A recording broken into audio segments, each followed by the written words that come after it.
record button here. So we are at day 3 of the hearing. South Tacoma Neighborhood Council at 350 Tacoma versus City of Tacoma through its Planning and Development Services Department. With the applicant, also respondent, Tacoma LLC. And we concluded the appellant's case in chief yesterday, and appellant rested. And we started with an additional witness for the applicant yesterday, in addition to the 2 applicant witnesses who were taken out of turn during appellant's presentation. Bear with me, I'm still admitting people. I will just make the admonishment again for the observers here that you need to keep, yeah, there we go. You need to keep your mics and your cameras off. And everybody's been really good at that so far for the most part. So I appreciate that. We've had a lot of participants. Numbers are down a little bit this morning, probably because some people didn't know we were starting at 8:30, but I hope word got out on that for the most part. And our numbers are still going up, but I'm still admitting. So there we go. So I believe we are ready to take, let me click over to that on my other screen. No, not on the other screen. It needs to be moved to the other screen. Come on. Go where you're supposed to be. All right, we are ready for the next applicant witness. And as we discussed yesterday afternoon, I guess we're going to kind of focus on water witnesses. And then we perhaps need to take some city witnesses out of turn after that point due to unavailability tomorrow. So I don't know if the parties discussed that at all yesterday evening or not, in terms of how that was going to work. Who have we got queued up first this morning for the applicant? So for the applicant, we'll have the 3 remaining water witnesses, Ben Eldridge, Ben Wright, and Tom Morin. And then we did discuss with the city and the city witness with the scheduling conflict tomorrow, who's also discussing water, will go after that. And then we'll return to applicant witnesses on other topics. Okay, so three applicant witnesses and then Ms. Kluge, is that right? That's correct, Mr. Examiner. Okay, all right, so let's do it. Well, you just said who we've got up first, so let's get him on the screen. Ben Eldridge, please. Ben Eldridge, and I think I muted him this morning, so he's going to make, oh, wait, no, hang on. Let me find him here in the gallery. Ah, there we go. I think I muted him, so I probably got to ask him to unmute before he can come back, since he got the bad button pushed for me. That's probably why he had his camera on this morning, because he knew he was going first. All right, so Mr. Eldridge, would you raise your right hand on the screen, please? You swear and affirm that the testimony you're about to give as part of this hearing today will be the truth, the whole truth, and nothing but the truth under penalty of perjury. I do. All right, go ahead and inquire, Mr. Carpman. Morning, Mr. Eldridge. Good morning, Mr. Cartman. Mr. Examiner, would you please enable me to share my screen? You should have that. Oh, wait a second. The one that's not checked that we need. All right, you should be able to do that now. Thank you. Mr. Eldridge, I am showing you Exhibit B6. Is this a copy of your resume? Yep. And could you please summarize your education and experience? Yes, I have a Bachelor of Science in Civil Engineering from the University of Washington. I have an MBA from Thunderbird School of Global Management. I'm a licensed professional engineer in the state of Washington, and I've been practicing as a civil engineer for about 24 years. Mr. Eldridge, in terms of your experience working on specific development projects and particularly stormwater improvements, could you describe a little bit more about your experience there? Yeah, I'm a senior civil project manager here at Barghausen. I manage a team of engineers and drafters. We're principally focused on the development of industrial type projects within the Puget Sound region. over the last several years, I've been the civil engineer of record and worked on in the order of dozens of industrial type projects within the area. And what was your role in the project under discussion today? I was a civil engineer of record. And did you design stormwater and grading improvements for this project site? We did. We prepared the civil engineering plans and the storm report for the SEPA application and submission. Mr. Eldridge, I'm going to go to exhibit C16 on page 1. Is that your stamp as a registered professional engineer? That is. Mr. Eldridge, did you hear Dr. Emmerman's testimony a couple of days ago? I did. I'd like to just start by having you address a point that I believe Dr. Emmerman raised a few times. I'm going to go to page PDF page 15 of your stormwater site plan, and I'm going to highlight a sentence or a phrase that's down here near the bottom. Do you see this phrase that says there is no upstream basin to the developed site? Yes, I see it. Mr. Eldridge, what do the words developed site mean in this sentence? Developed site means the area of site where we're placing improvements, which include buildings, drive aisles, utilities, parking places, and roads. Does the developed site refer to the entire property? No, it refers to the western edge, excuse me, the eastern edge of the property. And going to page 27 of this same document, I'm highlighting a sentence that reads, there is no upstream basin for the developed portion of the project site. Does that mean the same thing as that phrase that I had highlighted earlier? Yes. Will there also be an undeveloped portion of the project site? Yes, the undeveloped portion of the site will lie on the western edge of the site and will contain stream Z and the critical areas surrounding it. I'm going now to exhibit C3. This is the architectural site plan that Ms. Ebsworth was discussing yesterday. Are you familiar with this? Yes. And does this document illustrate the two areas that you were just discussing, the developed and the undeveloped portions of the site as it will be constructed? Yes. Can you just point out what those are, please?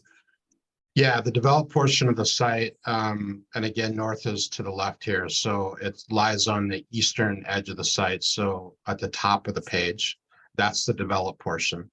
The undeveloped portion is on the western edge of the site and sits along the bottom of the sheet running north to south.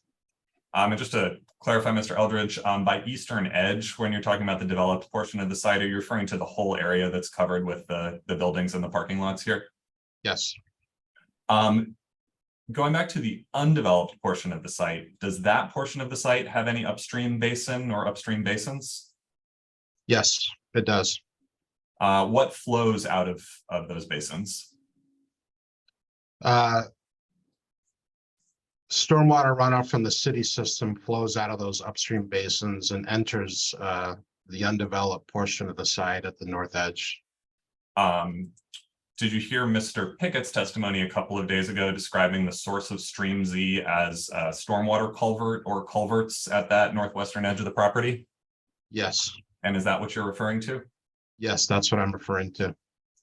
And that's the source of the stream that's been called Stream Z, as well as the South Tacoma Channel. Is that right? Yes, that's correct. And will that pattern of stormwater discharge essentially remain the same after the property is developed, as far as we've discussed it so far? Yes, it will. Just to illustrate this in one more way, I'm going to go to exhibit B33, which is the aerial photograph that Ms. Ebsworth was discussing yesterday. This is a view, I'm sorry, on page 4 of the property from the south. Mr. Eldridge, looking at this brown grassy area in the top center of the image, in the upper left corner of that brown grassy area, is that where those stormwater culverts are located? Yes.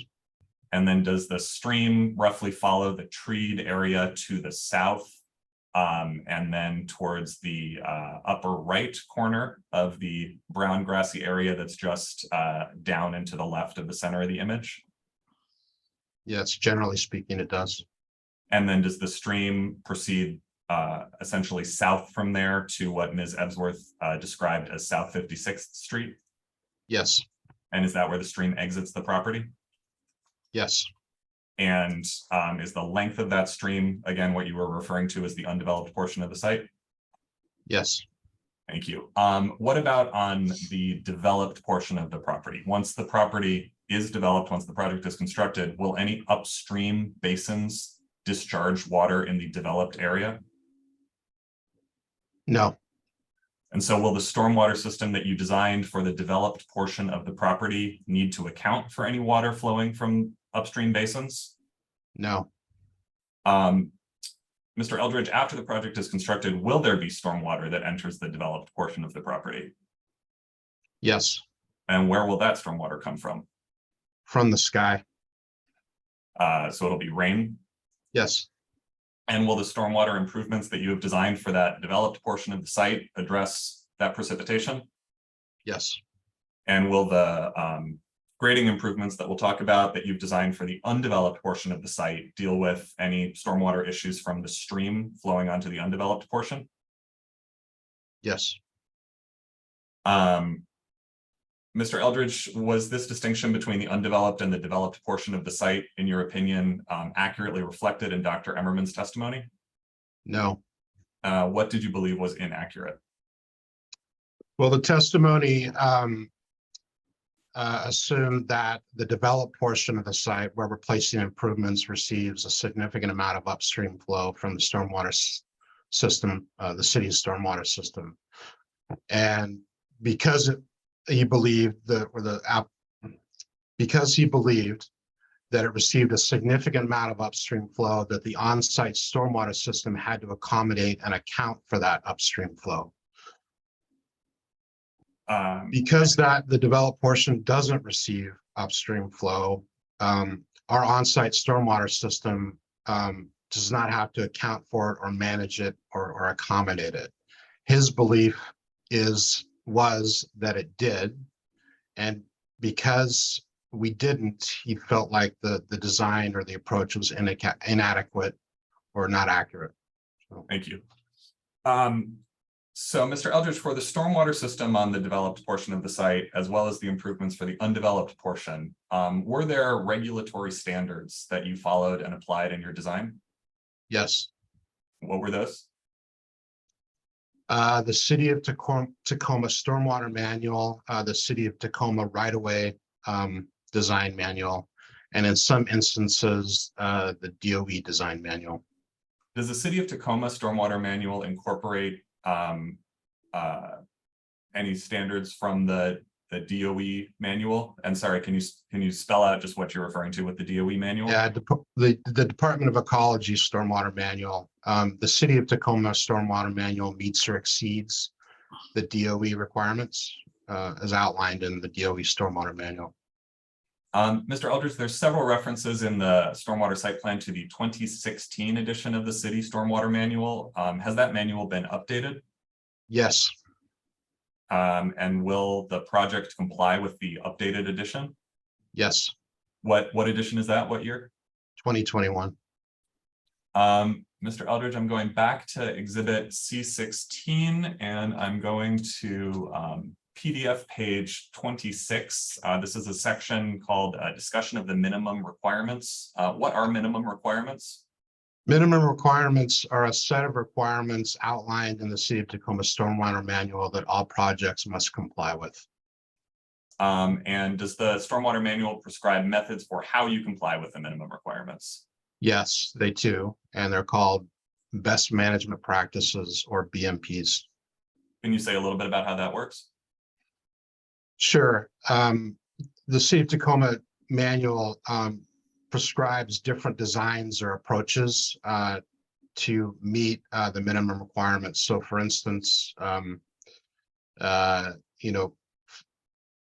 flow control is a minimum requirement. And so the manual outlines different methodologies and design approaches to meet the flow control minimum requirement. It's essentially a menu of different options that the site can select based on site constraints and conditions.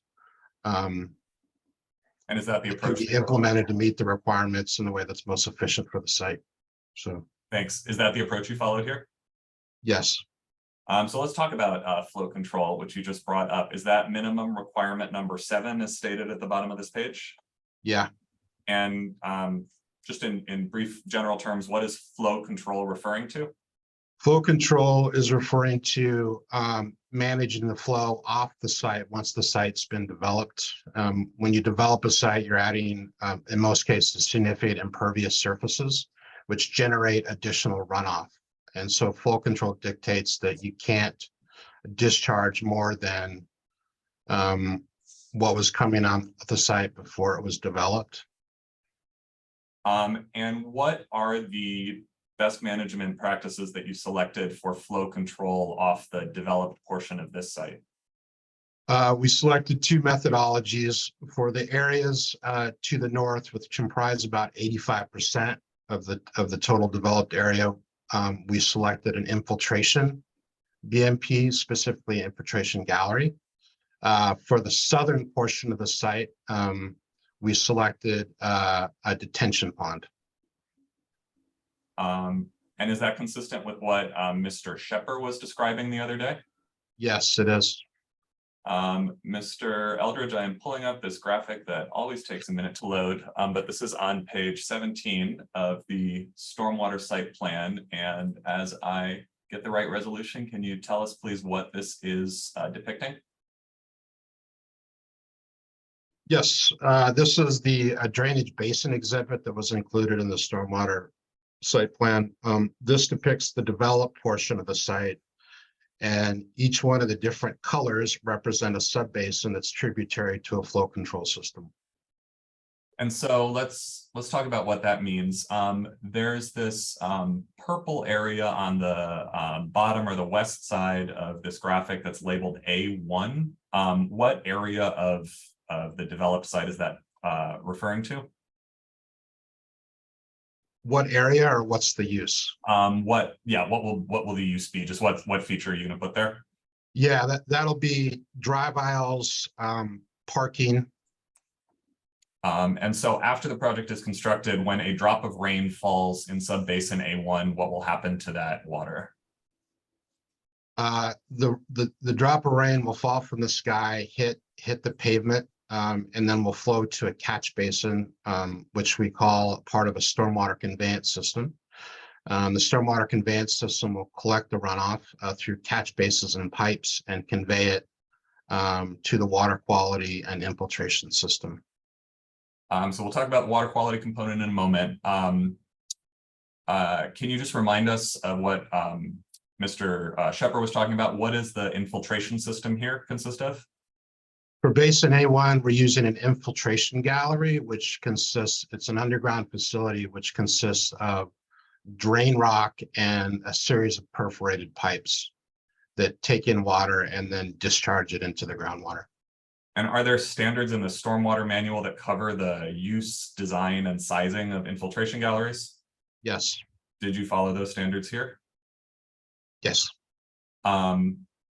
Essentially, what are you trying to determine when you look at how large an infiltration gallery needs to be? I'm sorry, can you repeat that? There was some background noise. Yep. What consideration are you looking at when you determine what size an infiltration gallery needs to be? Essentially, what problem are you trying to solve? So just properly what? I'm sorry. When you are picking the size for an infiltration gallery, what is the data that you're looking at to make that determination? We're looking at we're looking at the amount of rainfall that falls from the sky and the amount of the volume of stormwater that's generated based on that rainfall event. Does the stormwater manual prescribe a model to use in making that determination? Yes, it's called Western Washington Hydraulic G model, WWHM for short. And is that the methodology that you used here? Yes. When Mr. Shepard was talking about the model that he used in looking at the infiltration galleries, was that the same model that you just described? No, it's two different models. WWHM predicts the volume of stormwater that is going to run into the facility, the infiltration gallery, and then determining the appropriate size of the gallery to release that stormwater into the ground. Mr. Shepard's model was called the mounding analysis, and that looks at what happens to the stormwater once it exits the infiltration gallery underground, and ensure that there's significant clearance between the bottom of the infiltration gallery and the groundwater, such that the system doesn't back up and impede flow into the aquifer. And so did both of those models inform the design and sizing of the infiltration galleries here? Yes. And do you agree with Mr. Shepard in terms of what he said about the net amount of water that will infiltrate after the project is constructed? Yes. Let's also discuss the other method of flow control that you'll be using from the developed site. Looking at the purple area, in the lower right of page 17 of Exhibit C16, the basin labeled PRIV. Yes. What happens to a drop of water that lands over there after the project is constructed? Yeah, so similar to the northerly portion of the site, a drop of water will hit whatever impervious surface below it, and then will be collected by the stormwater conveyance system, again, consisting of a system of catch basins and pipes. That system will evacuate the water to the water quality treatment system, and then in this case, the detention system for then release off-site. What is the detention system here? The detention system is a pond. And what's the mechanism for then release from that pond? What happens to the water at that point? How does the water exit the pond? Is that your question? Yes. Yeah. Thank you. So the water exits the pond through what's called a control structure, which is a hydraulic device that is sized to release the flow out of the pond at a certain rate, the height of the water in the pond. So generally speaking, the higher the water in the pond, the higher the release rate, and vice versa. Why did you select this detention method as opposed to infiltration for this portion of the developed site? That portion of the developed site has soils that don't infiltrate. And so this detention pond mimics that in the sense that it doesn't release the water to the ground, it releases it in an overland flow, which is consistent with the pre-existing conditions. Why is it necessary to control the rate of release from the pond? Because going back to the minimum required flow control, we're developing that basin, and that will result in increased flows. And again, the manual dictates that you can't release more water off the site than what was released in existing conditions. So that detention pond acts as a BMP to provide flow control and mitigates that additional flow such that what comes off the site does not exceed what was coming off prior to development. And does that also reflect a requirement of the stormwater manual? Yeah, that's minimum requirement flow control. It's 6 or 4 or whatever it is. So great. And then just a couple of points of clarification about this graphic. What do these labels PPUB and PPRIV signify? Yeah, so PPUB points to the Madison Street right-of-way, which is public property. P priv is P private, and that's the limits of the basin that will be private property. And do those go to the same detention facility? No, they go to 2 different detention facilities. The city requires that any rainfall or runoff from a public space gets treated and detained and released through a facility that's managed by the city. And then just one more point of clarification on this graphic. Is this blue subbasin that's labeled D, is that the same thing as building D on the architectural site plan? No, it's not. That's building C. And then the purple basin at the very south end, that's building D. Thank you. All right, Mr. Eldridge, now let's talk about the other minimum requirement that you've mentioned. I believe it was minimum requirement number 6, which is runoff treatment. What does that require?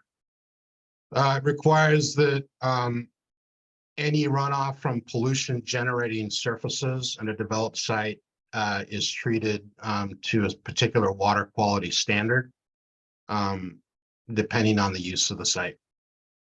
And will this project comply with that requirement? Yes. Does the manual prescribe a particular level of water quality treatment that is required based on what you're building on a site? Yes, it's called the water quality event and generally equates to about half of the 2-year post-developed event. Can you explain more what that means? Means that that the systems, the water quality treatment systems are designed to treat flows at a rate that occurs at half the 2-year event at the post-developed conditions. And by event, do you mean a particular amount of rainfall? Say that again? By just the word event, are you referring to a particular amount of rainfall? Yeah, so essentially half the 2-year event, there's an amount of rainfall that falls on the site, which generates a certain flow through the basin. The manual prescribes that water quality treatment system is capable of treating water to that flow or that rate. And so what happens if there's a higher level of rainfall? Is there untreated water? Yes, the system is designed to bypass any flows greater than essentially half the 2-year event. And so does that cause a concern in terms of contamination from the site traveling along with that higher amount of rainfall? No, I believe the term first flush event was referenced in prior testimony. What that's referring to is the idea that the pollution that builds up on the impervious surfaces, heavy metals, petroleum, silt, things like that, at half the 2-year event, that's a sufficient amount of flow to flush all of those pollutants out and into the treatment system. It's similar to when you're spraying down the driveway. You don't need to spray a spot for 20 minutes to get all the dirt off the spot. You maybe spray it for a couple minutes. Same concept applies here. So the City of Tacoma Stormwater Manual prescribes that you treat up to that half the 2-year event. After that, all the pollution is kind of flushed through and there's no pollutants left to treat. So it's essentially, it's not required to be treated because it's not polluted. So. Thank you. Mr. Eldridge, I am now pulling up Exhibit B34. Are you familiar with this? Yep. Is this a page from the Department of Ecology Stormwater Manual that you were referencing earlier? Yes. Can you describe what's being referred to here where it says step 5, determine if an enhanced treatment BMP is required? Yes, this is the methodology to determine whether an enhanced level of treatment, removal of certain pollutants to a certain level is required based on the type of site and the use of the site. And was that required here? Yes. And so will your system include enhanced treatment according to the standards in this manual? Yes. Are there any additional water quality treatment functions that the system you'll include will perform? Yes, we're also providing oil control. So the stormwater will be treated for petroleum products and oil. It will also be treated for phosphorus removal, which is over and above the enhanced treatment requirement. Thank you. I'd move the admission of Exhibit B34.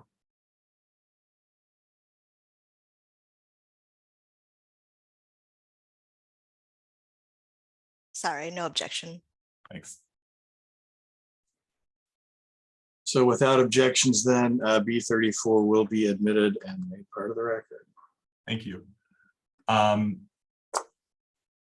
Mr. Eldridge, will this water quality treatment that you've just described be provided for both the stormwater on the developed site that is being infiltrated and the stormwater that is being detained and then released? Yes. And what type of equipment will you use to provide that water quality treatment? Biopod filter. So I'm gonna now show you exhibit B35. Is this a description of the biopod filter that you just referred to? Yes. And just briefly, what is a biopod filter? A biopod filter is an underground concrete vault that contains a series of filter cartridges that sit in line. The stormwater comes into the vault and is fed through these series of filters. These filters contain biomedia and treat the stormwater to the enhanced water quality standard, and then exits out the other end of the vault. Mr. Eldridge, there are some references in the stormwater site plan to a modular wetland. Is that the same thing as the biopod? Yeah, it's not exactly the same thing. It's the same BMP, but they're two different trade names from two different manufacturers, but they treat to the same level or very similar. So a biopod is what will be used in this project? Yes. I would move the admission of exhibit B35.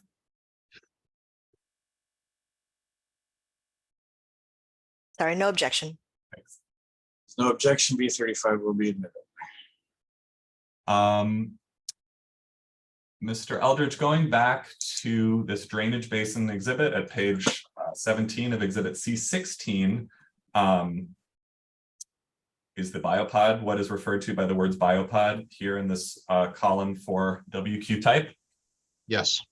And why does biopod not appear for three of the drainage basins here, A3, B3, and D? Yes, those basins represent roof areas. Roof areas are not pollution generating surfaces, and so they're not required to be treated. Just to ask a couple more things. You mentioned earlier that this green basin labeled P Pub at the bottom right of this graphic reflects a city right-of-way. Is that correct? Yes, Madison Street. Is that an existing street? Yes, it's an existing street. Is it currently paved? Most of it is, yeah. Is there currently any water quality treatment or flow control provided for that city right-of-way? No, not to my knowledge. And will water quality and flow control to the standards that you've been describing be provided for that after the project is constructed? Yes. Same questions about this area labeled Basin E on the left side of the graphic. What is that? That's called the Northerly Access Road. It connects the northern portion of the site to 35th Street. Does that currently exist? Portions of it are paved, but as a road, no, it doesn't generally exist. And will water quality treatment and flow control be provided for that as well after the project is constructed? Yes. Mr. Eldridge, did you hear Ms. Ebsworth state yesterday that the project is located in the South Tacoma Groundwater Protection District? Yes. And showing you now exhibit B19. Does this describe regulations and permitting requirements that apply in the South Tacoma Groundwater Protection District? Yes. And will this project be required to comply with those requirements? Yes. I would ask admission for exhibit B19. No objection. B19's in. Thank you. Okay, Mr. Eldridge, now I just want to move to talk about what will be happening on the undeveloped portion of the site. I'm going to go to PDF page 11 of the stormwater plan, exhibit C16. What's this graphic showing? That's showing the limits of the floodplain around flood or stream Z. And is that the area on what we've been talking about as the project site that's mapped in blue? Yeah. And could you just briefly summarize what happens on this property if there is a flood event according to these map limits? Where's the water coming from and what happens? Water is coming principally from upstream basins. Stormwater is generated through city stormwater systems, enters the northerly edge of the site through a couple different culverts. In areas of higher flow, in this case, it's the 100-year event because it's the FEMA 100-year elevation. The standing water extends to the limits of that blue shading. And Mr. Eldridge, I'm going to go to Exhibit C17. Just going up to the top of it. What is this document? This is the preliminary floodplain study. This is the stormwater model that was done for the undeveloped portion of the site. And who performed that modeling? West Consultants. And how did you use the information in this document in preparing your stormwater site plan and any other relevant plans? Well, we use this analysis to determine the existing conditions through the undeveloped portion of the site. And then we also used it to model what was occurring with the stormwater once the improvements have been completed. And what improvements are those, Mr. Eldridge? Within the undeveloped portion of the site, I think we had a witness yesterday describe generally how the wetland and critical areas adjacent to Stream Z were going to be improved. Removal of invasive species, replanting native plants, and generally improve the quality of the buffers in the critical areas surrounding the stream. In addition to that, we're providing additional floodplain storage, additional floodplain storage along the perimeter of the stream, and in another couple areas. And that additional storage is used to provide compensatory storage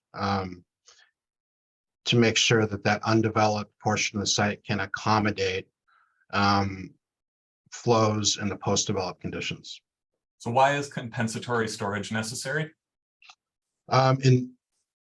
Compensatory storage is necessary because on sites that contain floodplain, from time to time, and that's the case in this project, you have to fill portions of the existing floodplain.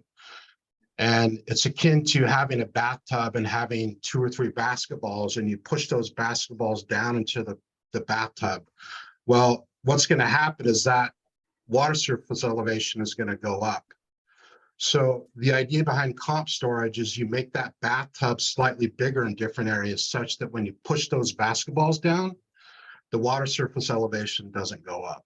So the grading and improvements and the addition of comp storage are designed to make sure that once the site has been developed, that water from upstream continues through the undeveloped portion of the site at an elevation and flow that's consistent with the pre-developed conditions. In addition to the grading that you just discussed, Mr. Eldridge, is there any other compensatory flood storage being provided on the site? Yes, we're providing comp storage at the higher flow events underneath using a rock gallery underneath building C. Can you say a little bit more about what that entails?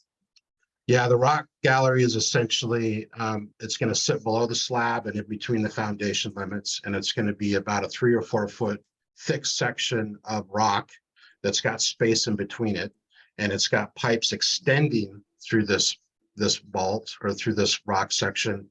As the water comes up, the water flows into those pipes and fills up that comp storage area. And then once the water recedes, it flows out of the gallery and back in Stream Z.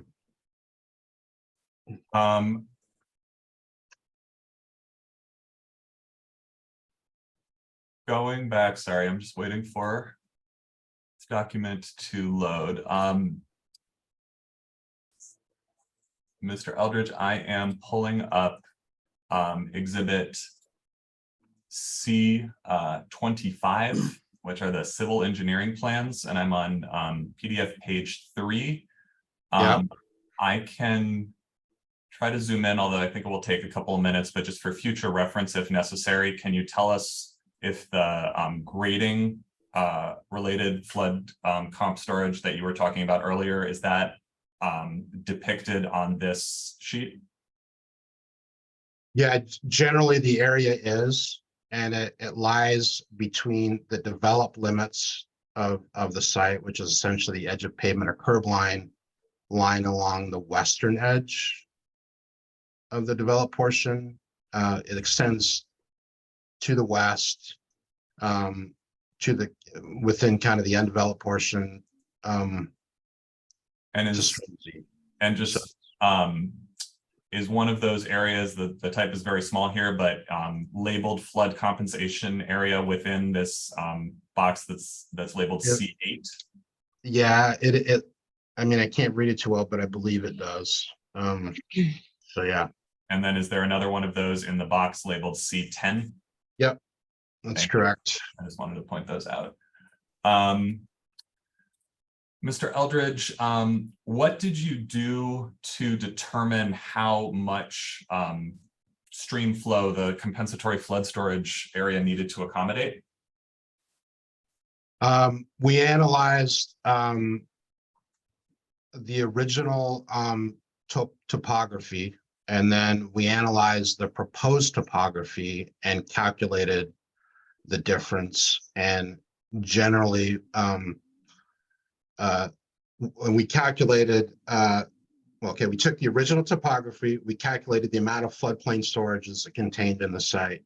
We then took the post-developed topography, which is a grading model, which shows the proposed surfaces, and determined how much flood comp storage was being provided then.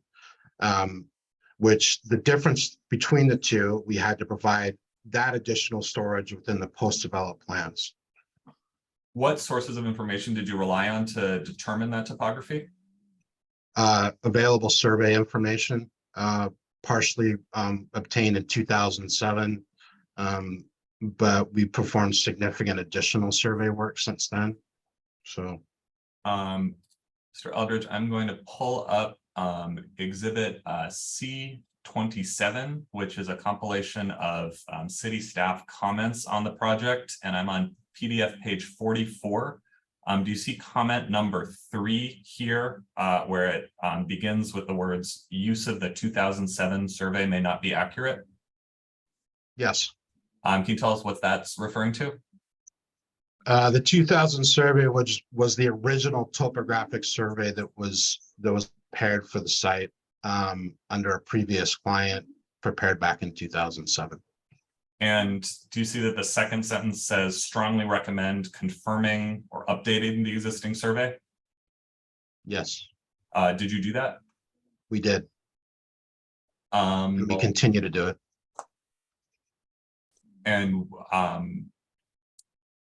in addition to the topography, Mr. Eldridge, what did you do to determine the volume of water or the rate of flow that would be traveling through the stream as you needed to prepare your floodplain and any other analysis?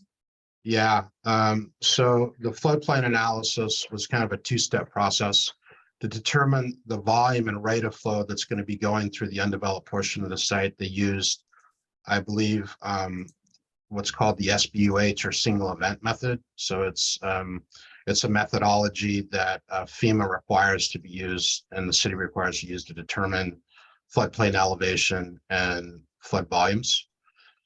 So that generated the amount of water that would flow through the undeveloped portion of the site. To model how that water flows through the undeveloped portion of the site, they used what's called a HEC-RAS 2D model. And the HEC-RAS 2D model essentially models the existing and proposed channel, and then routes that water through that channel and defines the water surface profile and the flow characteristics. And that's what was used to determine elevation, flows, things like that. So, Mr. Eldridge, comment number 4 on this page 44 of exhibit C27 that we're looking at. Do you see that says The city of Tacoma has been collecting flow metering data on the channel. The city can provide this data to Barghausen to calibrate the model. Yes, I see that. Is that comment referring to those considerations that you were just discussing? Yes. And what did you do in response to that comment from the city? We reviewed it. Reviewed it against all and discussed at length with the city. Based on those discussions and reviewing the data against the modeling with the city, we believe that there's a highly likelihood.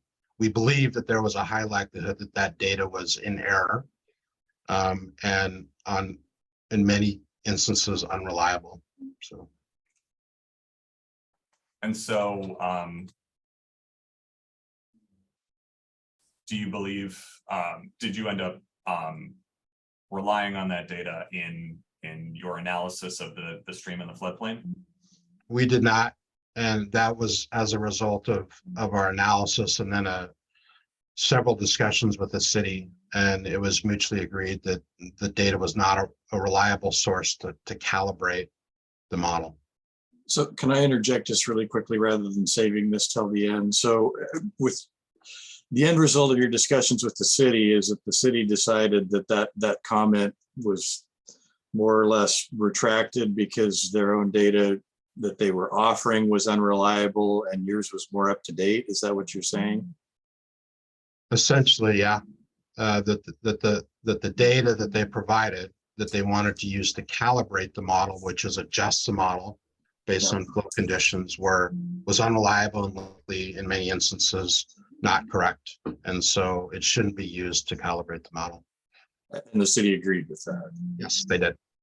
Okay, I suppose if the city disputes that, they'll bring that up in their own case. Thank you. Sure. I'm sorry for the interruption, but I want a clarification on that because it's been made a point of to this stage in the hearing. So thank you. Mr. Carpman, go ahead, continue. It has. Thank you, Mr. Examiner. Mr. Eldridge, I was going to do this in a minute, but while we're on the subject, I think it makes sense to talk about. There's been some discussion from, I believe, Dr. Emmerman about different models that you've used, and you've talked about the different those different models and the different parts of the stormwater system that those apply to. Did you hear? I guess first in this instance, the city comment referred to calibrating this model that you used for the stream and the floodplain analysis. What does calibrate mean in this context? Calibrate means that to take the model that you've developed based on information that you know, and then make slight adjustments based on observed or measured data.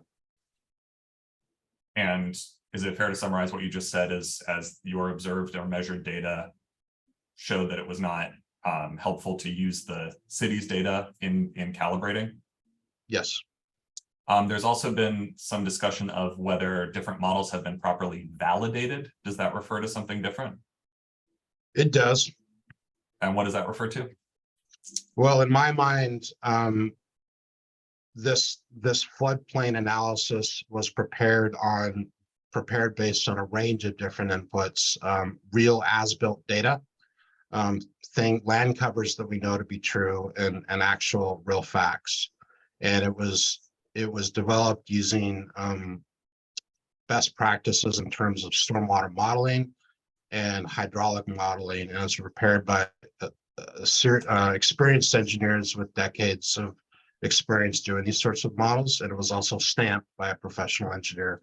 So in my mind, it's a valid model. Did you hear anything in Dr. Emmerman's testimony that caused you concern about either the validation or the calibration of any of the models that you've talked about, either the stream model or the hydrology model that you used to size the stormwater improvements on the developed site? No.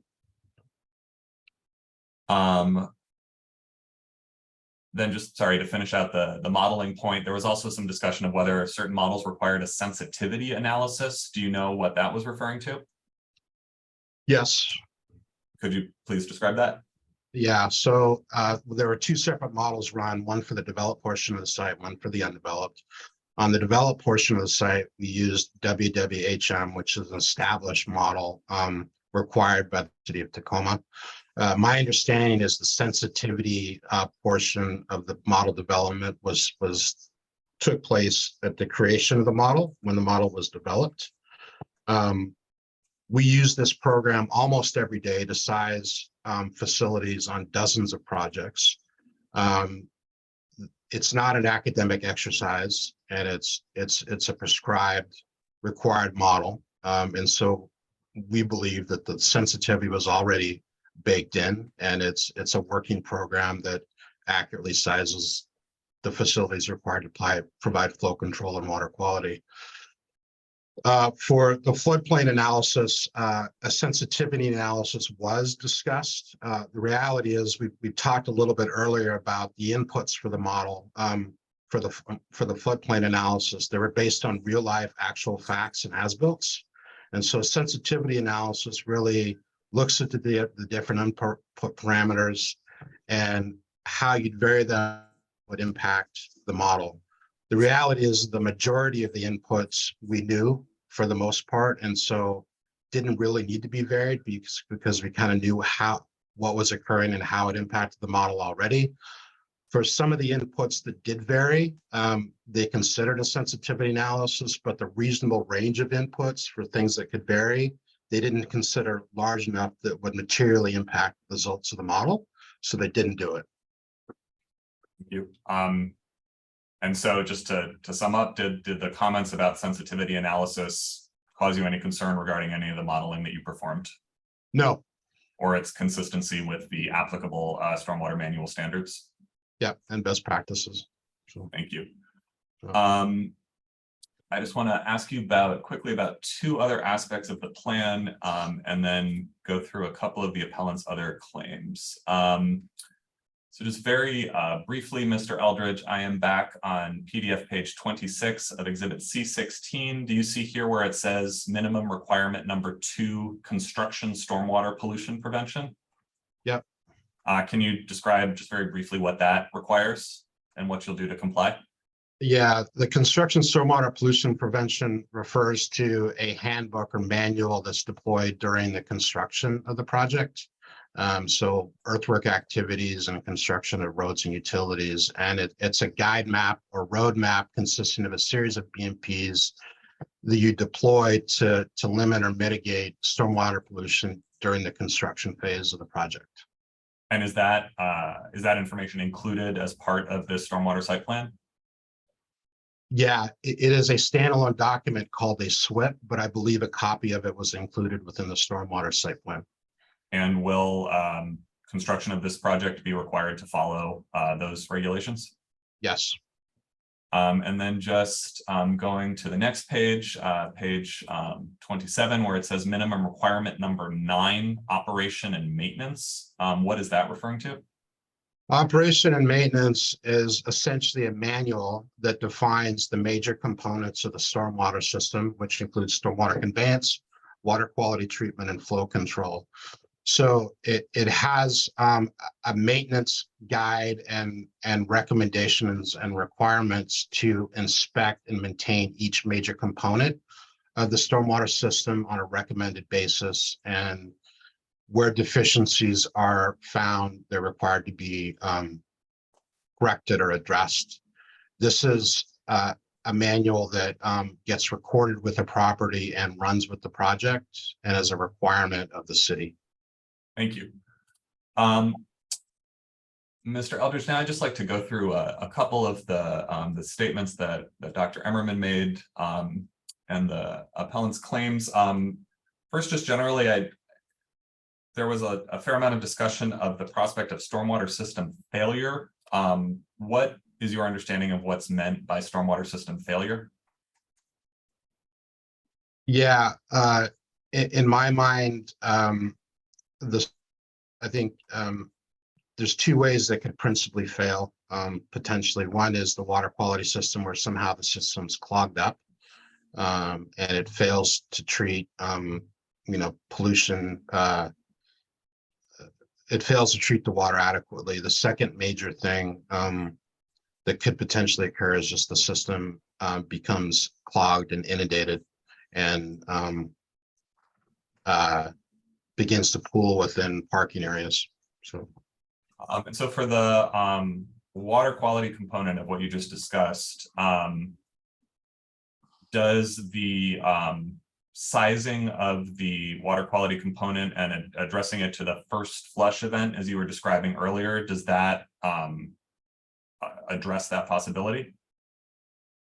yes, that and the design of the system. There's two things to look at here. The water quality event, again, is half the 2-year event, roughly. And so it represents 15% roughly of the flow at the 100-year event. So it's a fairly low, minor flow rate. And so the chances of the system becoming clogged or inundated just at that low flow event is fairly low. In addition, the water quality system, both oil control and the biopod filter, is designed with pre-settling chambers, which cause any sort of floatables that would potentially clog the system downstream to be caught before it even gets to the filters.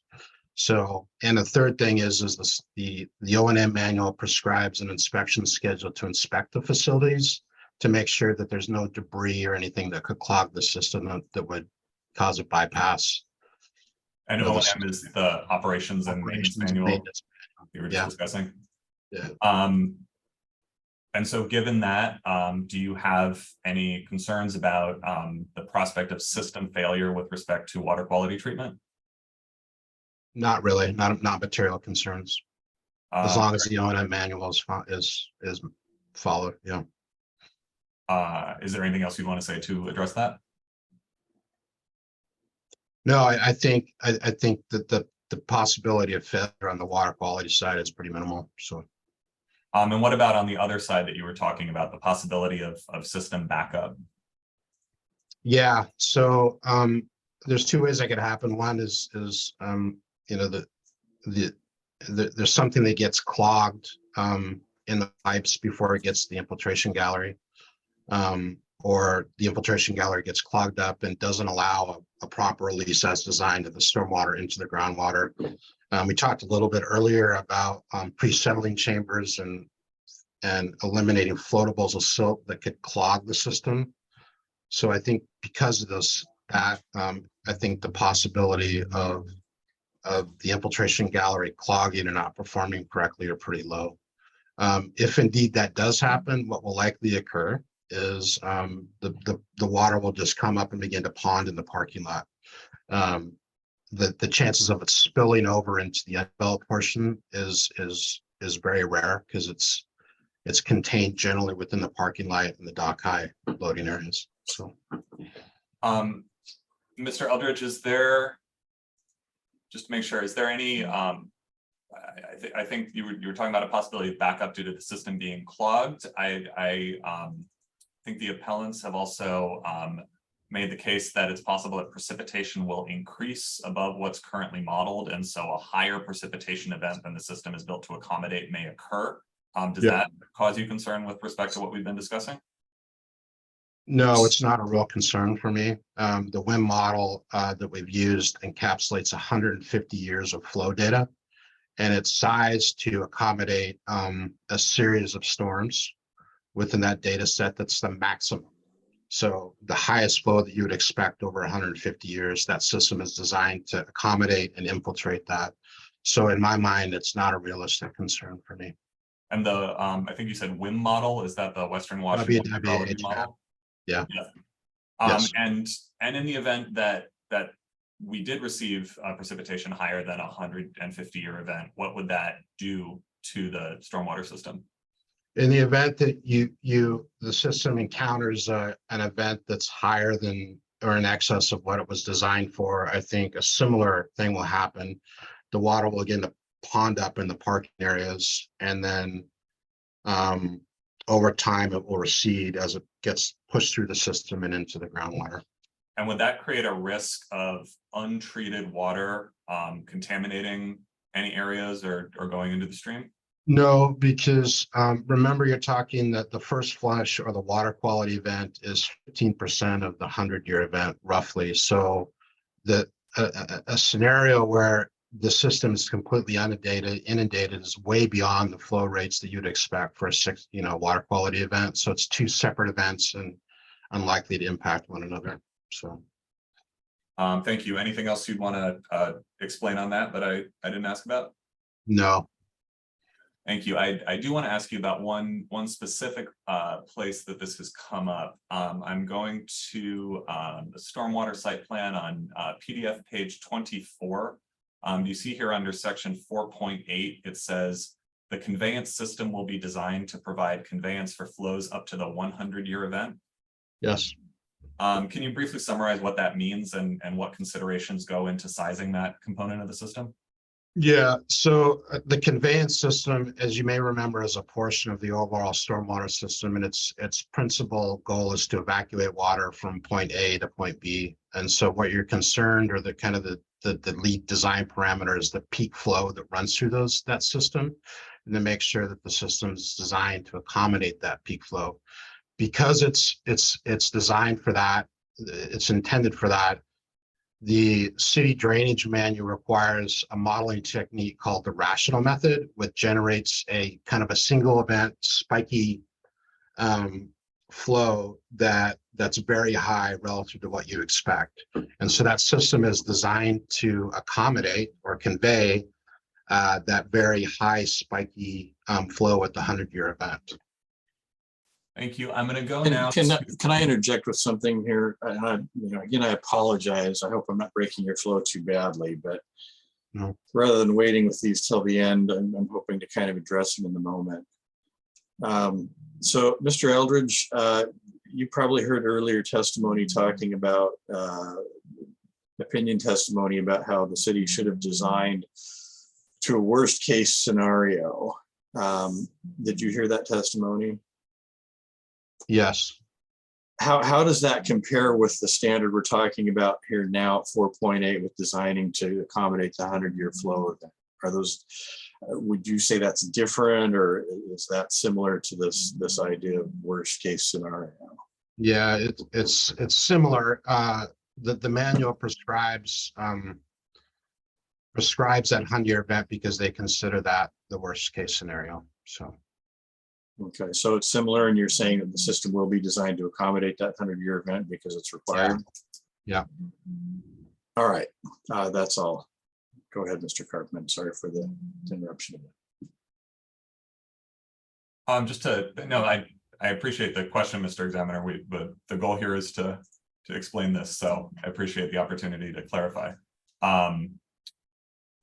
Mr.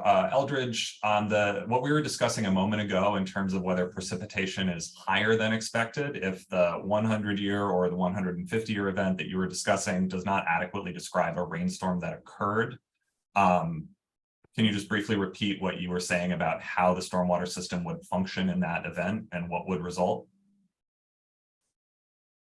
So is your question, what would the how would the stormwater system behave in a flow in excess of the 100-year event?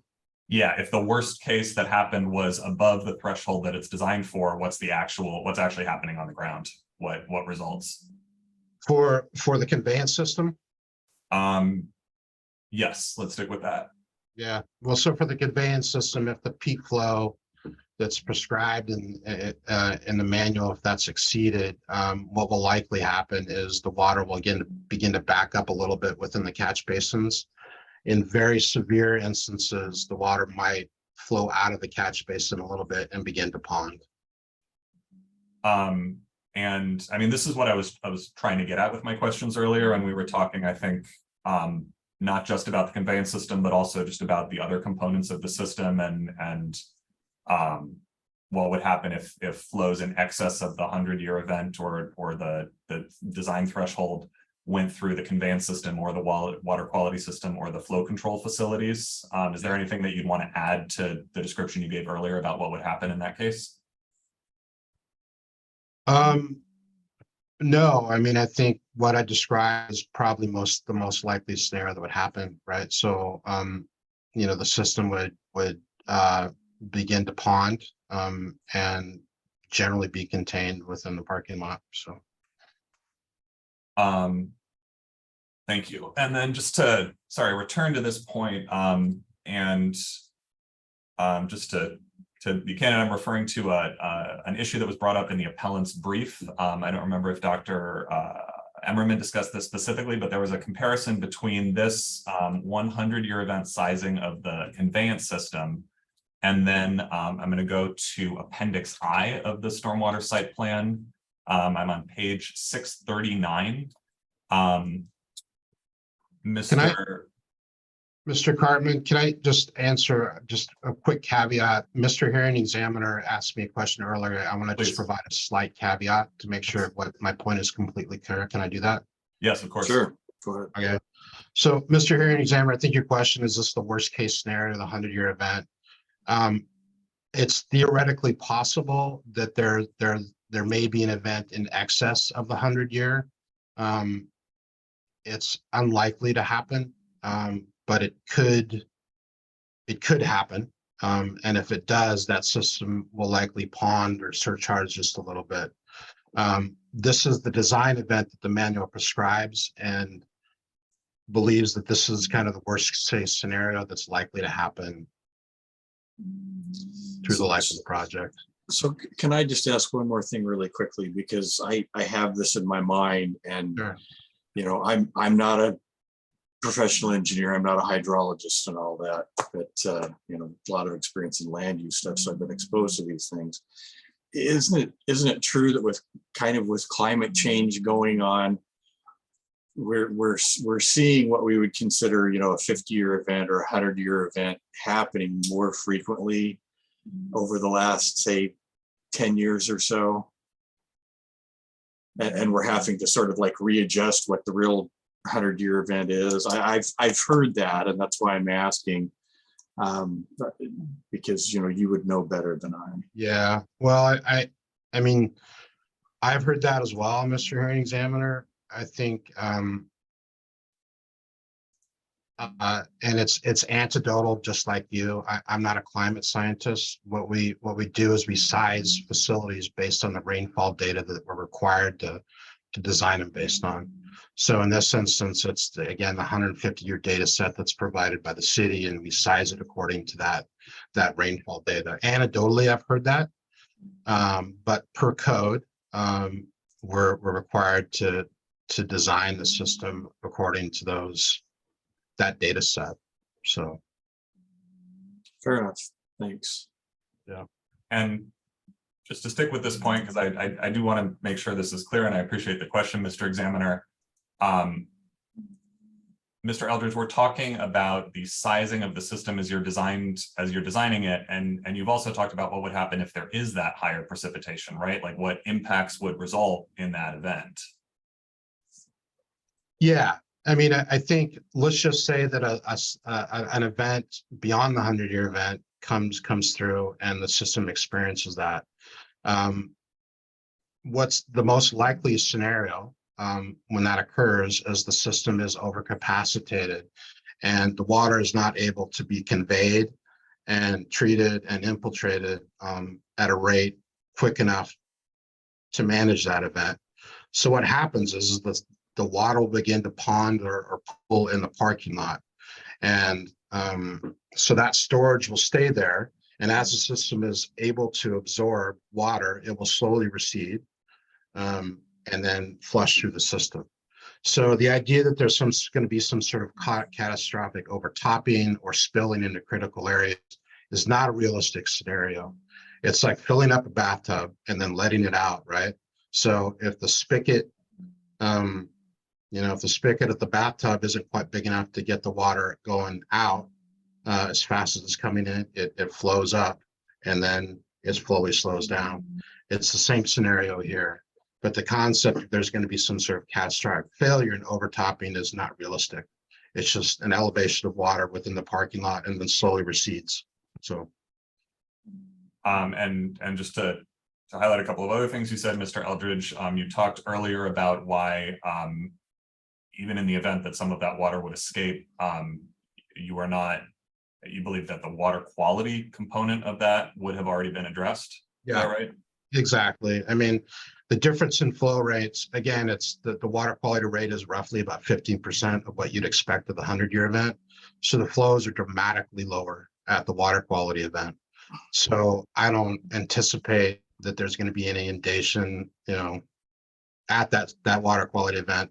Flows in excess of that, pollution is not a concern because the pollution's already been flushed through the system. And then if there were this much higher than expected precipitation event falling on the developed portion of our site, would that also be reflected in the stormwater that's flowing from the municipal system onto the undeveloped portion of the site? I would assume if there's a large event occurring on our site, a similar event would occur upstream, and that undeveloped portion would experience a high flow as well. And is that true even without the project? Yes. And will the improvements to the undeveloped portion of the site that you've been discussing improve that portion of the site's ability to accommodate any of those excess floodwaters? The improvements on the undeveloped portion of the site were designed to accommodate the conditions that are currently within the basin. So, and to mimic, and that's by code. We need to match the water surface elevation and the flow. So, Thank you. no. I'll just go back because I just want to make sure we make this point clear. Mr. Eldridge, we talked about the 100-year design of the stormwater conveyance system, and I'm now on PDF page 639 of Exhibit C16. This is an Appendix I. The top here says project name Basin A. Does Appendix I, Mr. Eldridge, contain a section like this for each of the sub-basins that we were discussing on that graphic earlier? Yeah, each of the basins. Yeah. And down at the bottom here, there's a line that says high flow threshold for POC 150 year. Is this saying that Basin A is sized to accommodate a 50-year event? It's saying POC stands for point of compliance, and essentially what it's saying is the minimum requirement for that basin or that flow control is that we match durations and frequencies of flows from 50% of the 2-year up to the 50-year event. And so in layman terms, yes, that's the minimum required to accommodate the 50-year event. And so if the flow control, does this say that when you're saying that the flow control facility can accommodate up to a 50-year event, what type of flow are you considering and what model do you use? Is it the same as the peak flow consideration that you used for the stormwater conveyance system? There are two different models and ways of looking at the system. I mentioned earlier that they use the rational method, prescribe the rational method to size the conveyance system. That's a single event, which a high flow rate. And again, it's focused on getting water from point A to point B. The flow control facilities are more focused on maintaining volume, and in this case, infiltrated into the ground. So it's more concerned about overall volume of the event as opposed to a peak flow. And that's why they prescribe WWHM to model these systems. WWHM is called continuous modeling. And again, it looks at 150 years of data. And as you know, in Western Washington, these storm events are not 24-hour events. They often go on for days or weeks and consist of overlapping storms. And so that's the intent of this model, is to model that sort of scenario where you have weeks of rainfall with overlapping multiple events. And so you can get an adequate volume and size the facility accordingly. So it can accommodate and infiltrate large volumes of stormwater. So it's really comparing apples and oranges. So does the fact that the stormwater conveyance system is designed for a 100-year peak flow event and these flow control facilities are designed for a 50-year continuous flow event, is that consistent with the stormwater manual? It is consistent with the stormwater manual. Are those two different types of modeling required by the stormwater manual? Yes. And does that cause you any concern about the stormwater system's capacity? No, this is the same methodology that we use on other projects. ongoing projects, dozens in the past, no concern. Thank you. Just a couple more questions, Mr. Eldridge. Dr. Emmerman talked about how he believed that the stormwater engineering, the stormwater site plan or the other plans that exist up today are not prepared at a sufficient level of detail to allow for consideration of whether compliance with the stormwater manual will be feasible. Did you agree with him on that? No. Can you say why? Well, I think that the SEPA level preliminary plan sets, the plan set that we prepared in the accompanying the stormwater site plan describes both in narrative, pictorial, and analytic or quantitative format how we are complying with the minimum requirements outlined in the manual. And will, to your knowledge, will the city require more detailed engineering plans and more detailed demonstration of manual compliance later in the process? Yes, absolutely. And is that consistent with what you've done on other projects? Yes. And in your experience, has that allowed for stormwater projects to comply with the stormwater manual as constructed? Yes. Mr. Eldridge, did anything that Dr. Emmerman or Mr. Dixon testified about change your conclusions about the stormwater site plan or anything you've discussed today? No. And there may not be, but is there anything else you would like to say that I haven't asked you about? No. Thank you very much. That's all my questions, Mr. Eldridge. Thank you, Mr. Cartman. All right, so we started a little bit earlier today. We've been going for about an hour and a half. I hope this doesn't mess anybody up too terribly, but because we're at a natural break here right now, what I would like to do, since we started earlier and have a longer morning session, is I'd like to break up what we've been doing is about a 10-minute break into 2 5-minute breaks during the morning for my own sake, if no one else's. But you know, I run the show, so I get to call the shots on these things. Like I said, my apologies if that messes up your expectations too much. It is 9:48. And just for the sake of being even, let's say we are back for cross-examination to begin of this witness at 9:55. So it'll be a fat 5 minutes, and we'll do that, and then we'll see where we get to and see if we need another 5-minute break later on in the morning. But we will be on break until 9:55, at which point we'll come back for cross-examination of this witness. First from the appellant side, I presume that's Ms. Ordonia. And then we'll see if the city has any questions. So back at 9:55. Thank you for that reminder. There we go. Thank you. Mr. Eldridge, I think you've been with us since Tuesday, so I think you know who I am. But in case you don't, my name is Marissa Ordonia, and I represent the appellants in this case. I have just a few questions for you. I just want to make sure I'm clear about the basin size and what you were just saying with Mr. Cartman. So you're saying that the basins will accommodate a 100-year storm event. Is that correct? Well, basins don't get sized on a storm event. Does that mean no, or does that mean you don't know, or does that mean my math is off entirely? I think the latter. Okay. And I say that respectfully. Basin sizes are what they are. They're an area. They don't get sized according to an event. Flow control facilities do. Okay. Get sized for a particular event. Okay, so the basins will just be constructed to be some size, but they're not sized to a particular event. That's correct? That's correct. Okay, thank you.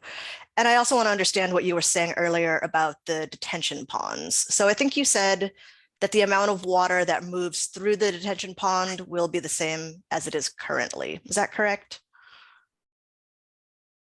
The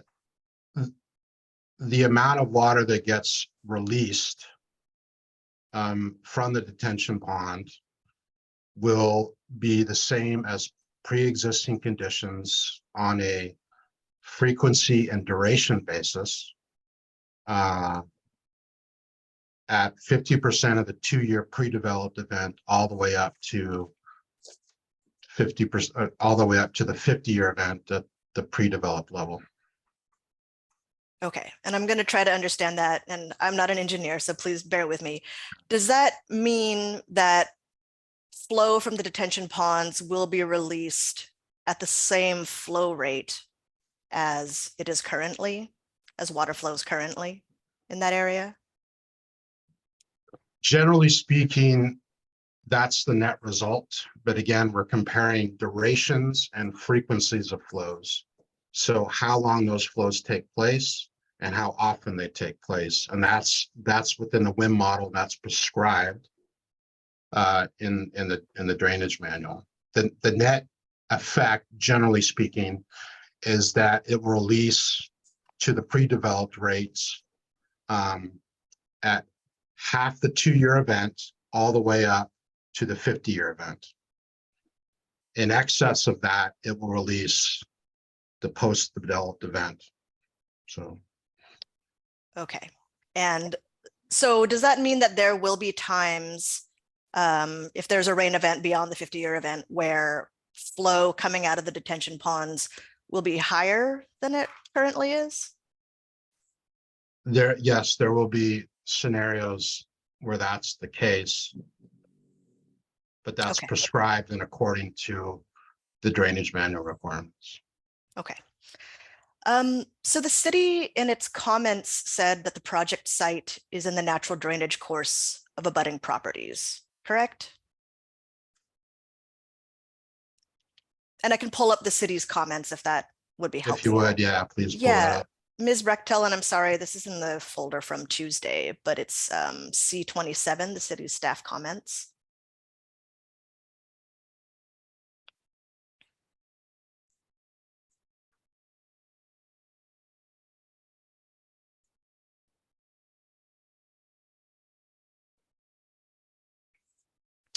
I think we'll have to scroll.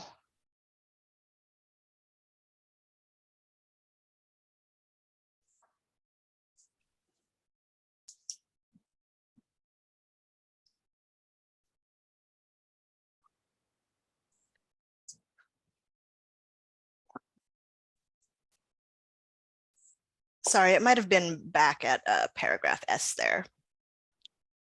And I'm not sure if you can see. Sorry, right there. So paragraph S at the bottom of this page says this project is located in the natural drainage course of abutting properties. Adequate provision shall be made to collect drainage that naturally flows across the project site. Did I read that correctly? Yes, Doesn't this mean that water that is not rainfall is coming on site? it's coming. What it means is that water that's not rainfall is coming across the undeveloped portion of the project site. Okay, where does it say undeveloped there? Sorry? Where does it say undeveloped there? Or how do you know that this means the undeveloped portion of the site? That's my inference based on my reading of the comment. So I believe what they're referring to when they say the project is the overall project boundary. As we've discussed previously, there's an undeveloped portion of the project site and there's a developed portion of the project site. If I understand what they're saying in my knowledge of the site, I believe that's referencing flow that's tributary to stream Z, which is contained with the undeveloped portion of the site. Okay, but you'll agree with me that this doesn't specify undeveloped or developed portion of the site, correct? Correct. Okay, thank you. And just following up on the hearing examiner's questions, you would agree that the stormwater site plan does not contain any analysis of projected climate change conditions, such as extreme precipitation, correct? I would agree that within the WWHM model that we use to size these facilities and per code, that it is my understanding that the effects of climate change, whatever they are, have not been incorporated into the data set. But the answer to my question is that the stormwater site plan doesn't contain any analysis of projected climate change conditions, such as extreme precipitation. That's correct? That's correct. Okay, thank you. And you would agree that the stormwater site plan does not contain any analysis of off-site stormwater impacts? And by that, I mean off-site impacts to municipal stormwater from vehicles going to and from the site. Is that correct?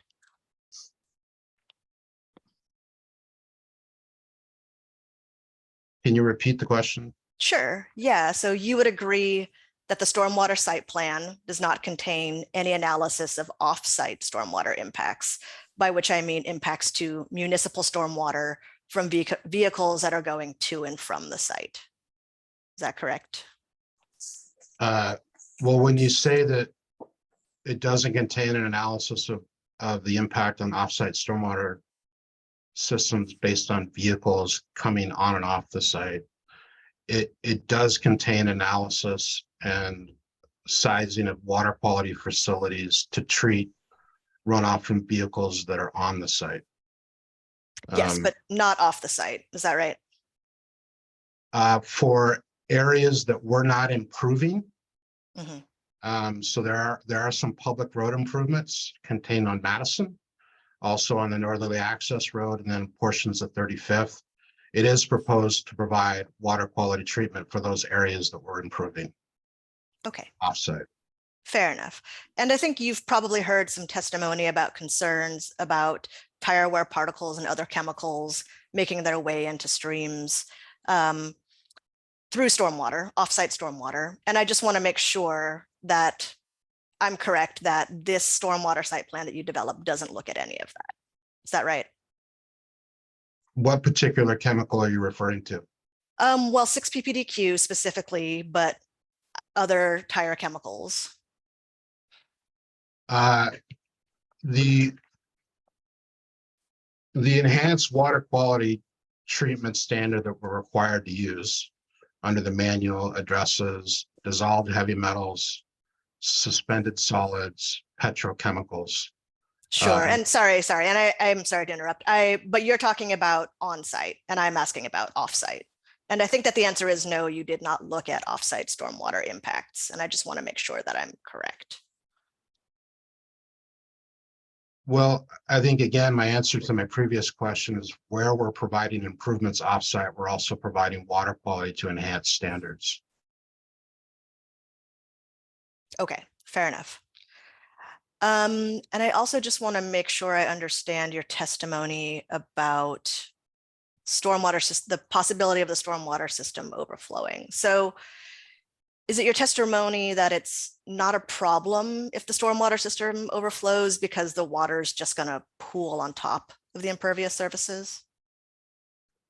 My testimony was that in events that are in excess of what the design events are, so events that are in excess of what the system has been designed to accommodate, the most likely scenario is that the water begins to pool at the parking lot and come up. The idea that that stormwater will then spill over into different areas beyond the undeveloped site is beyond the developed site, I believe, is highly unlikely. And so it's only a problem if the stormwater overflows into the critical area. I don't know that it is a problem. Again, if the concern is about water quality, that is essentially half the 2-year event. It's 15% of the 100-year event. It's a very minor flow. I don't anticipate seeing ponding and any of the like at that level of event. The events that you're talking about are in excess of 100-year, multiples of flow rates above what we're talking about. And so if in some exotic 500 or 1,000-year event, and I'm just being hypothetical here, if the water does spill over in a critical area, it's not going to be a water quality concern. It's more of just a volume. It just spills over and goes downstream. Okay. And I want to clarify what you're saying about a water quality event, because I'm not sure I understand that either. Are you saying that some of the stormwater that's coming onto the site will not be, that some of that stormwater will not be required to be treated based on what the stormwater manual says? Are you talking about upstream flow tributary to the undeveloped portion of the site? No, sorry. I think what I'm asking is, are you saying that less than 100% of the stormwater that's going to be captured on this project, that less than 100% of it will be treated prior to infiltration or discharge? For the developed portion of the site, less than 100% of runoff from pollution generating surfaces will be treated. But again, the code does not require that it's treated 100%. It's required to be treated at the water quality event. Okay. Ms. Brechtel, if you could pull up stipulated exhibit C1, which is the MDNS decision, and we'll go to PDF page 6 of that exhibit.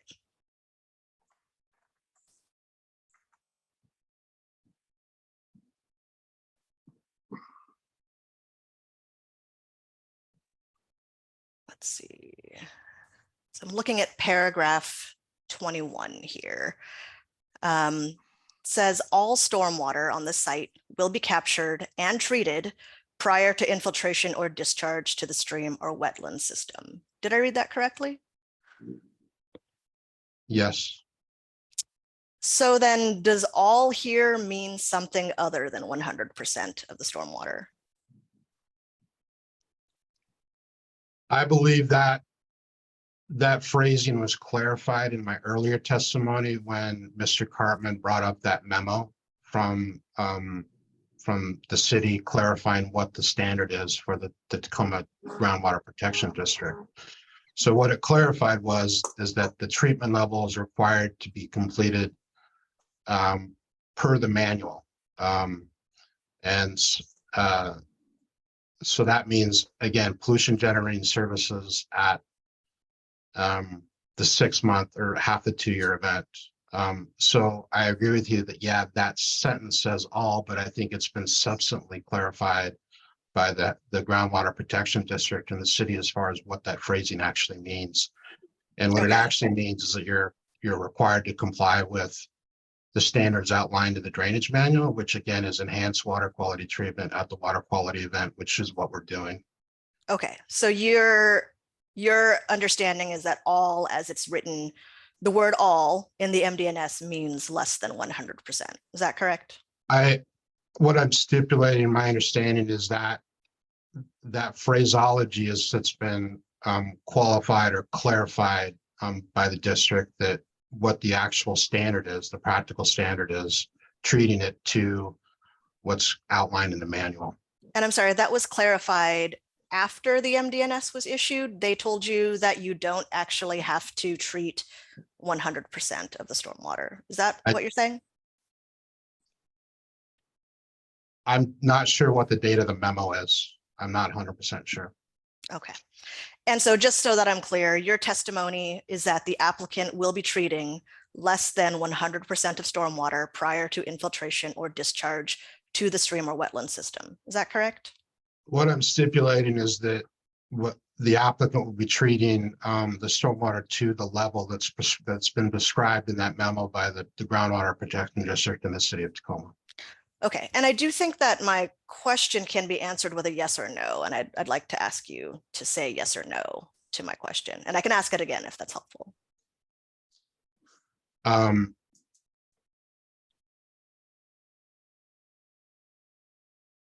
Well, let's do this. I'm going to interject with something.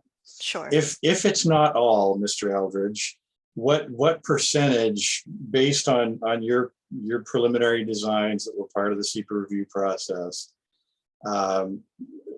worst case scenario, what percentage of stormwater that comes onto the site do you think would maybe escape from the site without being treated? Well, the water quality event is about 15% of the 100-year event. If we're following that standard, which is what prescribed is by the city, around 85% of the stormwater will bypass the water quality treatment system and go directly into the infiltration gallery. That's roughly the percentages. So 85% would not be treated? Yeah. Okay. maybe some city witnesses can later give us some more clarification on this particular provision of the MDNS and where that's all supposed to fall, either corroborating, I guess, or giving us something else. Go ahead, Ms. O'Donnell. Those are all of my questions. Thank you, Mr. Eldridge.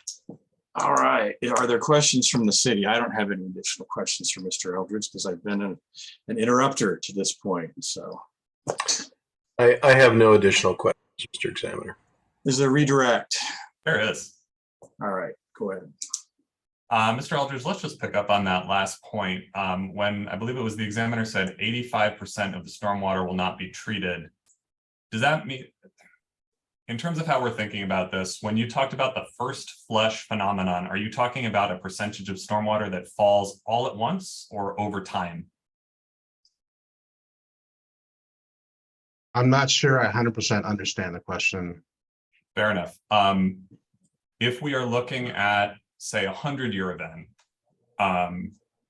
is it fair to say that that's not, I don't know, the equivalent of a one single amount of water that falls all at the exact same time? That's rainfall that falls over a period of hours or days?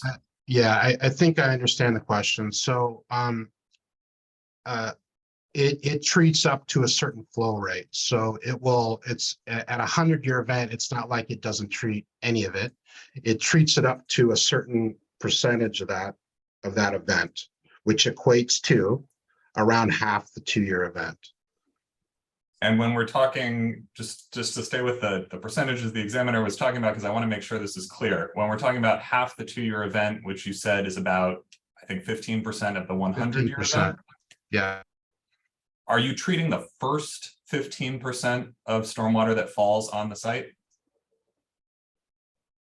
No, we're treating a continuous flow up to 15% of that overall flow rate.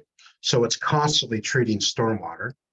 But the idea is that flows above that rate really don't contain pollution because all the system's been flushed through and the pollution's been flushed through. Can you explain that last point? Because I think that's the question here. Essentially, the question is whether there's just going to be stormwater that falls on the site on pollution generating surfaces and the stormwater system doesn't consider that. So there's just going to be pollution flowing everywhere. Is that going to happen? No, that's not the case. And I think I tried to use an analogy and I'm not sure if it was helpful originally, but the idea that you're spraying down a driveway, right? And you don't need to spray that same spot of the driveway for 20 minutes to get all the dirt off. You only maybe need to spray it for a minute. The same concept applies to this, that the pollution that's trapped or contained within the pollution generating surfaces, oil, petroleum products, whatever, that rain comes through and flushes it out. The Tacoma Stormwater Manual indicates that a rate equivalent to half the 2-year event is sufficient to capture those pollutants and get it into the system so it can be treated. Once that occurs, there's no more pollution on pollution generating surfaces to collect because it's all been flushed through. So the idea that there's going to be pollution picked up and dispersed above these events is not accurate. It's already been carried through the system at that flow rate. Above that, it's essentially just stormwater and it really doesn't have much pollution in it. So, and again, is that consistent with the City of Tacoma and the Department of Ecology stormwater manuals? Yes. And is your understanding that those standards were developed with the intent of treating a sufficient amount of pollution to avoid water quality concerns? Yes. Given that I'm not an engineer and may also not be figuring out how to ask the question that gets at this right, is there anything else that you would want to say on this point to clarify the discussion that we just had? No, just beyond the discussion we've had, I think it's noted that we design water quality systems for dozens of projects, and they're the same as the system we're designing here. So these standards are applied across Puget Sound and are consistent with what we've used on dozens of similar projects. So, thank you. I think My only other questions are about, just to clarify again, and I think it's just a terminology issue, the discussion that you were having with Ms. Ordonia at the beginning of the cross-examination. So going back to your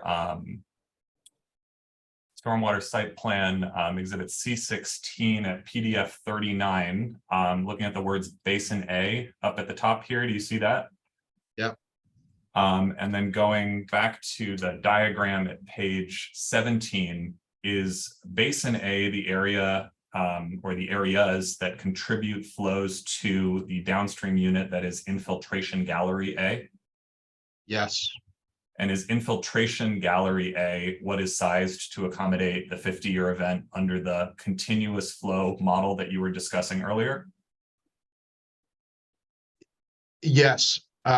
The 50-year is a minimum requirement. In the instance of infiltration galleries, we size to capture all of the stormwater, not just the 50-year. So it's actually probably in excess of the 100-year event. But Okay, again, we're comparing apples and oranges, so it's a rough approximation. and just again, For we the were wind talking model, about, sorry, go ahead. the wind model, we're capturing all storm events that occur within that model.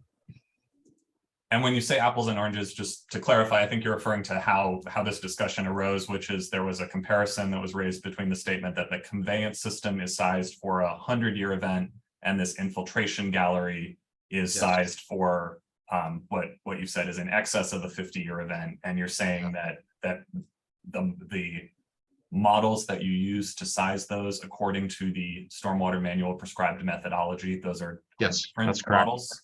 And is that what you mean by apples and oranges? Yes. But does that cause you any concern about the different components of the stormwater system and the amount of precipitation that they can accommodate? No, the methodology we applied to sizing both facilities are consistent and as prescribed in code and consistent with best practices for Puget Sound region. So Mr. Eldridge, there was some discussion again of the developed versus undeveloped portions of the site and where water may be coming. Is your knowledge of the site based on or what is your knowledge of what those flows actually are based on? multiple site visits, analysis of the available topographic information, available, study of other available physical information about the site and the patterns of the stormwater and how it runs through the undeveloped portion of the site. So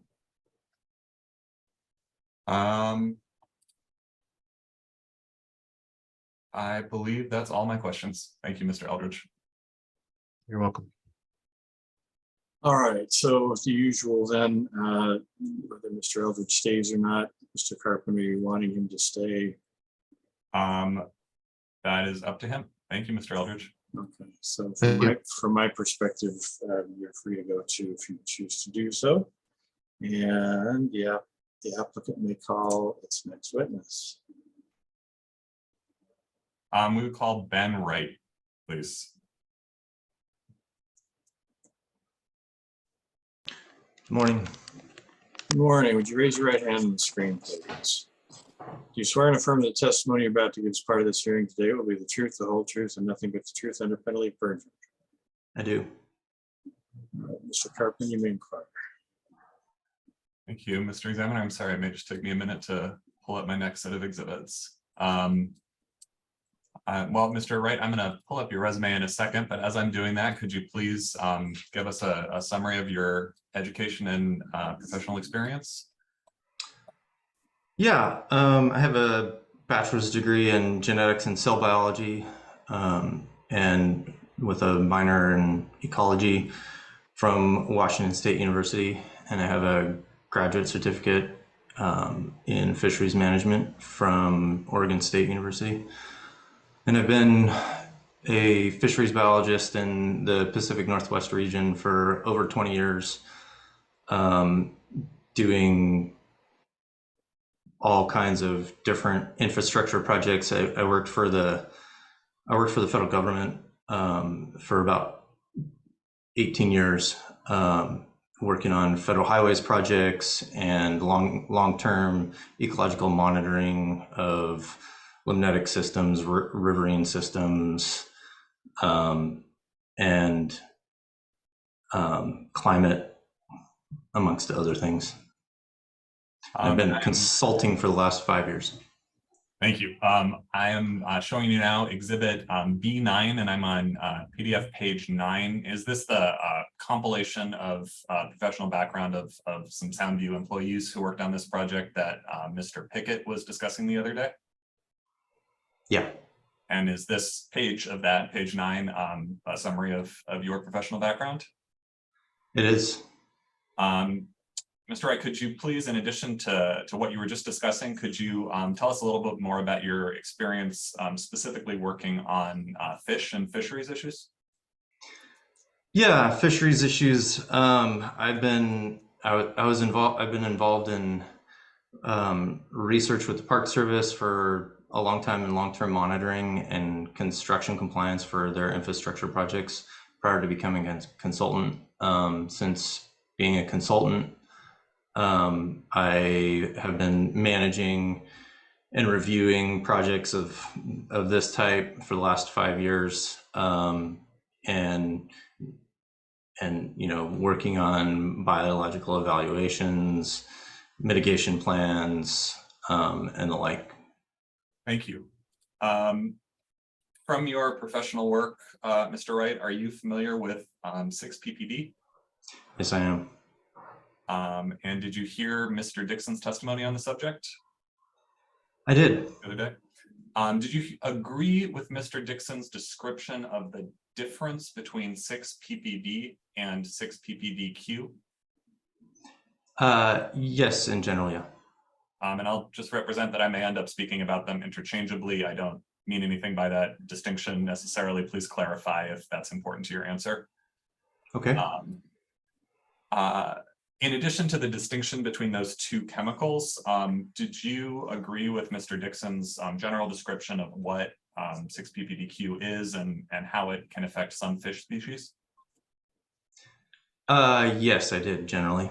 And could you, in your own words, just briefly sort of summarize what the overall summary of the assertions would be? Yeah. 6-PPD is a recently discovered tire chemical that was discovered in 2020. First studies were published in 2021. And basically it washes downstream and has been found to be highly toxic to aquatic organisms, and in particular to coho salmon. I'm sorry, Mr. Wright, I think you just mentioned this, but I may not have heard it right. When was 6PPDQ first identified as having this impact? 2020. And is it fair to say that our understanding of the chemical is still developing? Yes, definitely. I'm going to share with you, this is exhibit B31. Are you familiar with this document? Yes, I am. And can you tell us what this is? This is a publication prepared by the Washington State Department of Ecology that basically reviews the state of knowledge on the specific issue of 6-PPD and what mitigation strategies that they're proposing as potential treatment for 6-PPD in stormwater runoff. Thank you. I would move the admission of exhibit B31. No objection. It is admitted then. Thank you. Mr. Wright, I'm just going to go to the table of contents, which is on page 5 here. Does this lay out, as you were just describing, the different issues that this document goes into? Yeah, in general, yeah. And is there also, I believe on the next page, a list of appendices that further summarizes the different types of information that are available in this overall document? Yeah, it's basically providing the background for the findings of the document. Thank you. I'm going to jump down to Appendix C here, where it says Consultant Report on Best Management Practices for 6PPD and 6PPDQ. I'm going to go to PDF page 100, which is the document that's included as Appendix C. What is this? So this is a consultant's report of basically similar to the ecology synthesis. They heavily relied on this for their synthesis. It was initiated by Department of Ecology to look at all the available data and make recommendations on potential best management practices and their effectiveness for removal of 6-PPD. Can you just say in a little bit more detail what's meant by best management practices? Best management practices would be, ways of treating or preventing 6-PPD from entering stormwater systems or exiting stormwater systems. Does that make sense? Thank you. And I'm going to go to PDF page 107, which is part of this Appendix C document. And do you see table 1.1 here? I do. What's being described in that table? This is basically an evaluation of different BMP strategies that are listed in the stormwater manual and their potential effectiveness on treating 6-PPD and 6-PPDQ.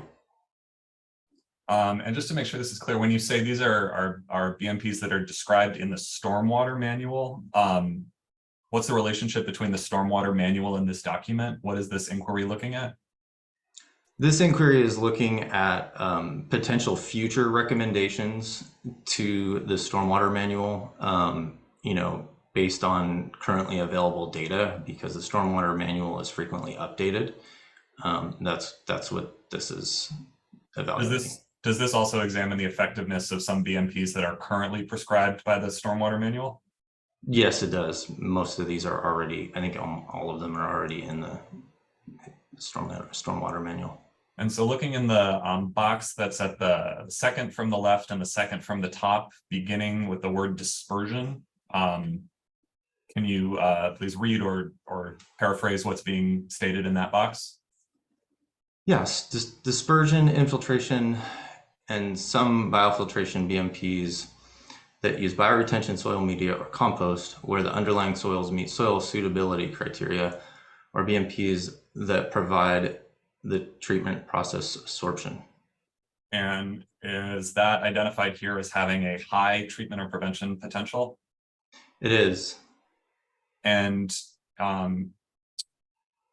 is it your understanding that that description is consistent with what Mr. Dixon was saying about what's currently understood in terms of the best ways to treat stormwater for 6-PPD?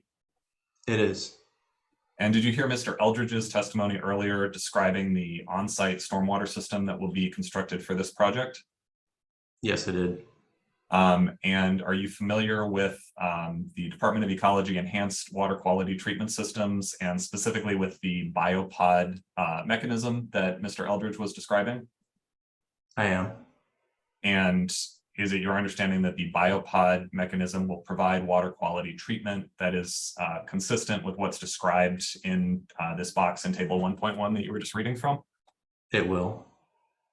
And so I'd just like to ask you to look at one other line. I'm going back up. This is the main body of the document. So I'm on page PDF 35 of Exhibit B31. And I'm looking at the section with the heading Using Ecology's Manuals. And the last sentence in that paragraph, which I'm highlighting, beginning with the word fortunately, could you please read that? Yeah. Fortunately, impervious surfaces that support vehicle use are already a focus of stormwater runoff for all new development and redevelopment projects. Therefore, WQP policy believes this focus already helps to control 6-PPDQ. And in your own words, what is that sentence saying? It's basically saying that if we're doing advanced stormwater treatment, such as this project, we're already addressing 6 ppdq based on our current understanding of 6 ppdq. And so consistent with that current understanding, would you expect that stormwater being discharged from the developed portion of the project site, as Mr. Eldridge was just discussing, so from the road improvements, driveways, parking lots on the project site, would you expect that to have any significant impacts due to 6 ppdq? No. And do you know of any standards that are promulgated by the Department of Ecology or the City of Tacoma or otherwise that would require water quality treatment beyond that level? Not that I'm aware of. Thank you. Okay, so the appellants have also, in addition to stormwater being discharged from the project site, have Mr. Dixon was testifying that traffic on city streets, which I think is being referred to somewhat as off-site stormwater, or stormwater from city streets that are not on the site of the project, that tire particles from traffic going to and from the project will also potentially travel into city stormwater and cause impacts to fish in that manner. I did hear that. Okay, I was hoping that sentence ended where I intended to start it. Did you hear Mr. Dixon state that he believed that the city should conduct an assessment under SEPA of the potential for that occurring? I did hear that. Did you agree with him on that point? No, I don't. Why not? The reason being is that at this point, our understanding of 6 ppd and how 6 ppd moves through the environment is very limited. And so for a biologist such as myself to be able to determine significance, whether there is a significant impact or not, we need to understand how it moves through the environment and how it's moving through existing stormwater infrastructure, which we don't. I'm going back to the same exhibit, Mr. Wright. This is again exhibit B31, and I'm now on page 31, PDF 31. Do you see the blue box here that has the heading additional research questions? Yes, I do. I'm not going to ask you to read all of those, but can you generally summarize what's contained in this blue box? This blue box is basically a series of research questions so that we can better understand 6 ppdq and 6 ppd for that matter, and how they move through the environment, and so we will be able to in the future be able to make determinations of significant impact or not. Do you think it would be necessary to answer any of these questions in order to be able to conduct the type of project-specific assessment that Mr. Dixon was recommending? Yeah, I think several of these questions are going to need to be answered before we can answer that kind of question. And I'm just going to go now down to PDF page 165. So this is a table that was included in that Appendix C publication we were talking about earlier. First, can you, as I asked you before, just generally summarize what this table is describing? So this is kind of a bigger picture view of all the research needs and knowledge gaps in 6 ppd and stormwater treatment, et cetera. And it's prioritizing which ones are the highest priority so that we can start to incorporate these into effects determinations and analyses, and better treat 6 ppd. Sorry. Is the text here large enough for you to read? Do you need me to zoom in? No, I'm good. I got a big screen I'd over just here. like to ask you to read two of these. First, I'm looking at the third box down that has text in it that begins with the word uncertain. Do you see that? Yes, Could you please read what's in that box? yes. Uncertain what land uses, ADT, etc., will trigger the need for treatment BMPs at sites. Also unknown whether there is an ADT threshold where 6 ppd and 6 ppdq concentrations are no longer present in lethal amounts. Understanding where the loading is problematic will also allow prioritization of sites with higher concentrations. Mr. Wright, do you know what ADT stands for in this context? I think it's average daily trips I or believe- traffic. I'm not a yeah, traffic it's- engineer. Going back up to PDF page 108, and here at the bottom, do you see it says average daily traffic or ADT? Yep. Is that what that's Yep. referring to? Yep. All right, just jumping back down. So this text that you just read, beginning with the word uncertain, can you briefly summarize what that is saying? That means we don't know. Sorry, the full box. What don't we know? Oh, sorry. I thought you meant just the uncertain. I think that's why I asked it. So that was a fair answer. I would say that basically what it's saying is we don't know what land uses, how many trips per day are creating a need for treatment, right? Because we don't fully understand how 6 ppdq, 6 ppd and 6 ppdq move through the environment, and what loading is required for that to move through the environment at lethal levels. At this point, 6 ppdq has really been laboratory analysis. There are studies done, field studies that have been done, but the vast majority of our understanding is based on lab data and toxicology data in the lab. So, yeah. And would it be necessary, in your opinion, to understand those issues and be able to answer those questions in order to conduct a meaningful assessment of a particular project's impacts due to 6 ppd? Yes, it would. Could you please read the text box below the one that you were just reading, beginning with, but then continuing, beginning with the words additional testing? Yeah, additional testing is needed to understand what forms dissolved, adhered to particles in soil, etc., and what range of particle sizes containing or attached to 6 ppd and 6 ppdq need to be removed by BMPs to reduce the lethality of stormwater effluent.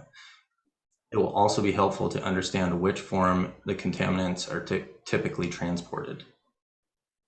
Same question, Mr. Wright. Could you please summarize briefly in your own words what this is describing? This kind of goes back to some of the elements of the discussion I've had earlier, is that we don't really understand how 6 ppd and 6 ppdq move through the environment. And so there's this range of particles, particle sizes, and how it interacts with its surroundings, such as metal pipes, such as plants, such as soils, that we don't really understand at this point. And would these questions be important to be able to answer and in order to enable an assessment of a particular project's 6 ppd impacts? Yes. Just one more question along these lines, Mr. Wright. I'm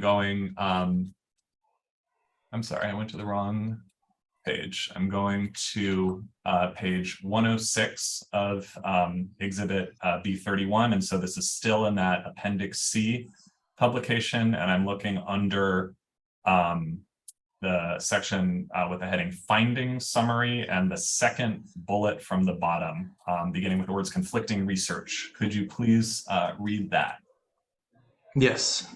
Conflicting research has been reported regarding the temporal distribution of 6 ppdq and other TWP contaminants during a wet weather event. Some studies have reported that 6 ppdq transport exhibits a first flush phenomenon, while other studies indicate tire wear where chemicals concentrations peak several hours after the wet weather event starts, suggesting that these chemicals are transport limited rather than mass limited. And does TWP stand for tire wear particles, as we see up in the second bullet in this section? Yeah, it does. And so going back to the bullet that you just read from, what is that saying? It basically means that there is this, it does exhibit a first flush phenomenon in some studies, and other studies have also shown where there's a prolonged curve of 6 ppdq getting transported through the environment, which means that it's really how much they're saying it's potentially transport limited, which means that it needs a certain amount of flow to get activated and move through the system, and how long that duration occurs is how much transport is available. But there's, it's conflicting, so we don't really know which one is the case at this point. And would that question be important to answer in conducting an assessment of a particular project's off-site traffic-related impacts due to 6 ppd? Yeah, it would. Quick question, another interjection here. Any idea who did these studies that conflict? They're being referenced. And if you don't know, you don't know, that's fine. I'm just trying to figure that out. I know the TN lab has been working on this. The one that originally discovered 6 ppd, and I know that there's previous research before that was looking at first flush phenomenon, but I don't know specific research projects. Do you know if any of those studies are being performed by, let's say, parties with a particular interest, such as the tire industry, or are these all being done by neutral? No, scientific outfits? I know the tire industry is mounting a counter response.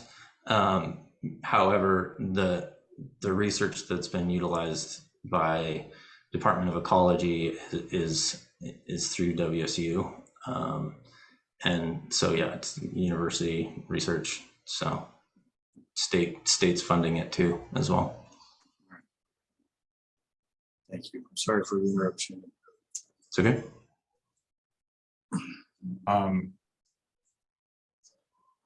Mr. Wright, just to make sure we're clarifying, is your testimony today informed by your understanding of the best available science that exists today?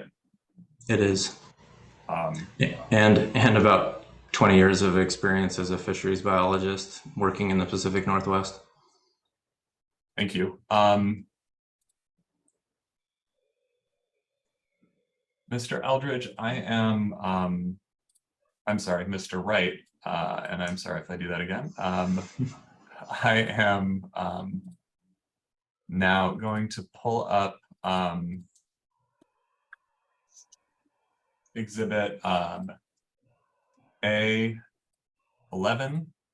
which is one of the studies that Mr. Dixon was discussing the other day. Are you familiar with this document? I am.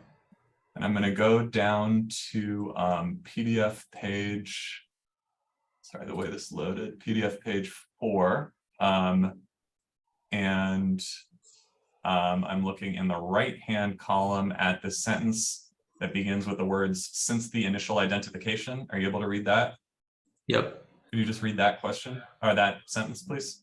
Yes, since the initial identification, additional reports of 6 ppdq occurrence have confirmed its ubiquity in roadway impacted environments at reported concentrations up to the low microgram per liter range. Mr. Wright, what is your understanding of the word ubiquity in that sentence? That means it's everywhere. Can you say more about what you understand that to mean? Yeah, ubiquitous means it's widespread, all over the place. Yeah, I don't know how else to describe that further. It's like the presence of Starbucks. Yeah. Yeah. Also often found along roads. Are you, does the ubiquitous nature of 6PPD inform your view of what it would require to conduct a SEPA analysis, or whether it would be possible to conduct a meaningful SEPA analysis of a particular project's offsite traffic 6PPD impacts? I think it greatly complicates any possibility of making accurate effects determinations at this point with our understanding of 6PPD in the environment. Given that understanding, do you think such an assessment is possible? At this point, no, I don't. Mr. Wright, you mentioned earlier that there are no Department of Ecology standards that are currently addressed specifically to 6PPD. Is that right? That's true. Do you know if any such standards are under development? I mean, that's what the point of those effectiveness documents are. That basically what has been promulgated by Department of Ecology as an interim guidance document for projects, so that people can start to look at ways to reduce 6PPD in the environment with our current understanding. And so eventually those will get worked into the stormwater manual, but there needs to be much more rigorous review and scientific research conducted before that's finalized.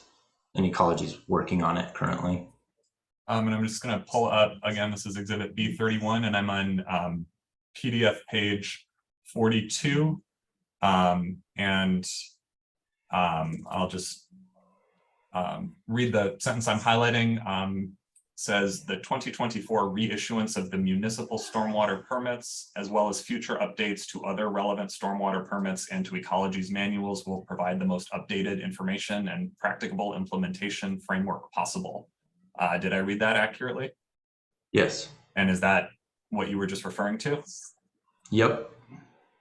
And is it your understanding, Mr. Wright, that Ecology is looking both to address project site specific BMPs, as well as methods that could be used by municipalities system-wide and a stormwater system to address this issue?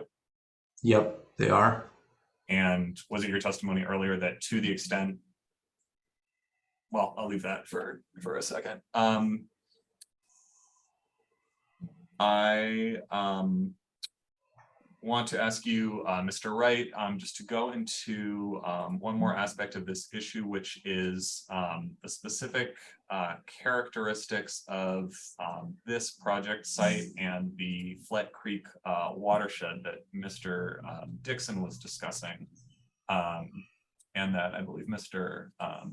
Pickett also discussed. So I'm going now to Exhibit A15. And this is the graphic at page 10 that provides kind of an overall schematic for the Flat Creek watershed. Are you familiar with this? Yes, I am. And just to for efficiency's sake, is it fair to summarize Mr. Pickett's testimony as being that that there is water, municipal stormwater that runs into Snake Lake, runs through culverts onto the project site for this property into what's called Stream Z, or the South Tacoma Channel? Is that Yes, that's correct? That's correct. And then just going to page 5 of this document, at the bottom, section 1.2.2, where it describes the Flat Creek watershed. Could you please read the last 2 sentences of this paragraph, which I've highlighted?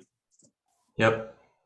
Water reaching the South Tacoma Channel enters a series of open ditches and is largely infiltrated. During periods of above normal precipitation, stormwater runoff leaves the South Tacoma Channel and flows to the Flat Creek holding basins via piped conveyance. Is that also consistent with the description that Mr. Pickett was giving? Yes. What does largely infiltrated mean here? Largely infiltrated in the South Tacoma Channel means that the majority of the time, the vast majority of the time, the South Tacoma Channel is infiltrating, the flow in the South Tacoma Channel is infiltrated on the site in that open ditch. And it's only during peak storm events that the water is actually conveyed through that ditch into the 8,000 over 8,000 foot pipe system, continuous pipe system that goes directly to the Flood Creek holding basin. And just to go back to the graphic we were just looking at, what you were just talking about with the piped system and the Flat Creek holding basin, is that the area at the bottom or south end of this oval that's labeled South Tacoma Channel? Yes, basically it's from 56th Street all the way to Flood Creek holding basin. It's piped. And so just going back a second, does the intermittent nature of the South Tacoma Channel inform your conclusions about the likelihood of 6 ppd impacts resulting from off-site traffic from this project? It is definitely a factor, yeah. What is the significance of that? Well, I think that, you know, a big portion of the offsite traffic is traveling to the north to Highway 16 from the traffic testimonies we've already heard in this project. And as that runoff runs into the site, it's in the future, well, currently right now, it's running through the existing stream system and infiltrating on site or getting discharged downstream. The current stream is full of trash, and there are already a whole bunch of tires sitting in the stream that we're going to be removing with this project. And we're also going to be enhancing the wetland function, which is known to help with the removal of 6 ppd. Wetlands do reduce 6 ppd to some degree. We don't really understand the full extent of that, but it does provide a reduction. And so the majority of the offsite traffic that's how the water is going to be moving through the site and to offsite. Okay. Is it possible, Mr. Wright, that stormwater from north of the project site or other stormwater carrying tire wear particles from offsite traffic from this project or going to or from this project will in fact travel through that piped conveyance system south of the South Tacoma Channel and make it to the Flat Creek holding basin? It is possible, but again, I think that, you know, in listening to Mr. Eldridge's testimony, that's going to be later in larger high water events where the majority of these contaminants will have likely been removed at this point because it will have been infiltrating at the on site. But yes, there will be some floodwaters that get conveyed down to the Flat Creek holding basins from the site. Right, and just to clarify, that water coming downstream could be from offsite as well. So it would be water from the municipal stormwater system that would not have gone through the on-site water quality treatment. Exactly. Okay, and so in that event, when it makes it to the Flat Creek holding basin, let's talk about what happens there. Mr. Wright, have you visited the Flat Creek holding basin? I have. When were you there? I actually just recently went out there this week. And is the Flat Creek holding basin depicted on page 1, the cover sheet of Exhibit A10? It is. And is that what's in the top image? Yeah, that's the top image. And referring to this image as may be useful, can you tell us what is the Flat Creek holding basin and what did you observe there that's relevant to the issue we're discussing? The Flat Creek holding basin is a series of 4 retention ponds that essentially hold back stormwater coming off of the 8,000 acre, I believe it's around 8,000 acre contributing basin. And then you can actually see in that photo the pump system that pumps the water out of those holding ponds into the Flet Creek wetland. And currently the water levels in that pond are about 6 to 8 feet below the elevation of the water levels in the holding pond. So there's definitely no way that fish are moving between above that point from my perspective. So, sorry. Go ahead. Well, I was just going to keep going. That there's basically in the series of 4 ponds, that lowest pond is an open water pond. You can see this photo that we're looking at here was taken in the wintertime. So those ponds are at full tank. But currently, the other 3 ponds upgrading of that are full of wetland plants. And essentially functioning as a series of 3 wetlands with depressional feature. The top one has a pretty significant depressional feature in it, where it holds a lot of water. And what's the significance of that? The significance of it, from my perspective, would be that any tire particles washing off of the roadways and traveling 8,000 feet through the pipe that end up in the Flet Creek holding system would likely fall out in that first uppermost holding pond and get entrained in the vegetation that exists there. What about to the extent that there is already stormwater containing 6 ppdq that comes into the Flet Creek holding basin? Is there anything about what happens to the water that would affect what happens to the chemical, or whether the chemical makes it further downstream into Flet Creek proper? Yeah, I mean the system is actually pretty complex down here. What's going on? And as it travels through those series of ponds, I would expect, based on what we know about 6-PPD, it's an active organic chemical that binds readily to other organic chemicals, and with a so that's removing it out of the water. And so I would expect there's some function and reduction of 6-PPD as it travels through the series of ponds. And then there's also the residual time of how long the water stays in there, which my understanding is the city doesn't know what the residual time of these ponds are. And so we can't really quantify that. But we do know that there is going to be a reduction. And then lastly, the differential elevation of the water in the lowest pond basically makes it so that, and this is in some of the regional stormwater facility reports, is that they've had problems with the water. I mean, it's a problem from a stormwater management perspective. It's not a storm problem from a water quality perspective. They've had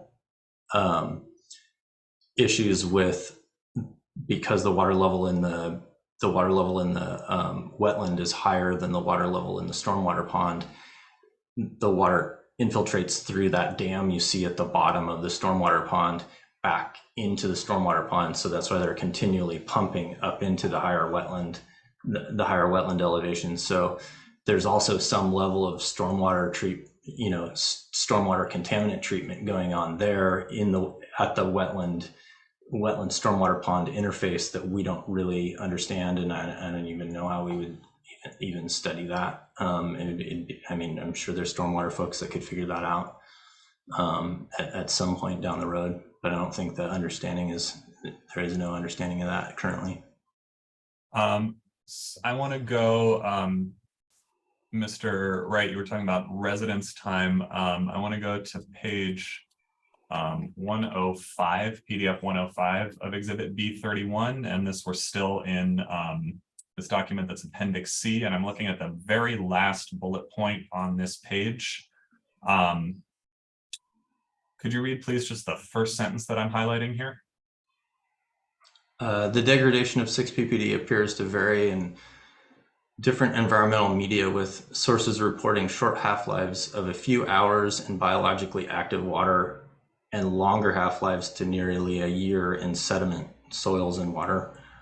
The degradation of 6-ppdq also varies significantly, from just over a day in water to nearly a year in sediment in different environmental media.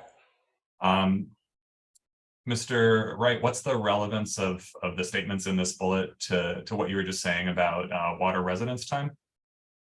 Yeah, the relevance there is, you know, at this point, we have some understanding of the half-life of 6-ppd, and which half-life means like you're basically reducing concentration in half, because it's an active organic, it's binding, it's changing conformation, so then it's no longer you know, it's degraded to something else, and so there's this range of half-lives, and depending on the environmental conditions, that half-life changes, and within that stormwater complex, you know, there is a residual time as stormwater moves through that system, of how long it stays there, and 6-ppd is reducing the entire time it's in there.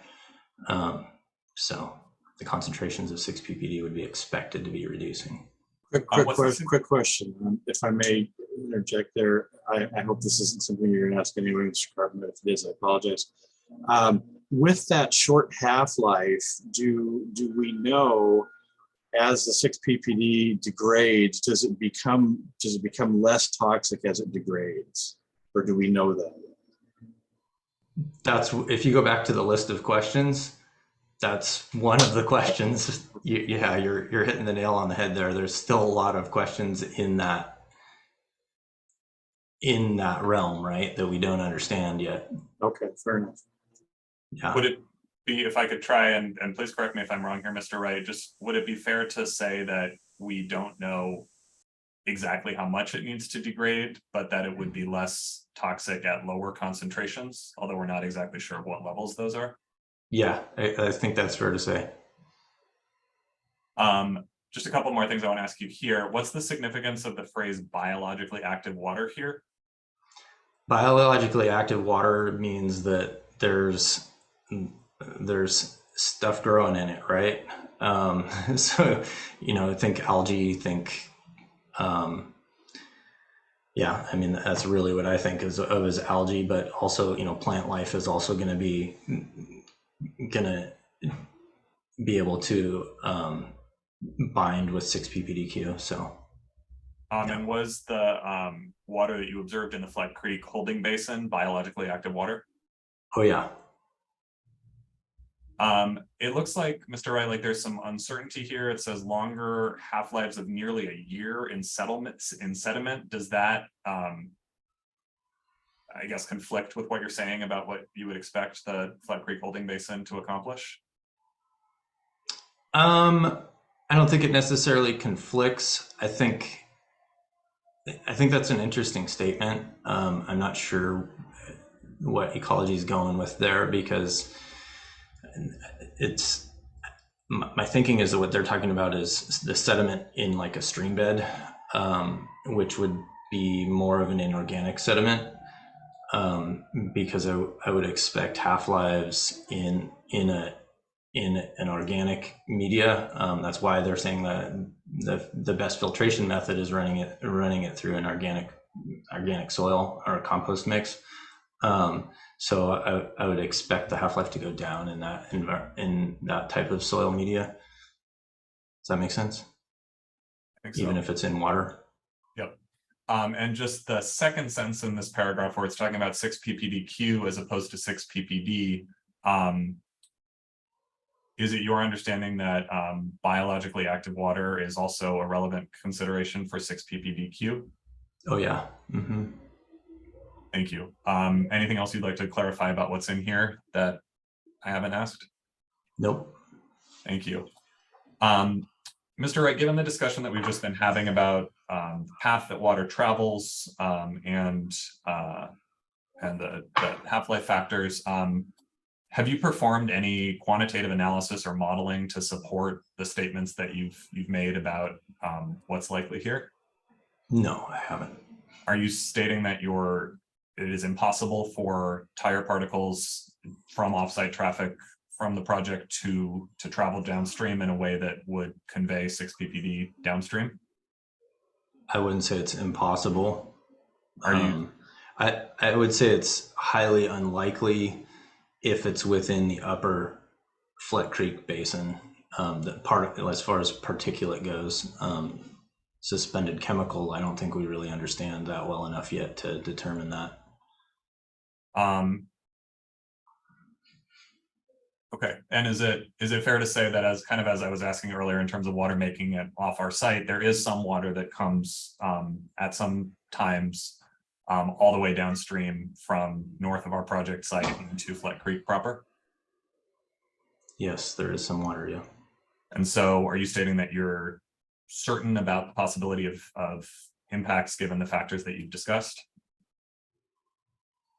Restate the question. I'm not quite sure what you're getting I at there. probably just repeating what I've said already. You're not stating anything about this with 100% certainty, are you? No, I mean, I think there's way too many questions still in the air about 6 ppd and 6 ppdq at this point. Given everything we've discussed, then what is your overall conclusion about the likelihood of impacts from offsite project traffic on salmon in Fleck Creek due to 6 ppd? I think overall, determining significance, a significant impact is not really possible at this point, given the information we have, and given what I've reviewed. Of where the majority of the offsite traffic is going, and the treatment systems in place, and the anticipated mitigation actions on site, and what I've observed down gradient of the site, I don't see a significant impact there. But again, that's just based on the current state of knowledge and years of experience as a fisheries biologist. Thanks, Mr. Wright. Is there anything else you'd like to say on this topic or in response to anything you heard from Mr. Dixon that I have not asked you about? No, I don't think so. Not at this time. And that's all my questions on direct. Thank you very much. Hi, Mr. Wright. My name's Nora Lane. I'm one of the. Hold on, didn't turn them over to you yet, so hang on.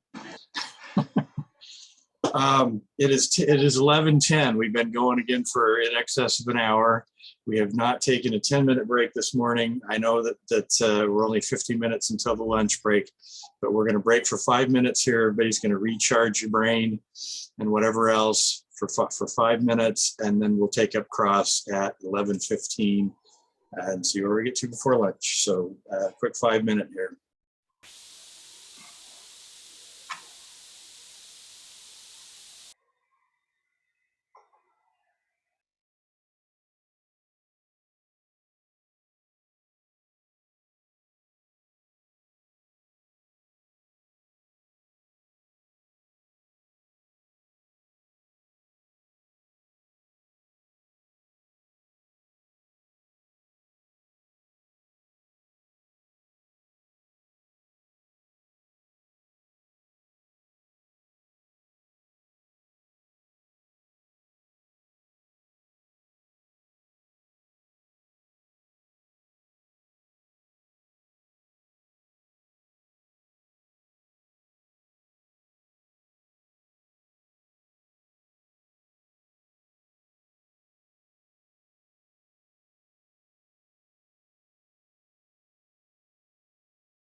So, let me say that on the recording. All right, so we're ready for the cross of Mr. Wright at this point.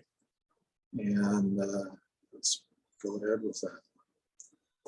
Thank you, Mr. Hearing Examiner. Hi again, Mr. Wright. My name is Norlane. I'm one of the attorneys for the appellants, Norlane Jan. I'd first like to start out by asking you, you prepared in part the biological evaluation or Exhibit C9, correct? Yeah, I consulted on it because in my role as a senior fisheries biologist, our staff that actually write those documents usually come to me and we discuss our effects determinations before they finish writing the analysis. Yeah, so I was involved. Thank you. Okay, so you were involved then also in part with the production of the Wetland and Fish and Wildlife Habitat Assessment Report or Exhibit C22, correct? The mitigation plan elements of it, yeah. Okay, thank you. You mentioned in your direct testimony just now, you are an experienced biologist, a fish biologist of 20 years. And you were using that expertise to assess significance, particularly as it pertains to SEPA analysis, correct? Yes. Great. And you also shared that there's a lot of scientific question about 6-ppdq, correct? That's correct.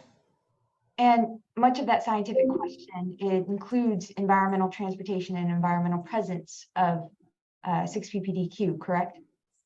That's correct. Does that same, well, I'll ask you this now. I'm just going to ask you if you agree or disagree on this. 6-ppdq has shown across multiple studies done by different institutions as an inducing factor of pre-spawn mortality in coho salmon, correct? That's correct. Okay. So even though we don't know environmental fate and transport of 6-ppdq, we do have some reasonable scientific basis for understanding that it does kill coho salmon before they can spawn, correct? That's correct. Okay. Ms. Brechtel, can you please pull up Exhibit B31 just on the first page? And just because I know I'm not a scientist and sometimes using the term pre-spawn mortality can be a bit confusing. Ms. Brechtel, I'm going to ask you to go to just the cover page of this exhibit, please.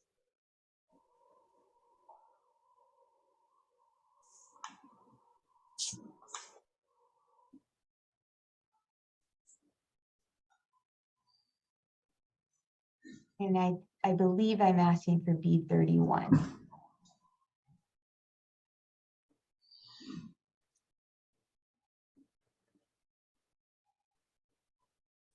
Thank you. Thank you, Ms. Brechtel. Mr. Wright, so that picture that just appeared on your screen, that is a fish that has died in pre-spawn mortality, correct? That's correct. That's my understanding. Okay, thank you very much. Ms. Brechtel, you can take it down now. So I want to be clear, even though we can't understand the method and means that 6-ppdq can get to fish, we do know that when it does get to coho fish, that's what it results in, that kind of death, that serious impact. That's true. Okay. So I want to pull back to some of what you had mentioned. When Mr. Cartman was asking you about the on-site treat or 6-ppdq, as the Department of Ecology is mentioning BMPs, and if there's already, you said, quote, well, I'll paraphrase because I don't know if I got you word by word. If we're already doing on-site or stormwater treatment, we are meeting the current standards for treating 6-ppdq, at least for BMPs. That's a paraphrasing of what you said, correct? I think the important element that you're missing there is that we're utilizing the biopods, which that's been shown to that treatment level has been shown to remove, like even in one of the papers you guys provided, has been shown to completely remove 6-ppd below detection levels. So yes. Biopod is a BMP, correct? Yes. So I did get that. Okay. And in your analysis for this project, I know you did robust on-site analysis. Did you cover off-site stormwater impacts at all? Did we cover off-site stormwater impacts at all in our in our effects determinations? In either the biological evaluation or the Fish and Wildlife Habitat Assessment Report? It would have been, like Mr. Eldridge said, we looked at offsite stormwater to the effects to areas of offsite improvements, right? Beyond that scope, we would have looked at offsite impacts within the impact area established in the BE. Okay. The action area that does not include offsite, correct? The action area, they typically do include an area of offsite. Did they in this project? I would have to look at the map to confirm that. Okay, thank you. So I'll change direction a little bit here then. While all parties are disagreeing on the exact number, the record does show that this project will have some additive impact of increased trucks and vehicles in this area, correct? That's my understanding. And you're basing that understanding because you did share that you looked at the traffic, you heard the traffic testimony earlier in this Yes. Great. And with additional vehicles, is it scientifically sound to say that 6 ppdq will necessarily result from tires on additional vehicles? Yeah, that's scientifically sound. That will be 6 ppd. So there is an element of certainty in the increase of 6 ppd in the area because of increased trucks and vehicles, right? That's not uncalled for. No. Thank you. And did you watch Mr. Dixon's testimony on? Objection. I'm sorry to interrupt. I just want to make sure the answer to that last question is clear. Ms. Jan, I believe you asked 2 questions, one of which was a negative, and Mr. Wright said no. Would you mind just clarifying? Sure. Yes, thank you, Mr. Cardman. I'll rephrase. It is not an unfound or unbased conclusion to say that because there will be increased trucks and vehicles as a result of this project in this area, regardless of number, that's necessarily going to result in an increase of 6 ppd and 6 ppdq in this area, correct? Yes, that would make sense. Thank you. Mr. Cartman, was that fine? Great, thank you. Mr. Wright, did you watch Mr. Dixon's testimony on Tuesday? I did. Great. And did you, well, I'll paraphrase his definition of biofiltration and you tell me if you agree with it. It's essentially the use of porous material as a filter rather than other sorts of infiltration, correct? It's organic media. Yeah. Right. And you did watch Mr. Pickett's testimony on Tuesday as well, correct? I did. Okay, and you also referenced the 8,000 feet of piping, which is merely 1.5 miles between the Flat Creek holding basins and the southern end of the project site. On that piping, did you, as a part of your review for this project, assess if there are filters in those pipes? No, that information is not readily available in the stormwater maps. I looked at the stormwater maps for evaluating how long the pipe was as part of our fish passage barrier analysis. Gotcha. Thank you. So Ms. Brechtel, I'm going to ask you to pull up Exhibit B30 at page 2, please.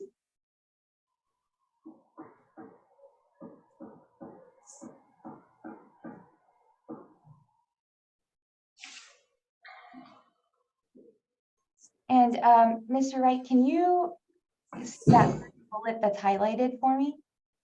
Or well, can you see it? Okay, I'm going to read it out loud. The primary pathway of 6 ppdq transport is most likely via runoff from roads and parking areas to BMPs or through conveyance systems, in parentheses, storm drain pipes and catch basins to surface waters or direct discharges to the surface waters. Ms. Brechtel, you can go ahead and take it down. Did I read that correctly, Mr. Wright? You did. Okay, earlier in your testimony with Mr. Cartman, you said that while there's so much we don't know about 6 ppdq, including transportation. Based on what I just read, you would say that there are some findings that the primary method of transportation for 6 ppdq is through conveyance stormwater conveyance, correct? That's correct. I would like to qualify one thing that was in that statement. Well, can you qualify that on redirect with Mr. Cartman, if that's all right? Well, let's do it now while we're in the moment. Okay. There's a key statement in there that it says direct discharge to surface waters. In this case, we are not having direct discharge to surface waters. There are treatments occurring down gradient. And those treatments are the Flat Creek holding basins that you testified at length about?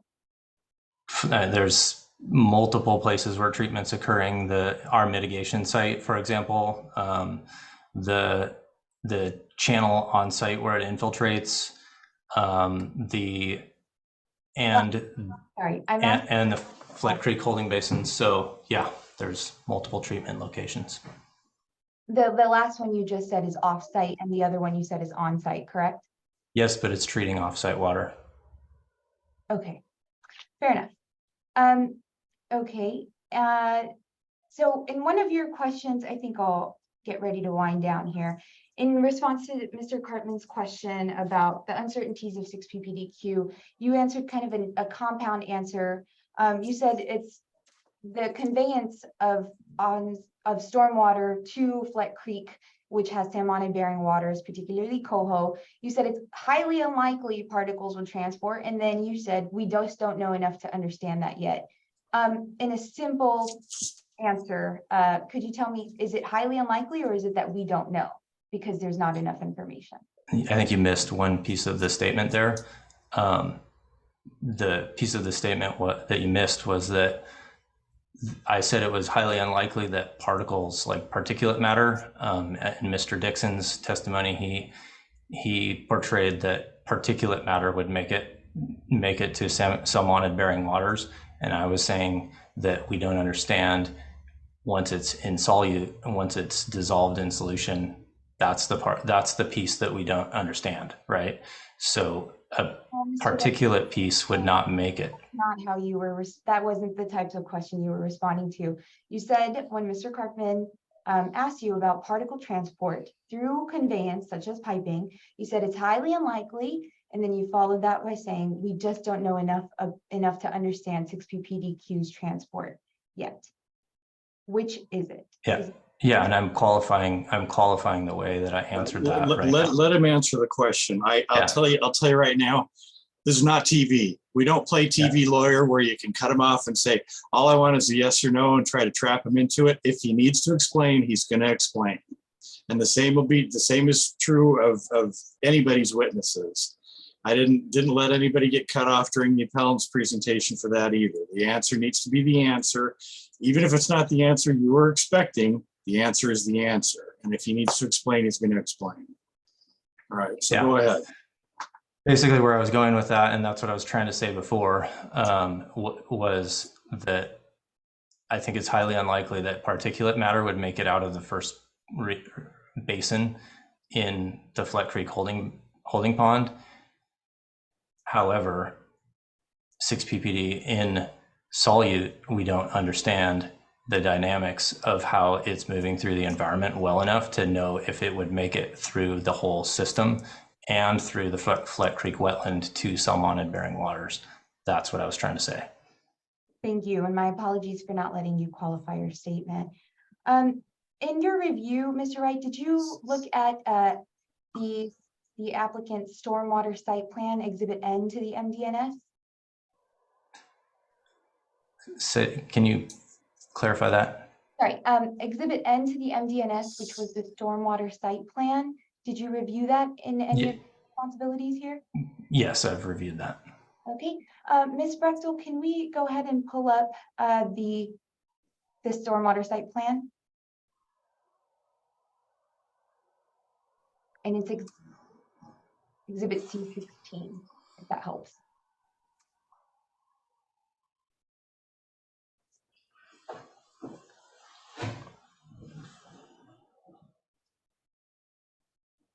Great, thank you.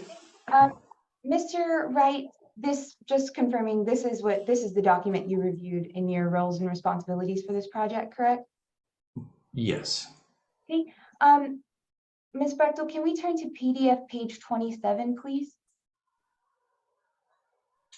or tab 3.0?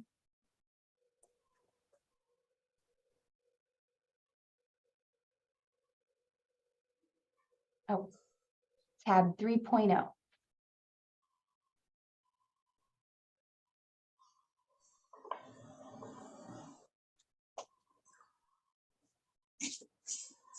Thank you. Ms. Bechtel, can you scroll to the next page, please?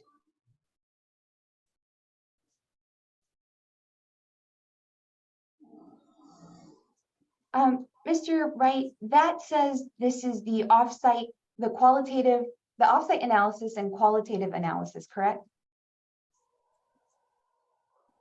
Okay. Yeah, that's what it says. Okay. And I'm just going to read very, very quickly. It says an offsite analysis was performed and approved under another SEPA project. Presumably that's the Prologis project from 2007. I'm just qualifying the numbers there. And it says, see the attached section of the report in Appendix E from that previously approved SEPA submission. Ms. Brechtel, can you scroll down and show that these 3.5 lines are essentially all that's tab 3.0? Thank you. I think our next document is Appendix E, which these statements are referring to. This is where presumably that offsite qualitative analysis of offsite stormwater would be. Ms. Bechtel, can you scroll down? And Mr. Wright, do you see that Appendix E has no attachment and it goes straight into Appendix F? Is that correct?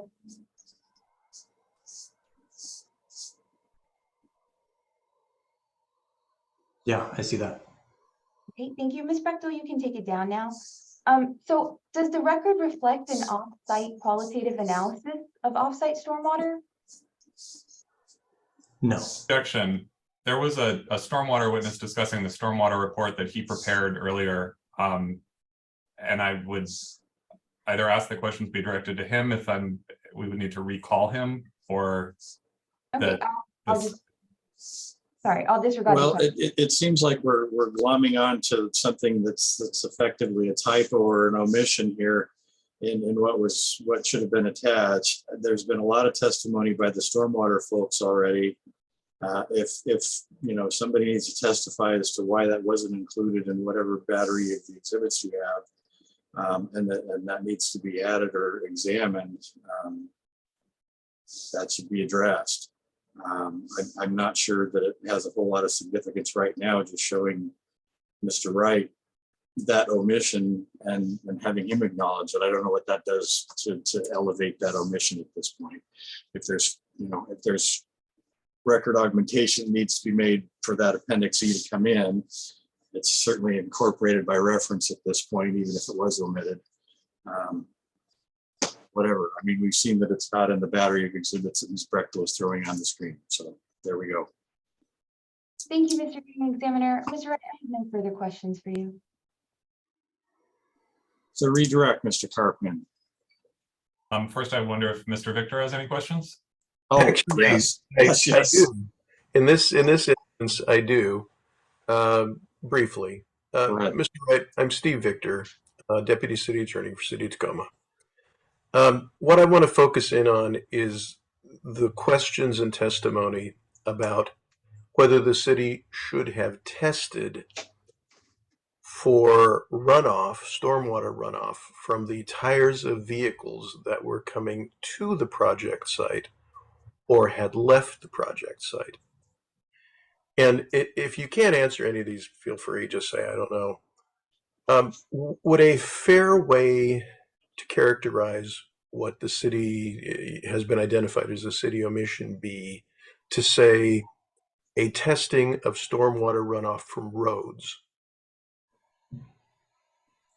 I don't know how else it would be tested. So I'm asking, do you understand the question to be, should we have tested stormwater runoff from roads? I guess I would go back to I don't know if I fully understand the question, but Let me try again. My question is, the allegation is we should have required the testing of stormwater runoff related to vehicles that had left the site that we're talking about or had not yet arrived at the site. So they're in transit somewhere, from somewhere or to somewhere else.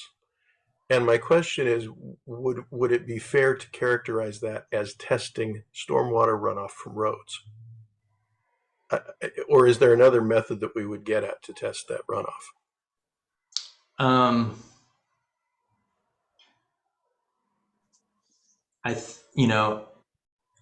In reviewing the Department of Ecology documents, current documents, they're still developing testing methodologies. So we don't even have a testing standard in place yet for 6 ppd. Well, I was going to ask you, a follow-up would be, are you aware of whether the state of Washington, on its own highway system, which goes through Tacoma, tests for PPD runoff in its stormwater from its limited access highway system? I'm not that, Okay. in tune with what WSDOT is doing, but I would assume because Department of Ecology is still developing the standard for testing, that WSDOT isn't doing it yet. And then a different but related question. Are you aware of whether the state of Washington regulates all stormwater discharge within the city of Tacoma under a permit? Yes, it does. Okay. And are you aware of whether that permit includes testing runoff from streets? I would assume it does. Yes. Yeah. You guys have stormwater facilities that you have to maintain permits for and test. That's all, Mr. Wright. Thank you very much. All right. Is there redirect then? Just briefly, Mr. Wright, I'm going to go back to Exhibit B31, and I'm here in the Appendix C document that you were discussing in a table of contents. And just on PDF page 104, do you see where it says references? Yeah. And if we go to page 63 of this document, which is page PDF 167 of the overall document, are those the list of studies that the examiner was asking you about earlier? Yes, I believe, yeah. That was discussed in the research findings in that Yep. section. And other than that, Mr. Wright, I just wanted to ask if there was anything else from the cross-examination questions that you received that you'd like to speak to or clarify. There may or may not be. No, not at this time. And that's all my questions. Thank you. All right. So able to release Mr. Wright. Thank you very much, Mr. Wright. Thank you for your testimony today. I think going forward, just as a housekeeping note, going forward with applicants' witnesses, in terms of order, let's have the direct testimony. Let's have Mr. Victor ask any questions that he has first from the respondent side, so that the appellants can then cross-examine on the full scope of what's come from the respondent's questioning. Wouldn't that make more sense, Ms. Jan, from your standpoint, so that you've got that full scope to cross on then? Yes, Mr. Hearing Examiner, thank you. Okay, that makes more sense to me, and I wish we'd done that previous to this, but we'll do it from this point forward. And then it probably won't make any difference, but we'll try. We'll do that from this point forward. So we've got just over 20 minutes before we break at 12 o'clock. Let's go ahead and call the next witness and see where we get to in 20 minutes. So go ahead and call the next witness. Great. We'd call Mr. Tom Moran. My notes updated for him. And Mr. Moran, would you raise your right hand on the screen, please? Do you swear and affirm that the testimony you're about to give as part of this hearing today will be the truth, the whole truth, and nothing but the truth under penalty of perjury? I do. All right, Mr. Carpman, you may inquire. Good morning still, Mr. Moran. While I am pulling up my exhibits for your direct, could you please tell us what your work on this project was and give us a summary of your background and experience? By way of background and experience, I have master's degree and bachelor's degrees from Purdue and University of Missouri. I have 33 years of experience in Washington State primarily and the Pacific Northwest as an environmental consultant. My work has centered around the assessment, investigation, remediation, and regulatory closure of contaminated properties. I managed a team of 30 technical professionals, where I was the technical lead when I was the primary owner of Environmental Partners, Inc. I'm now a vice president at TRC, which is a international consulting firm that also does the same type of work, the branch I'm in. I was the local area lead for environmental construction and remediation within TRC. In terms of what was the second half of the question, Mr. Cartman, what I was asked to do on this project? Yes, and your experience on this particular project site? Absolutely. So what we were asked to do from Bridge was to help them understand the various technical and regulatory requirements for redeveloping a Superfund site, which is what this is. Those can be complex. Those can be challenging at times. You have to work with multiple agencies and parties. It's very important for a potential buyer of a property like this to understand what they're getting into and to take certain actions and to undertake certain courses of action that allow them to not develop their own environmental liability for contamination on the property. For this particular property, it's interesting. I worked on this property as a geologist and hydrogeologist between 1990 and 1997. I performed and managed much of the soil investigation on the property as part of the remedial investigation, and I performed much of the groundwater investigation on the property. So I'm quite familiar with it. Thanks, Mr. Morin. I have exhibit B4 up on the screen. Is this a copy of your resume? It is. It's already been stipulated. Thank you. And I just want to ask you about a phrase you just used. I think you said that part of your role is helping the project applicant avoid environmental liability. Does that mean that you're trying to help them avoid legal responsibility or blame or something like that? Well, first of all, I'm not a lawyer. I use liability with a little L, not a capital L. At no point do we try to assist anybody in avoiding responsibility or anything of that matter. It's a matter of helping my client understand what their responsibilities are in taking a project like this on. So it's about education and understanding, not avoidance. And I'm glad you brought that up, because I was just going to say we are going to talk a bit about the legal regime that applies to this site under the Superfund program, which you've discussed your experience with. Are you testifying as a legal expert, Mr. Morin? No, sir. Are you? Do you feel equipped to discuss the requirements of the Superfund program as they apply to your work on this project based on your experience? Yes, I do. Thank you. And so could you please just summarize briefly the background on that? What's the history of the site, and how did it come to be regulated under the federal Superfund program? Yeah, absolutely. So this property has been an industrial property since about the 1880s. It's got a long history. Burlington Northern, which is the predecessor to Burlington Northern Santa Fe. I don't know if there was a predecessor in name before that. Burlington Northern operated on this property since about that time. The property also included two foundries, a wheel foundry and a bearing foundry known as Griffin Wheel and Amstead Foundries. It included a civil municipal airport. The site, the Superfund site itself included City of Tacoma property, Tacoma Power on the north end is a part of the formal site. The project area is not the entire South Tacoma Field Superfund site. This is one operable unit of the Commencement Bay Nearshore Tide Flats Superfund site. An operable unit is a portion of a larger site that's been further characterized and designated as its own area of interest within a Superfund site. Commencement Bay was one of the first Superfund sites under the Circle Law. It was then, demised into smaller operable units, of which this is one.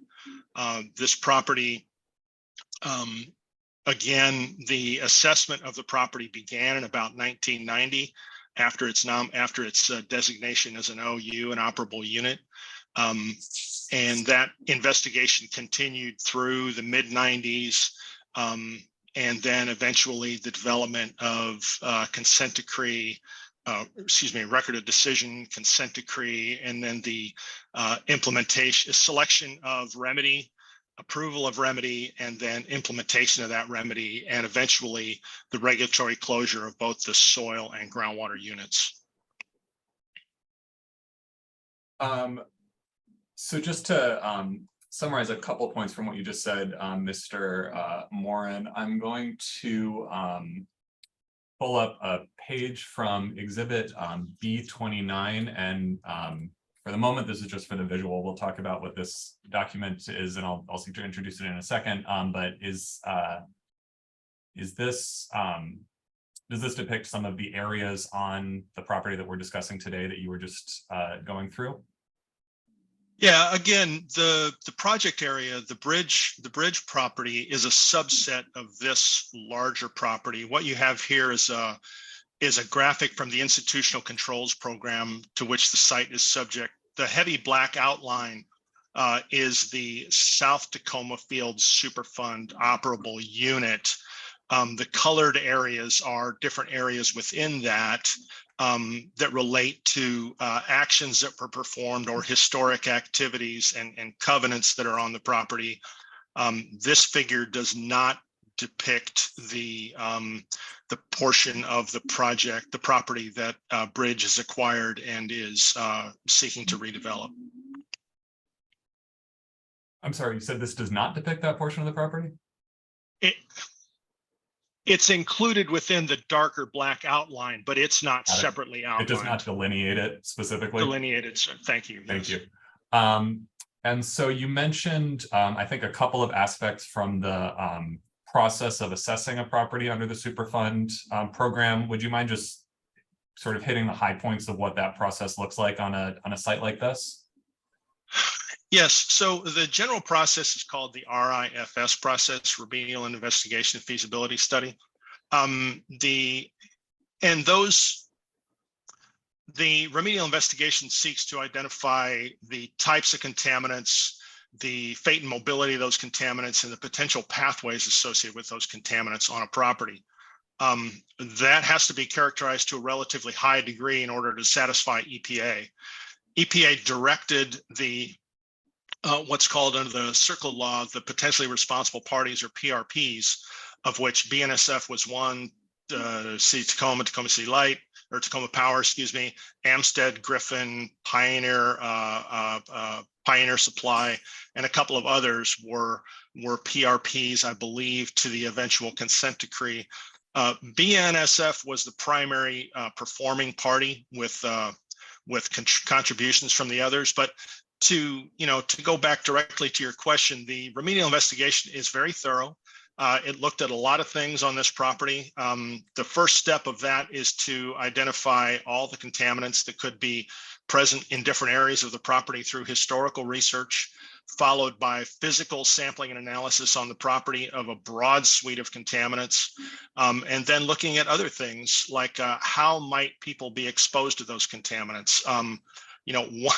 One of the things that was done back in the day, it was sufficiently thorough that it was necessary to sample blackberries on the property to see if they would uptake metals, and then people could be exposed to blackberries when they were picking on the property. So it's an exceedingly thorough analysis. Once that analysis is done and everybody agrees that it's complete and they understand what the pathways, the exposures, the fate of those materials are, then EPA typically moves to what's called a record of decision, at which point they identify the remedial action objectives that need to be achieved through any remedy. I believe the ROD was completed in about 1994. Based on those remedial action objectives, it's then necessary for the performing parties to develop a feasibility study that achieves those remedial action objectives during remediation of the project. Great. So I'm going to show you Mr. Morin, This is exhibit B10, I believe, which is this the record of decision, or what you just described as the ROD for this property? It is. And was the process that led up to the issuance of this document consistent with what you just described? I believe so. It's 30 years ago, but yeah, I'm pretty sure that's how it was. Mr. Morin, are you able to see the file name that's at the top, I think, of the screen that I'm showing? Yeah, where it says redacted.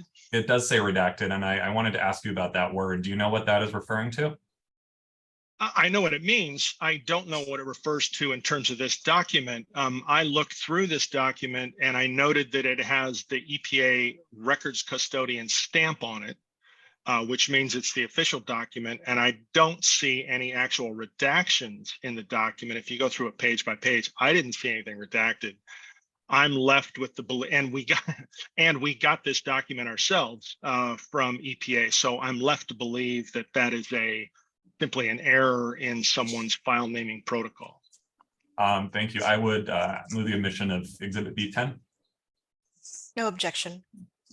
With no objection, it'll be admitted. Thank you. Mr. Wright, I'm now going to go to exhibit B11. Are you familiar with this document? I believe this is the consent decree. Yes, that's correct. And just briefly, what is the significance of this document? Again, not an attorney.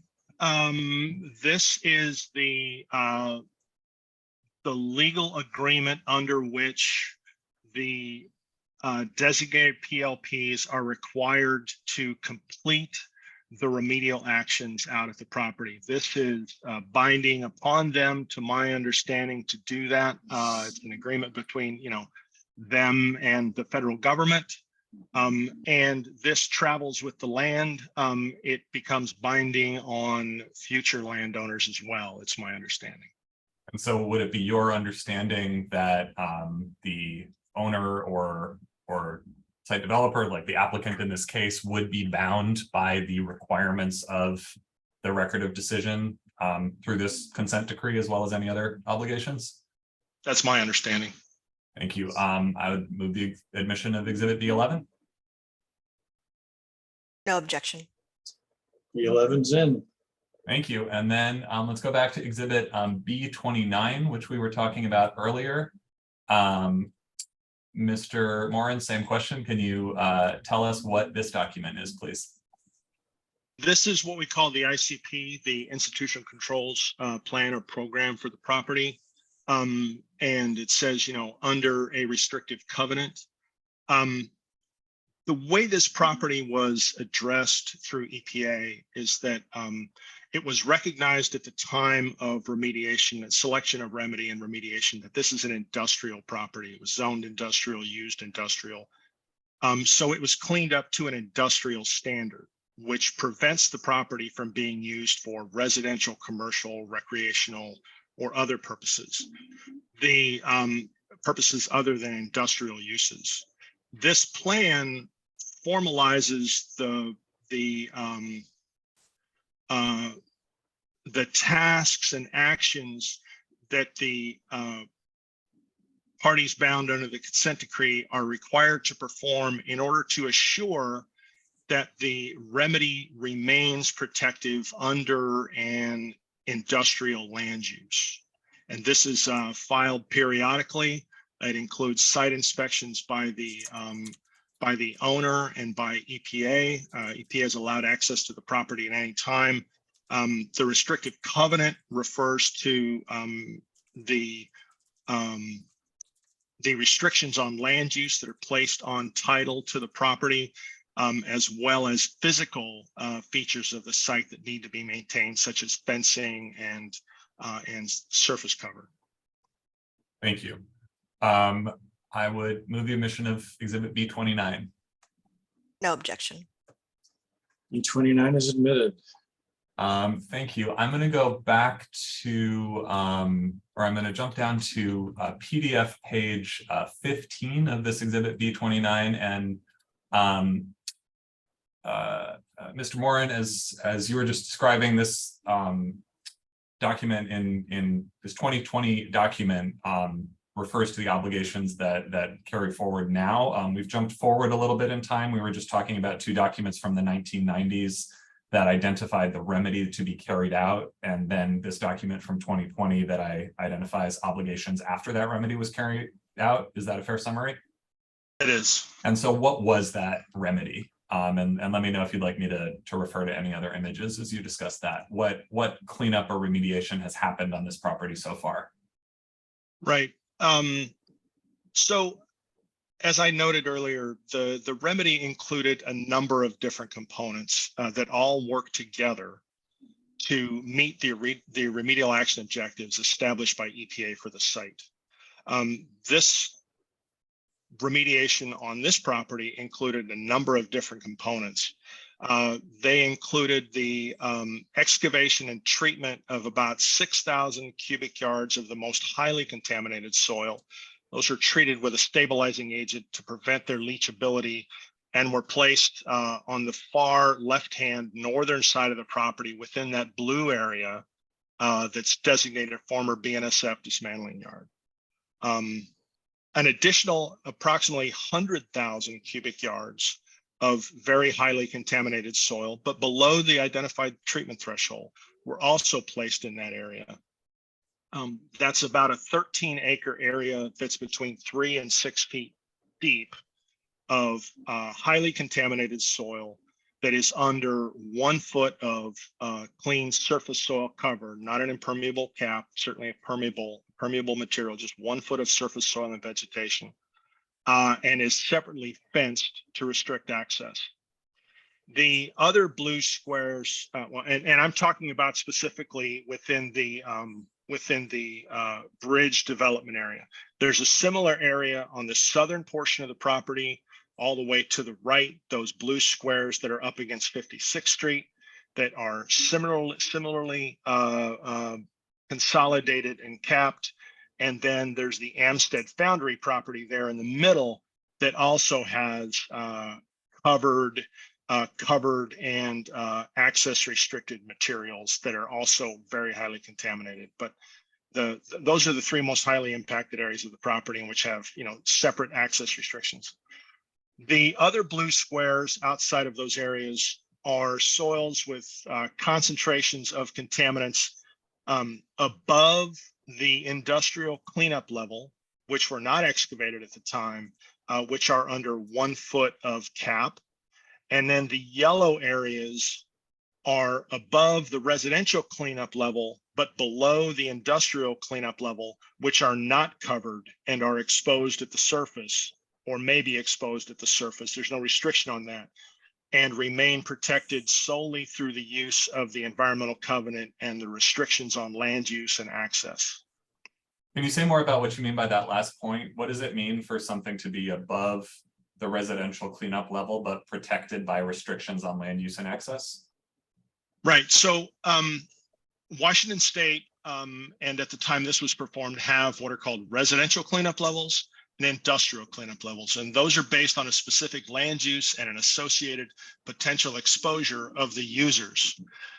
Obviously, and the people who would be exposed, right? Residential land uses could include children, could include young people, could include pregnant women, could include a more frequent exposure, and a lower tolerable level of risk than would be associated with an industrial use, which would be typically adults only. We don't have children on industrial properties. There are other risks associated with industrial use. So there are higher cleanup levels and higher risk levels allowed for those. One of the ways that regulations protect against the use of industrial properties as residential properties is to bridge that exposure gap by saying, thou shalt not use this property for anything other than industrial purpose. You can't go out there with your kids walking. You can't build a house out there.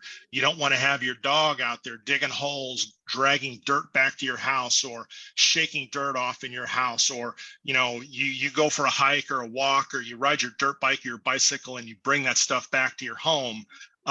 That's part of how the exposure analysis and potential exposures and routes of exposure that are identified in the remedial investigation are addressed through the ultimate remedy.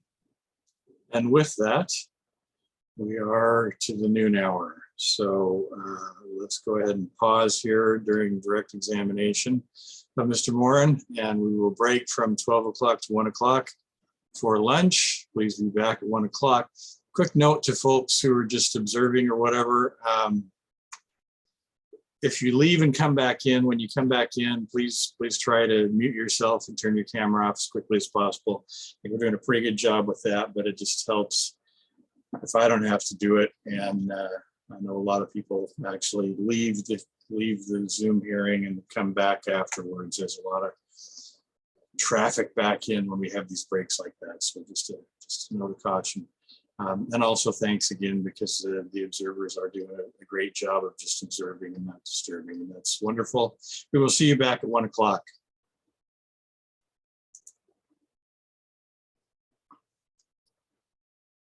All right, we are back from our lunch break. It's 1 p.m. on day 3. And we broke well in the midst of the direct examination of Mr. Moran. And so we will pick that back up at this point now. Examiner, good afternoon, Mr. Moran.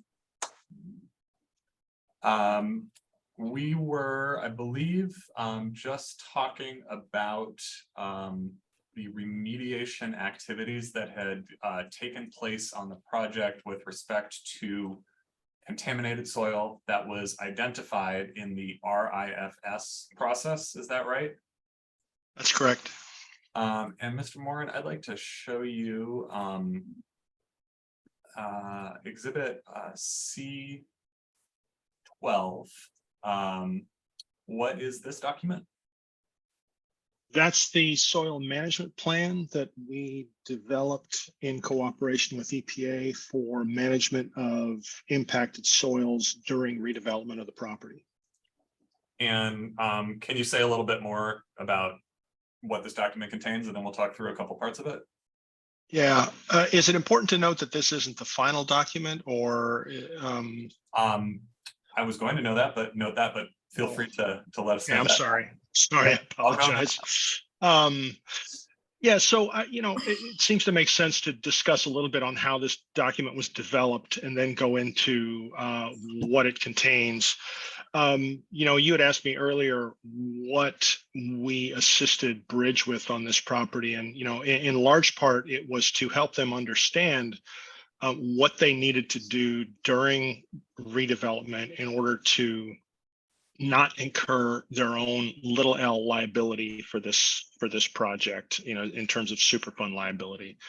The project the soil unit at the project has been closed for EPA. Groundwater has now been closed. So as far as the EPA is concerned, this is remediated to an industrial standard, subject to ongoing compliance with the institutional controls program. So it's then very important for Bridge during its redevelopment to not somehow either intentionally or unintentionally not meet the requirements of the ROD and the consent decree and the remedial action objectives and the ICP. We had early stage discussions with EPA during the due diligence process to evaluate for Bridge what they would need to do in EPA's eyes in order to meet those objectives that I just laid out. We then once we understood what EPA's objectives were, we discussed our general plans with them. And then based on those discussions, we developed this version of the soil management plan, which lays out how Bridge during the implementation of the planned action will comply with the remedial action objectives as it relates to protection of on-site workers, protection of potential off-site exposures, protection of groundwater, and proper management of soil at the property. This was provided to EPA for review and consideration. We then had additional discussions to address EPA's concerns. And then we prepared a final document that I believe is dated, it's either October 19th, but it's certainly October 2022, which EPA then reviewed and approved via email. Great. So, sorry, I'm just looking for where I have that. That is, yes, sorry. This is exhibit B15. And is this the later version of the soil management plan that you were referring to? Yeah, that's right. This is the one that addressed EPA's comments in which we ultimately received approval on. Mr. Moran, I'll represent you that I've been working from the earlier version since that is what was in the city record. To your knowledge, are there any material changes as far as the issues that we're discussing today between the March 2022 version of this and the October 2022 version? Not that I recall, Mr. Cartman. I believe that EPA's comments were generally very minor. We provided them with a red line to show them what we had changed in response to their comments, so they could be confident that we actually did change something, did address their comments without them having to read the document word for word. And then, that was ultimately approved. And I don't think there were any substantive changes. Thank you. I would move the admission of exhibit B15. No objection. B15 will be admitted. Thank you. Mr. Moran, is it typical in your experience for plans like this to go through revisions as project plans develop? Absolutely. Absolutely. I mean, it's a plan. It's a strategy with some tactics in it. Obviously, you have to adjust tactics and specific actions as additional information is known. But it is very common to make revisions as things go on and actions are clarified. And does that, in fact, preserve your ability to address any circumstances that may be changing or considerations that arise?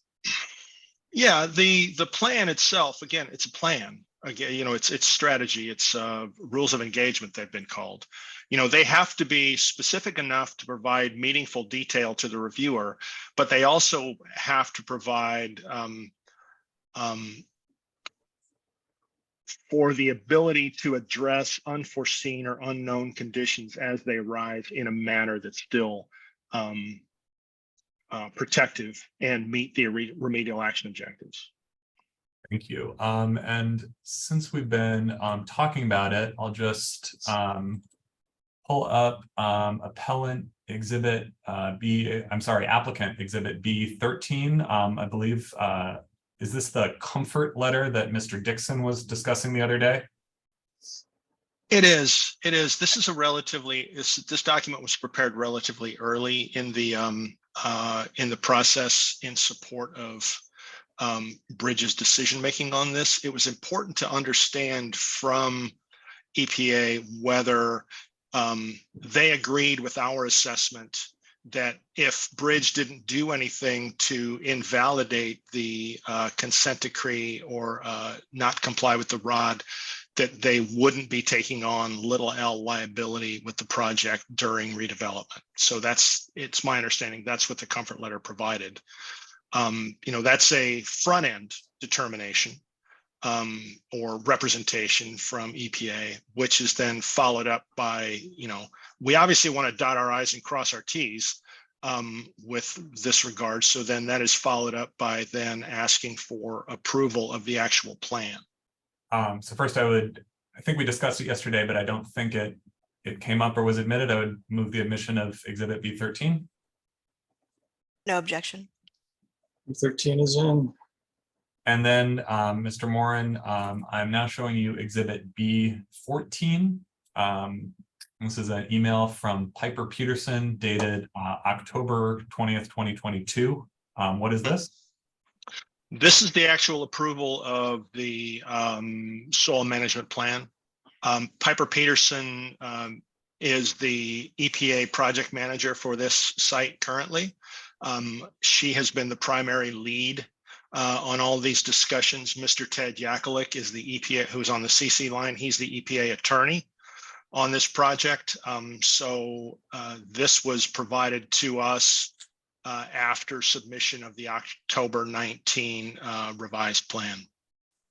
And does this represent the last point of EPA's involvement in what's going on this site?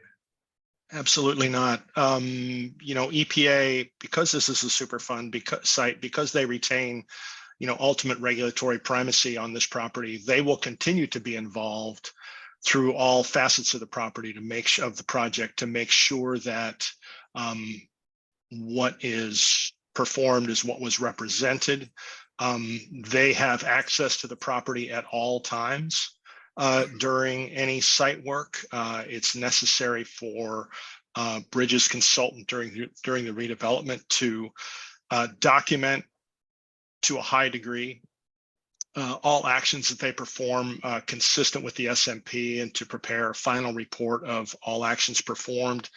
At the completion of the project, there will be revised environmental covenants attached that run with the deed to the property that indicate the results of those actions and where the contaminated materials are after development. The current ICP plan, the graphic that you showed us earlier, Mr. Cartman, indicated where the impacted soils are currently. The revised one will then indicate where the contaminated soils are after completion of the project and the revised and finalized environmental covenants.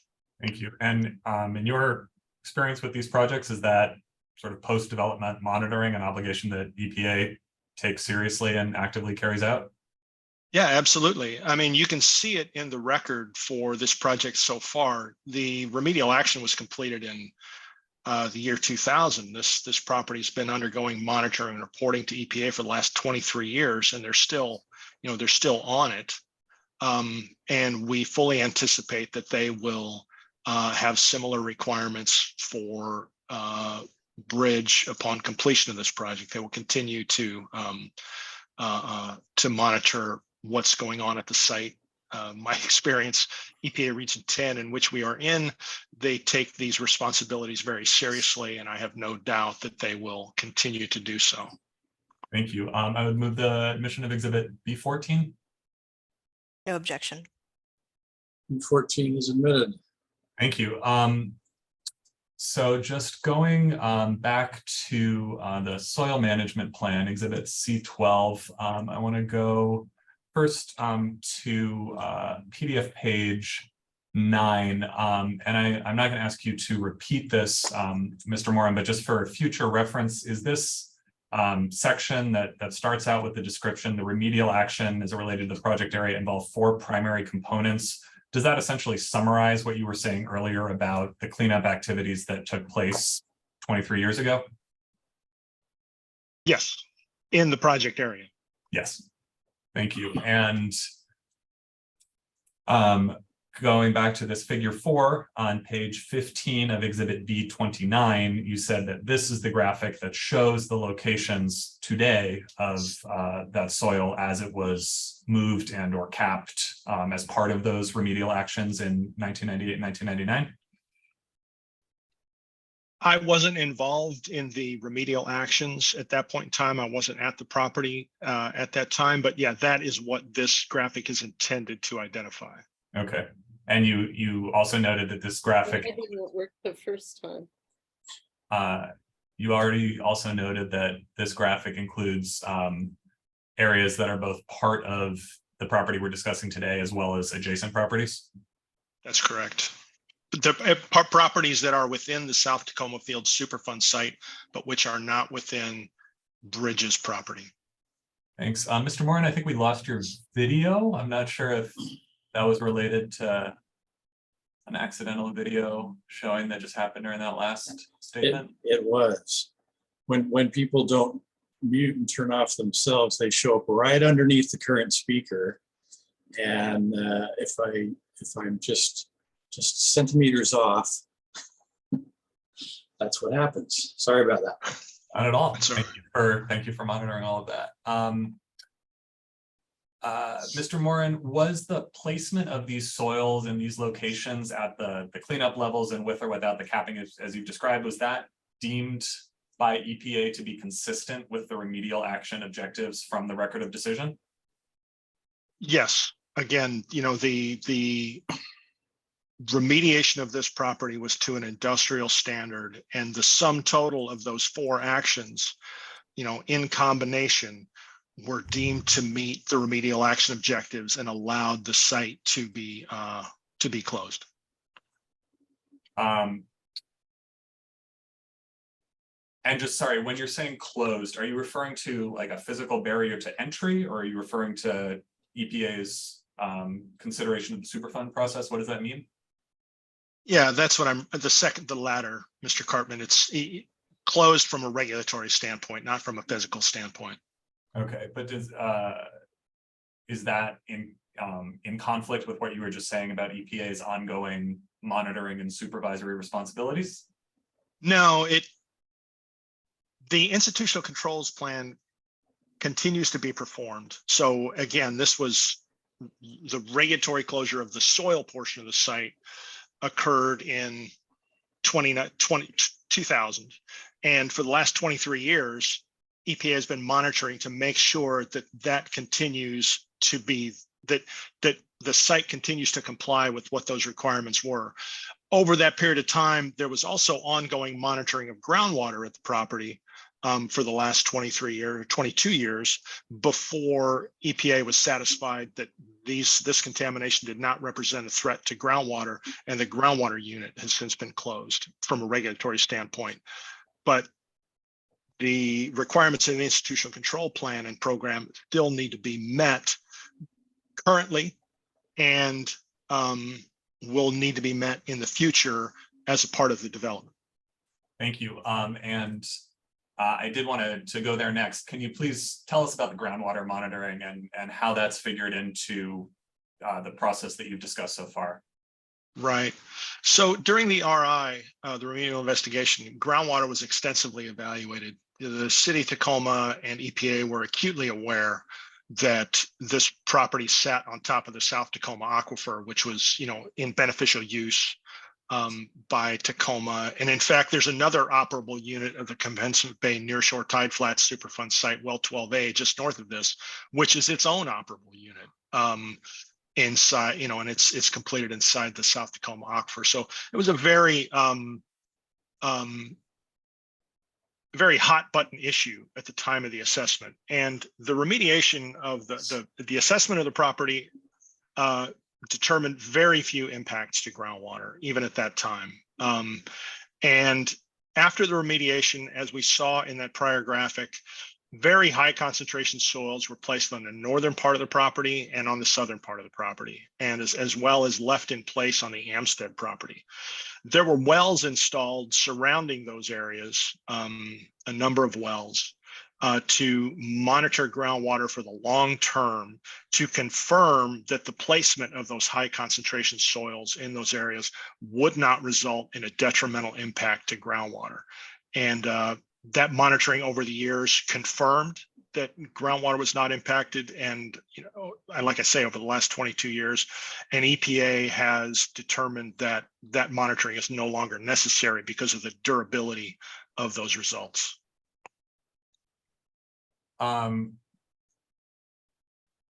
I'd like to ask you to say a little bit more about that, Mr. Morin. It seems we've talked a fair amount about how rainwater infiltrates on the property, and the figure that we were just looking at shows that there are areas of contaminated soil that are either under a 1-foot soil cap or have not been capped. Why is that infiltration that's been happening not causing contamination of the South Tacoma aquifer? Well, it's important to note that contamination, those impacts of that soil have been on this property for 140 years. I mean, a lot of this contamination originated in the late 1800s through the early 1900s through heavy industrial action. And those soils have undergone environmental leaching for an extended period of time. The mobile fraction of that contaminant has in large part been leached from those soils, and does not appear to show up in the aquifer as demonstrated by the monitoring. Additionally, as I said, the site was highly characterized during the RI. I think well over 800 soil samples from multiple depths were collected across that property. And the soil contamination was limited to the very shallow soils, typically the upper foot, and did not extend deeper. If there were, and again, EPA was acutely aware of this risk to the aquifer, as were the PRPs. And we just didn't see during any of that assessment or any of the groundwater or soil, any substantial migration of those contaminants into the aquifer. So we're left to either conclude that by the time the site was assessed in the 1990s, either everything that was going to migrate out of those soils had already done so, or it just wasn't a mobile fraction. Great, Mr. Warren, I just want to ask you one other set of questions about the site as it is today. I think I'm pulling up, this is exhibit B33, which Ms. Ebsworth was discussing yesterday. I'm on page 5, and as it says here, this is an aerial view of this property from the north looking south.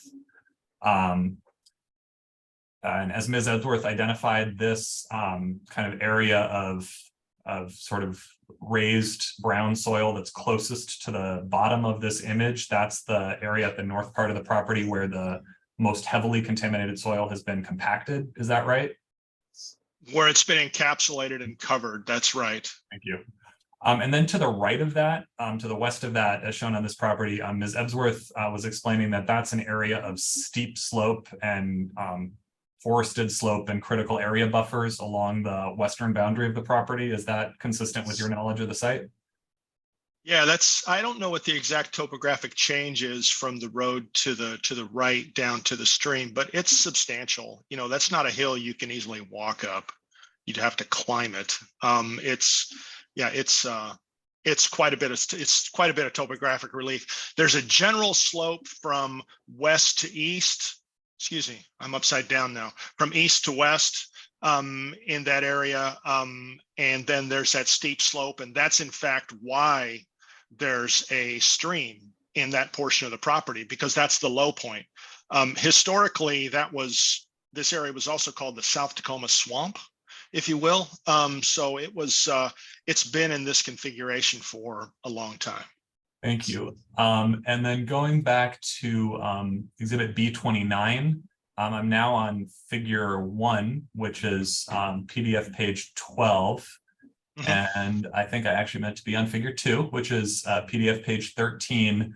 Looking at the left side of the graphic, do you see that the green area that is identified in the key as being under BNSF or BN leasing covenant does not extend all the way to what's now marked as the boundary of the site? Yes, sir. And is that steep slope area that we were just looking at in this area? Yeah, the steep slope and the wetland.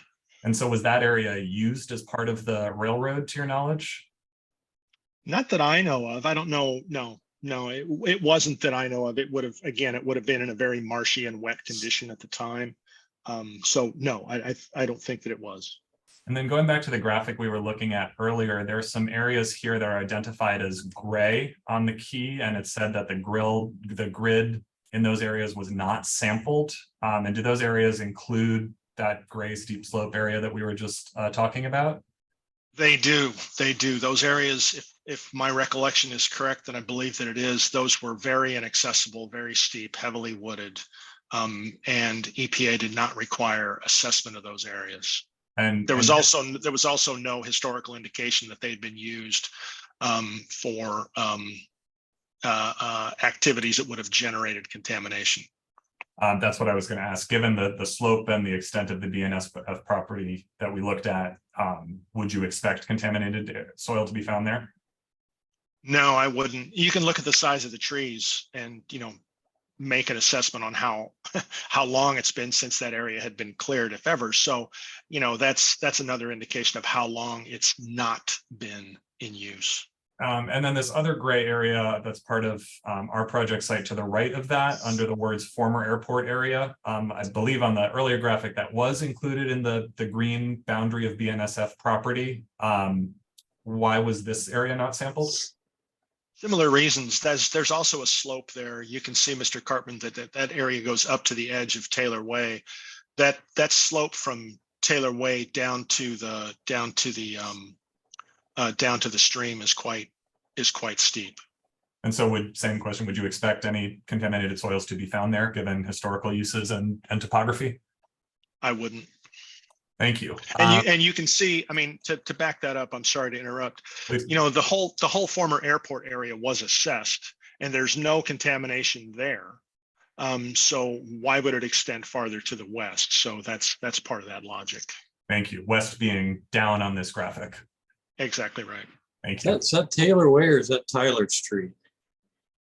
Thank you, Mr. Examiner. I believe that is Tyler Street. Taylor Way's on the other end of town near the port going into Fife, I think. Yeah, you're right. It looks like it's mislabeled. Thank you for that question.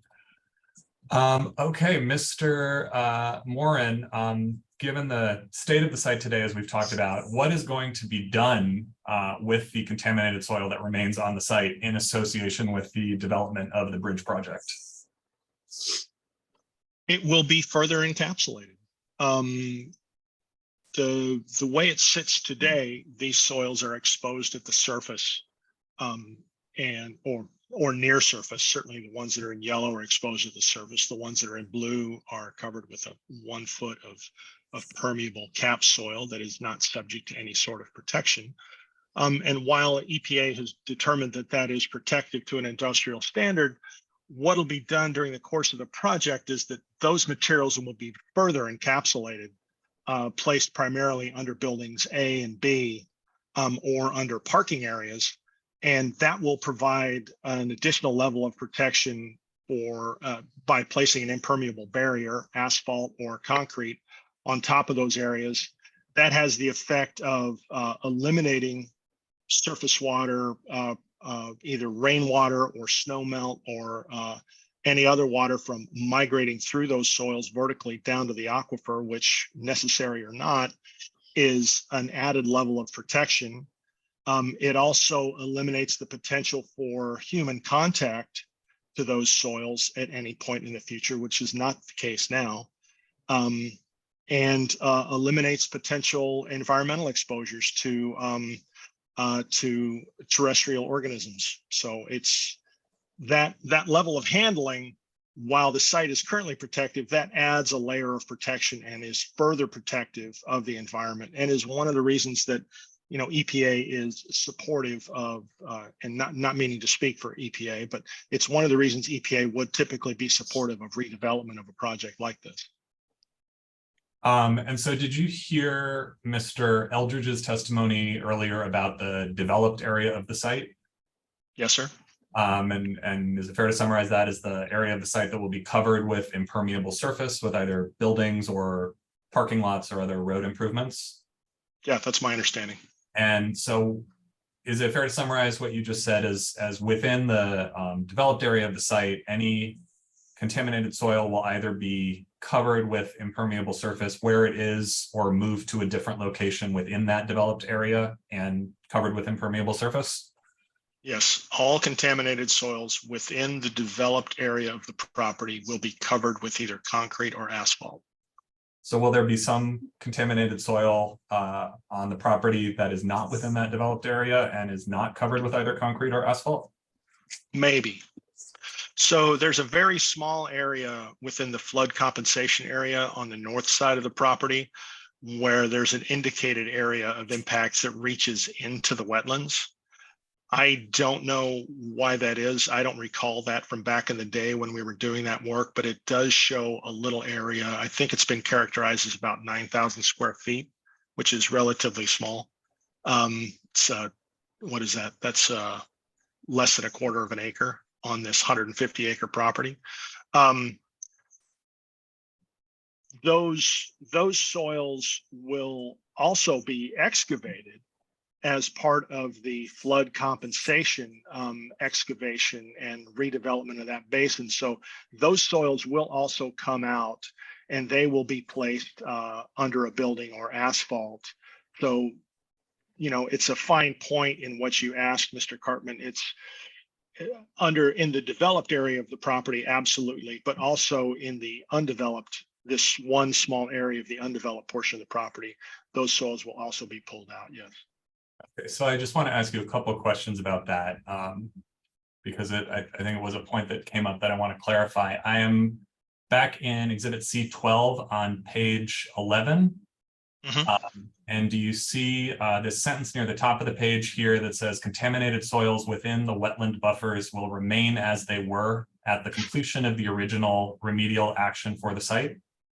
I do see that. That says, and is what you're saying now that some of that soil actually will not remain where it is? It will instead be excavated for compensatory flood storage? Yes, this goes back to your earlier question about, you know, is this is a plan? And the plan that this text was written before the requirement for the compensatory flood storage became a part of the project. So this was applicable when it was written, because as the property sits today, EPA has determined through closure of the site that small amount of soil is not a risk to human health or the environment. So leaving it in place would not have changed anything in terms of compliance with the remedial action objectives. With the addition of the compensatory flood storage area excavation, we can now apply this plan to removing those soils and putting them under a building. Again, you know, consistent with the fact that this is a plan, it's a strategy, it's tactics for dealing with these contaminated soils during construction. It's specific enough to tell everybody what we're going to do and flexible enough to allow us to adjust as conditions change. Thanks. So just to stick on that for a second, to the extent that contaminated soil remains on the site outside of the developed site area, is it fair to say that that soil will remain where it is today, consistent with the status quo? Yes. If there is. And to the extent that we're talking about that area that you just described, where there is compensatory flood storage being excavated and potentially contaminated soil included in that soil will be encapsulated under the developed area of the site along with other contaminated soils? Correct, consistent with the soil management plan. Thank you. Mr. Moran, I believe you were touching on this earlier, but just because we've been talking a lot about groundwater, can you say any more about why the additional cap that will be placed over contaminated soil in the form of buildings and impervious surface will be protective of groundwater? Does that create any additional risk of contamination of the aquifer? It does not create additional risk. It only further reduces the current risk. The only way these contaminants move is through mobilization and dissolution in groundwater.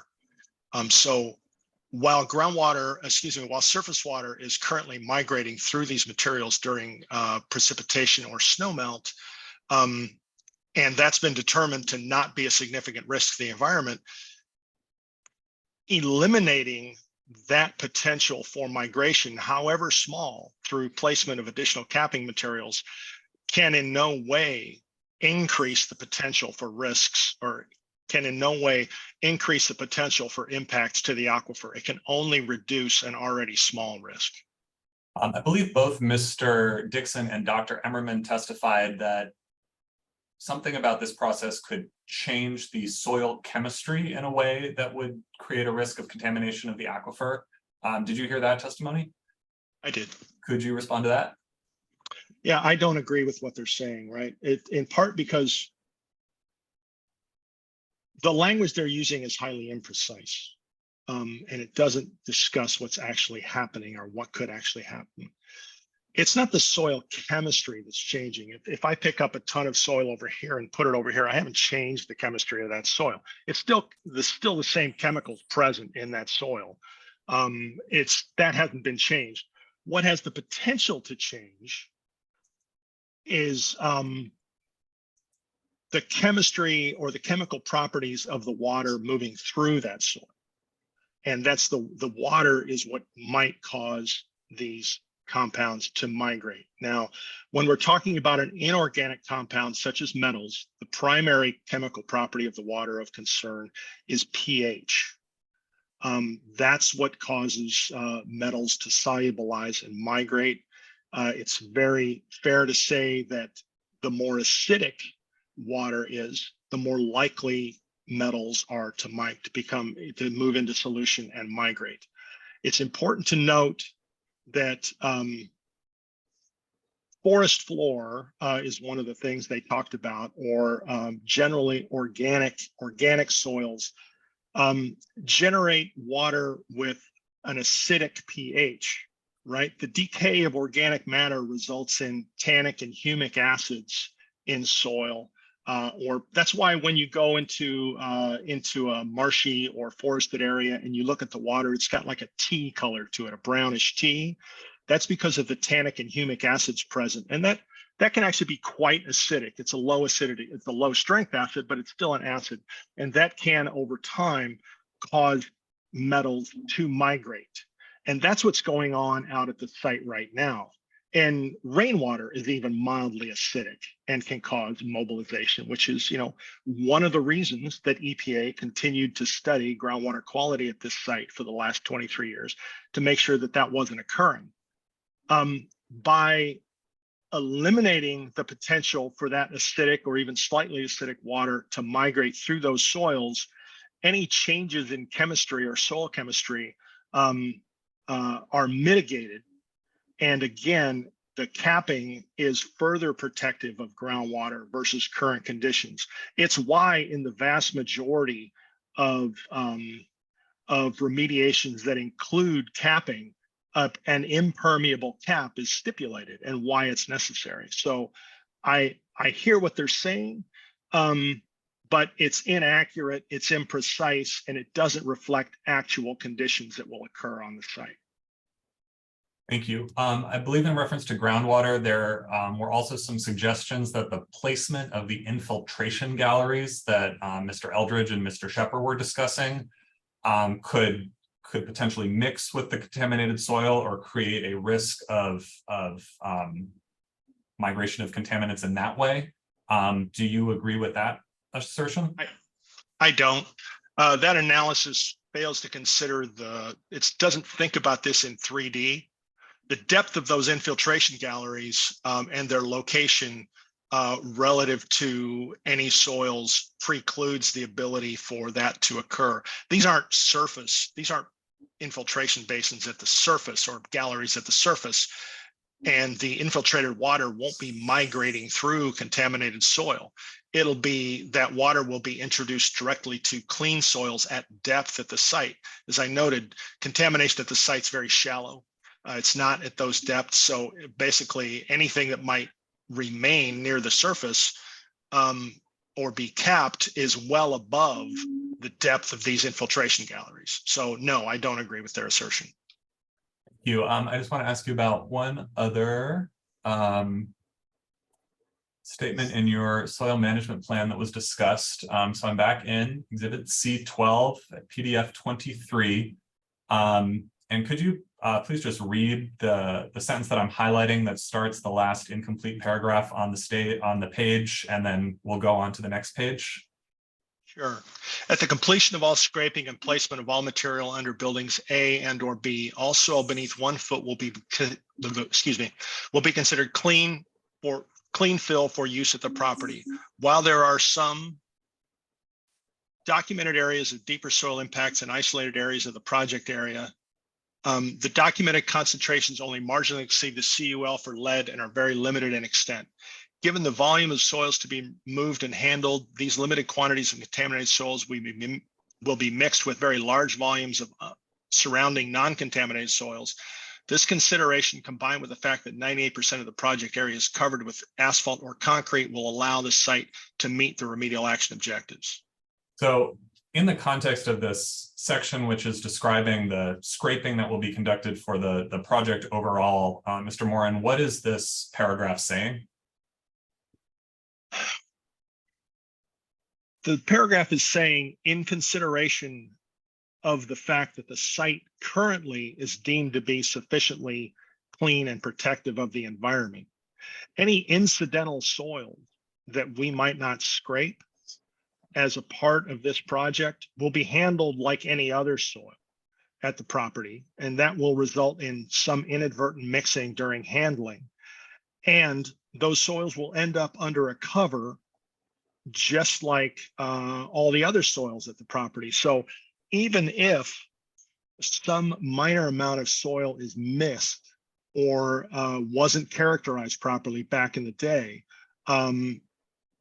it's not a threat to the property as the property currently sits in the view of EPA, and will be further in any risks, any incrementally small risks that those might represent will be further limited by the fact that it, again, is going under asphalt and buildings.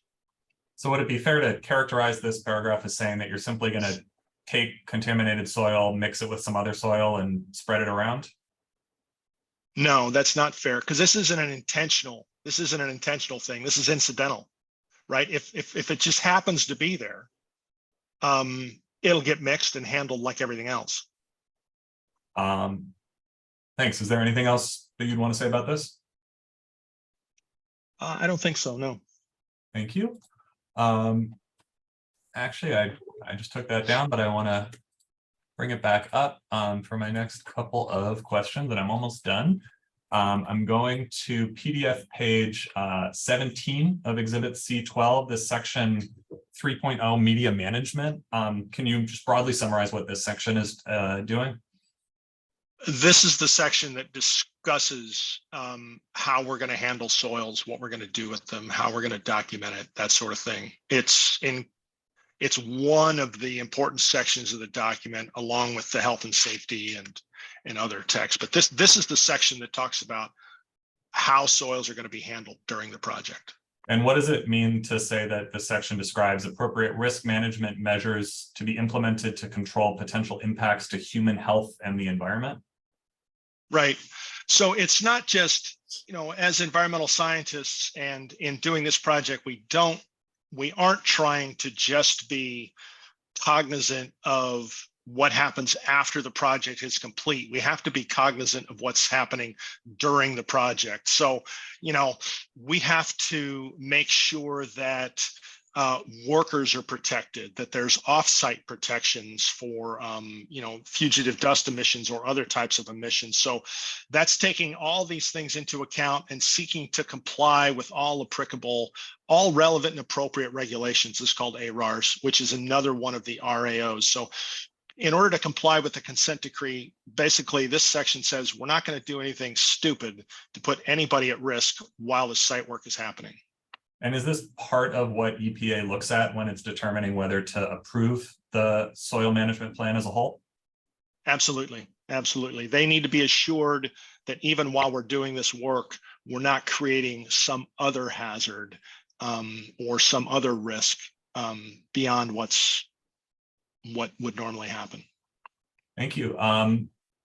Mr. Moran, was there anything else that you heard in Dr. Emmerman's or Mr. Dixon's testimony that you wanted to respond to that I have not asked you about?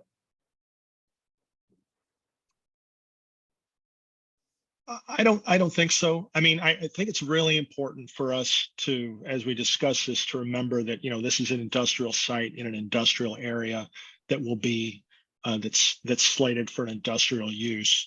And the actions being taken, the actions proposed, are going to be more protective of the environment than the property is right now. As it sits, it's an unusable parcel for anything other than industrial use. The adjacent properties to the south, parts of South Tacoma Field, parts of the South Tacoma Field Superfund site, which are not a part of this project, are currently used and have been redeveloped for industrial purposes.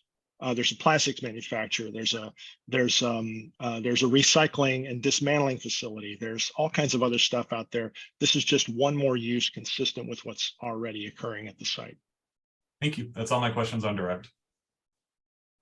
So as I mentioned a bit late in the morning session, I think it makes more sense to see if the city has questions first, and then get the full scope of respondents questioning out there for the appellants to cross-examine on. So that would turn us to Mr. Victor first then to see if the city has questions for this witness. I have no questions for Mr. Moran. Thank you. See, I give you the opportunity to add to the scope and you don't even do it. So, all right, whatever. Moving on then to Ms. Ordonez. I presume you're doing the cross for the appellant on this one since you're on the screen. That is correct. And I am going to try to share my screen. We'll see how that goes.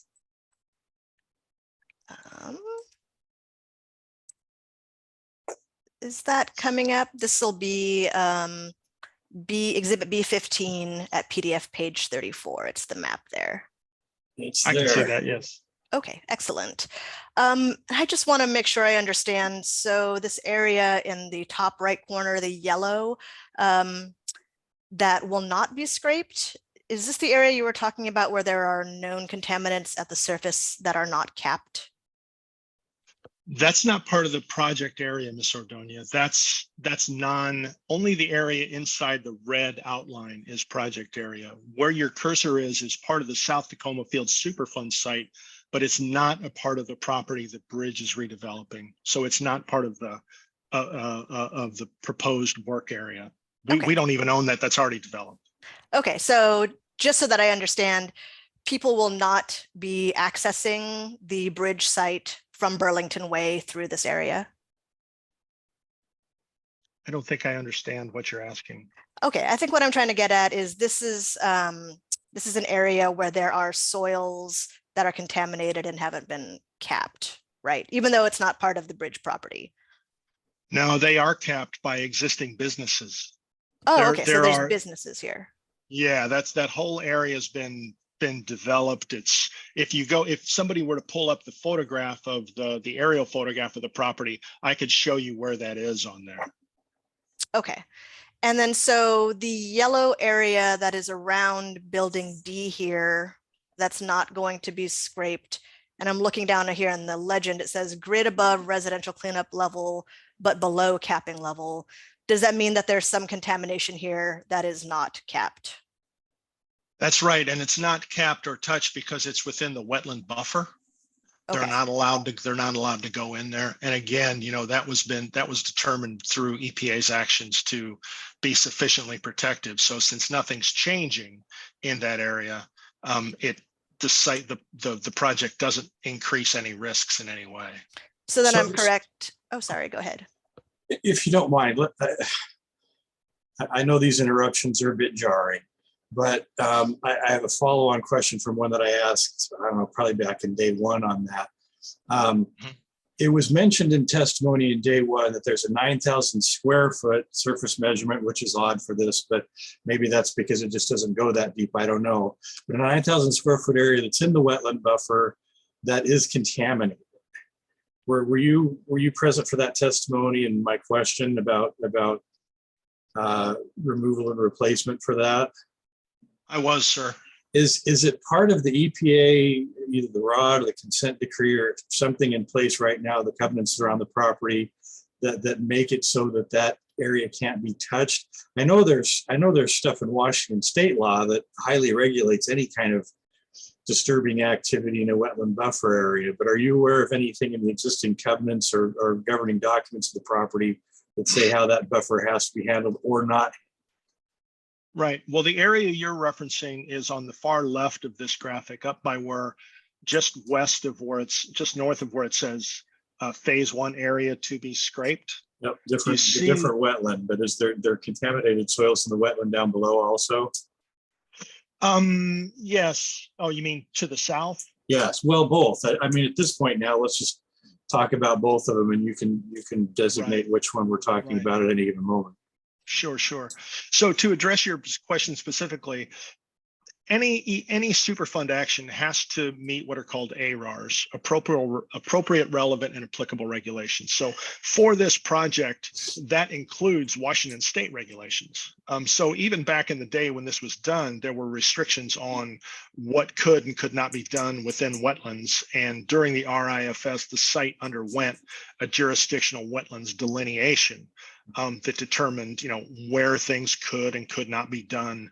And that was factored into the remedial actions that were implemented. So, if you peel the red off of this graphic, as it sits with the blue and the yellow areas, EPA determined that those areas as they sit are sufficiently protective of human health and the environment, right?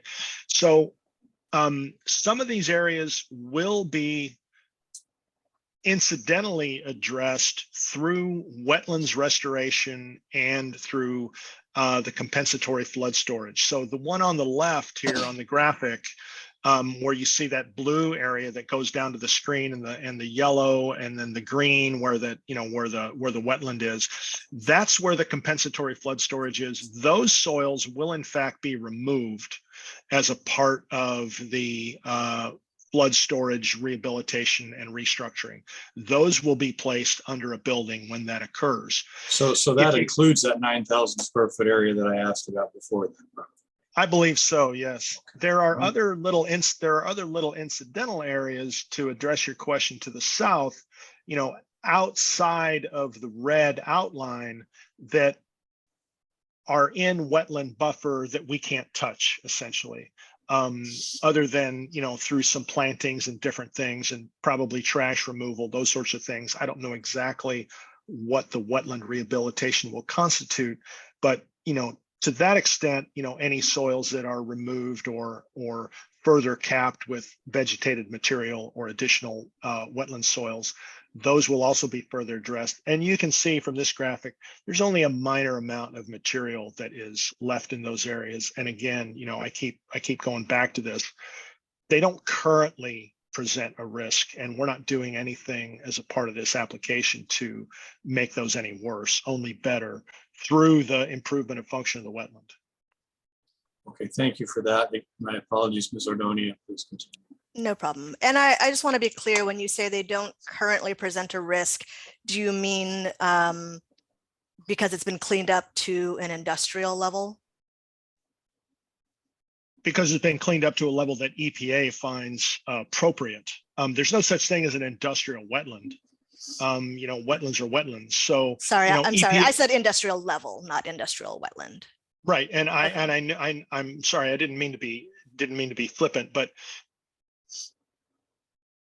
that's a wetland on the property. So the property's been cleaned up to an industrial level, but EPA has determined that the wetlands are not at risk because they just have made that determination through the remedial investigation process.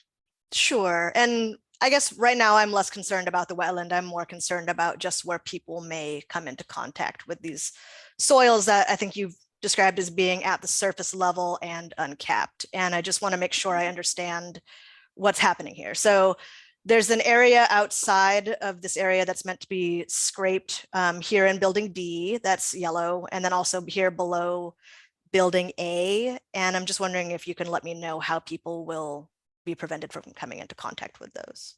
Well, where you have your cursor right now, that's the compensatory. That's one of the compensatory flood storage removal areas. Those soils will be removed. Right? Oh, okay. Right. So those will be removed. The areas to the south, that's inside a wetland. I don't think people are supposed to be running around down there. That shouldn't be, an issue. I don't know how to answer your question. Oh, I think my question is just wanting to confirm that people who are entering these buildings are not going to be going through these contaminated areas. I don't see how they could. Those are outside of, they'd have to wander outside the parking and go down the hill into the wetland. I don't see that happening. Fair enough. I think those are all my questions. Thank you. Give me 2 seconds of pause here to close the door.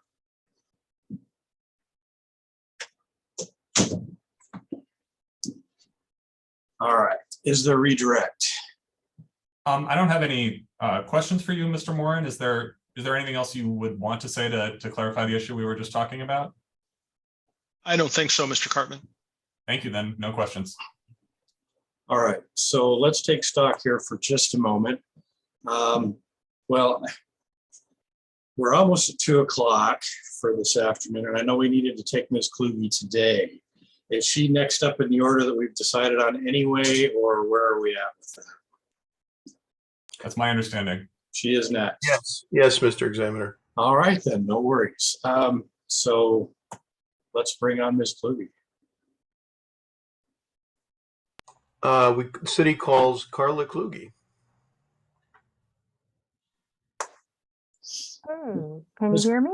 I can hear you just fine. If you would raise your right hand on the screen, please, as you have done. You swear to affirm the testimony you're about to give as part of this proceeding today will be the truth, the whole truth, and nothing but the truth independently of perjury. Yes, I do. All right, Mr. Victor, you may inquire. Good afternoon, Ms. Kluge. Can you first state your name and position with the city for the record? Yes, I'm Carla Kluge. The last name's Kluge. I am a senior regulatory compliance analyst or biologist for the Planning Development Services Department in the city of Tacoma. And can you please describe your background, your qualifications for that position?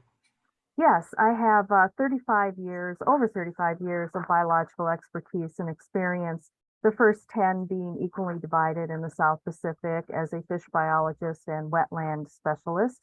The last 25 years spent here at the city in my current position, which is primarily to review projects against the critical area code for compliance. And when you say critical area code, can you explain for those of us that don't work with it daily what that regulates within the city of Tacoma? Yes, there's a series of different environmental elements that the critical area code has regulatory requirements for, and that includes wetlands, streams, aquifer recharge, fish and wildlife habitat conservation areas, which would include biodiversity areas, geological hazardous areas. Okay. And can you describe a little bit about how the city's regulations come to be? Where do we get our guidance or direction? Primarily the guidance for, say, wetlands and streams. Wetlands more specifically would come from the Department of Ecology. All of the regulatory agencies, including the Department of Fish and Wildlife, Department of Ecology, Department of Army Corps, state, federal regulations, organizations provide guidance documents for us that we have then developed our critical areas code. And are our regulations reviewed by the state when we adopt them or amend them? Yes, different processes for, say, shoreline and critical areas, but they do get reviewed. Can you please describe your role in the review of the bridge application at issue here, both the MDNS and the critical area permit? And if it's different with one or the other, let us know. Yeah, with the MDNS, when I review a SEPA checklist, what I'm really looking for is the SEPA elements that there might be, if there's a project impact that might exceed what our critical areas ordinance would regulate and provide guidance for mitigation or avoidance or whatever would be required. If there's something outside of the critical areas ordinance that needs to be addressed, then I would provide comments for the SEPA or the MDNS. The city has a very rigorous critical area code. It's not usual to have comments for SEPA. So when we talk about the review generally, let me see if I've got it right. We first look for impacts. We determine if those impacts are mitigated by existing regulations, and then if there are impacts that go beyond that, we identify those. Yes, that's correct. Okay. Can you talk about the materials that you reviewed when you were working on this particular application? I can. There was voluminous materials, and as the reviewing biologist, I tend to read everything, even if I am not actually the expert or the reviewer for that particular topic. I did include a list of the documents that I looked at. Some were reviewed more in depth in my technical memorandum. I do have it up on another screen. I can read through them if that's what you would like. That's part of the record, Ms. Kluge, so I don't think we need to do that unless there's anything you'd particularly like to discuss. In the context, so did you make a site visit or site visits? Yeah, I'm very familiar with this site. I was also the reviewer and permit application processor for the Prologis site. That was the previous one. I did a number of site visits then, back in 2007, I believe it was. For this particular site, when it came in, I did a number of site visits here to look at the wetland delineations, the oak trees specifically, and the biodiversity areas specifically. And with respect to the SEPA determination and the capital permit, can you describe your conclusions from your review? Yes, very simply put, the applicant has provided all of the required regulatory components for a critical area development permit. Impacts were identified. A legal test justifying the need to have those impacts. Two legal tests were actually provided, meeting the critical area code, and the impacts that will occur will be successfully mitigated and then monitored over a 10-year period to ensure that long-term sustainable mitigation does occur on the site. In addition to the monitoring, do you anticipate any additional review or permitting from the proposed project beyond the initial SEPA review and capo permit? Any Army Corps permits or Department of Fish and Wildlife permits that would be required need to be provided to the city before additional permits such as the construction permits would move forward. So although they're outside the critical area permitting specifically related to the city, those permits would still be required and in place before any work occurs. Long-term monitoring, as far as additional review, there will be annual monitoring reports provided to the city. I will conduct additional site visits to go out and verify that the mitigation is in place and the plants are successfully thriving and that the mitigation is fully realized at the end of the 10-year period. If there were significant changes to the project that was proposed initially that the city reviewed, is it your understanding the city would have additional SEPA authority to perform more SEPA review? I will have to say that I do rely on our SEPA expert, Shirley Schultz, Okay. and I would have that conversation with her, Fair. but obviously if Fair. there's any review, I would be involved. Fair answer. Have you been able to listen to the prior testimony on this matter? Yes, I have. Is there anything that you heard in the prior testimony that you'd like to comment on or respond to? I would like to comment on, I guess, my understanding of the 6 PPD and 6 PPDQ, if the examiner will allow that. I'll allow it initially. Okay. If Ellen has yeah. any objections or not, I guess we'll take those as they arise, but it's fair game subject matter at this point. It's been discussed at length.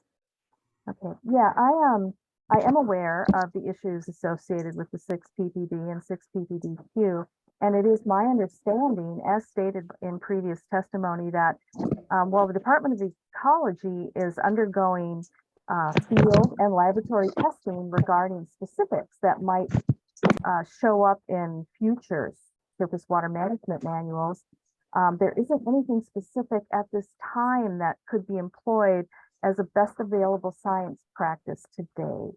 That would be, I look at best available science as emerging science occurs under the critical area code. And there just wasn't anything additionally specific that could be employed under surface water management. And of course, I work very closely with our engineers in site development to look at surface water. So I just wanted to provide that comment. I do not believe there is anything additional that's available from ecology that could have been done on this site. Okay, thank you, Ms. Kluge. I have no further questions, Mr. Examiner. All right. So following the paradigm that I kind of shifted us to this morning, let's see if there are questions for Mr. Karpman for this witness first, and then we'll have the full scope of respondents examination for the appellate to cross-examine. Mr. Karpman. I'll make it easy. I have no questions. See, I changed the paradigm and it just becomes moot because nobody even, anyway. All right, Ms. Jan, do you have cross-examination for this witness? Yes, Mr. Examiner, I do. Could you repeat your name for me, your last name? Yes, Kluge. It's K-L-U-G-E. Kluge. Okay. Hi, Ms. Kluge. Sorry, I didn't want to get it wrong. I have just a couple quick questions for you. You testified that you wrote the technical memorandum that was attachment B to the CAPO decision, correct? Yes. And in that, did your technical memo assess or consider salmonids in Flet Creek? No, there's nothing specific in my technical memorandum regarding that. And did your technical memo assess or consider salmonids in Chambers Creek? No, there's nothing specific in there. And then my final question for you, I know you just testified that ecology is working on their own 6 PPDQ best management practices and to incorporate that into the NIPD's or the National Pollutant Discharge Elimination System permit, the municipal stormwater permit. Do you think that because ecology is working on stuff separately, does that preclude or exempt a specific project proponent from having their own 6 PPDQ mitigation in their plans? Would it preclude it? If I understand your question, do you mean, maybe you could ask it another way before I answer? Sure, sorry about that. Does it, just because the state is working on something, does that mean that at a specific project level, a permit can't? I've actually had projects that have come forward with emerging technology on surface water management, and a project proponent, if they chose to, could discuss with ecology other options. In my experience, that usually comes with pretty significant monitoring and contingency actions that ecology might place. And the only time that's actually occurred in my experience has been where the standard surface water management manual recommendations could not be followed. There's something odd about the site. And so they had to try some other emerging technology answer to allow them to move on with their development. And then if ecology approves that, then the city would work with ecology to try and get that in place if it's appropriate. Gotcha. Thank you, ma'am. No further questions from me. So let me ask a couple that just came up with that. In the situation that Ms. Jan just described and your answer, that would be akin to sort of kind of a variance process where the regulations that are on the books and required can't be complied with, and so we're looking for an alternative. It would be somewhat similar akin to a that. variance in a normal land use scenario. Yes, is that a fair analogy? It is based on my understanding of a variance not being a planner. Well, you're surrounded by them all. I am. So just one point of clarification there then.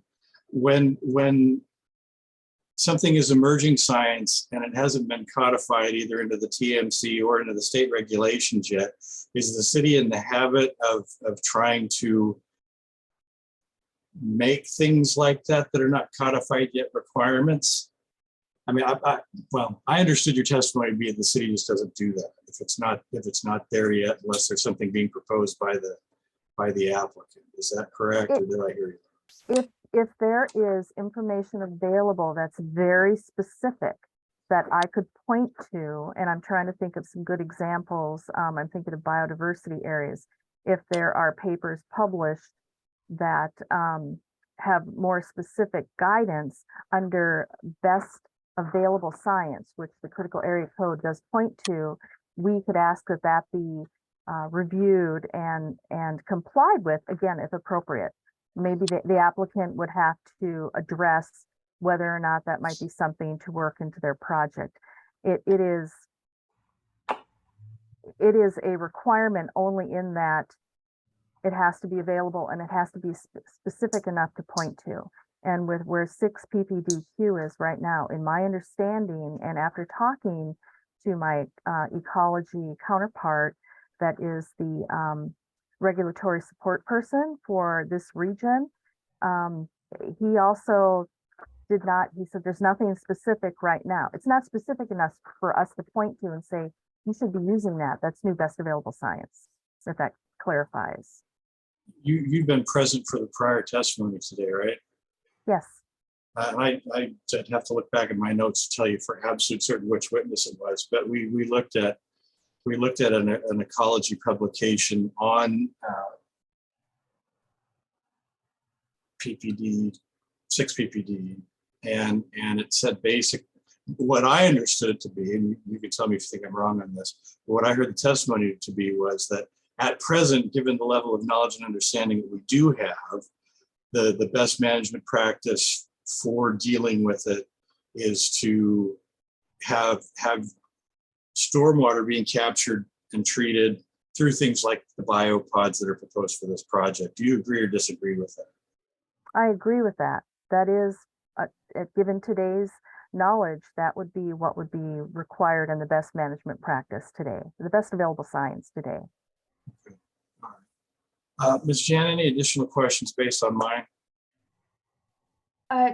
Well, just one clarification. So the biopod is the best management practice, but it's also your testimony that we don't know enough about to have specific best management practices for 6 PPD? Yes, that is what I was testifying in generalized discussions with ecology, and they have a web page regarding 6 PPD and 6 PPDQ, which I am familiar with. My understanding is some of like the field and the lab experiments is they're looking at the organic compost layers that might be in some biomedia and looking at what mixes might be more appropriate or some of the questions they're trying to answer just in as an example.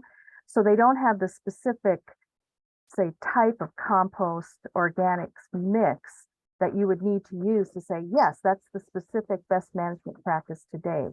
That what it looks at, again, in my general understanding, is those sorts of things will be the best management practice, but we can't even tell you what the mix is of the kind of soil layers that might be in there. I hope that clarifies.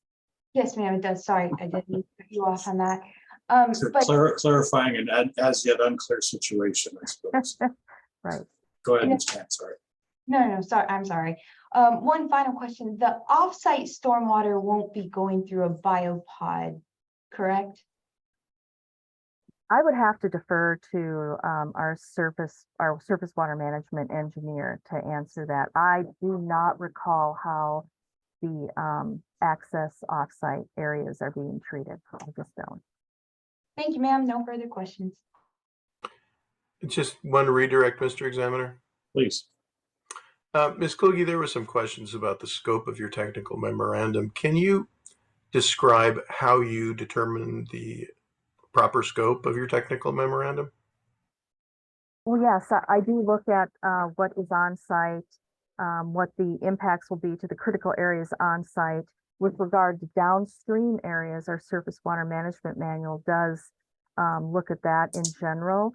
And I would normally provide responses if there are questions regarding are there downstream wetlands, that sort of thing, if asked by our surface water management manual engineers from site development. But typically I'm looking for impacts on site.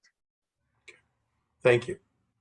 No further- Before we let you go, Ms. Kluge, I remember I had another question that I wanted to ask you based on some of the cross-examination.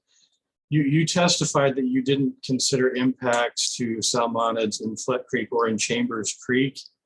And you just said you didn't, and then we moved on past that. My question is, was that an omission on your part, or was there a reason you didn't do that? It was not something that I considered specifically, because if the water, the stormwater, is being treated and would be considered clean, and the environmental remediation for the soils occurs on site, what enters into the wetlands and streams would be clean, and therefore there wouldn't be, I guess I would not consider that there would be a reason to really look downstream. The act of making sure that the on-site development complies with the critical area code and with our surface water management manual essentially means that downstream waters, when it leaves the site, it's going to be clean.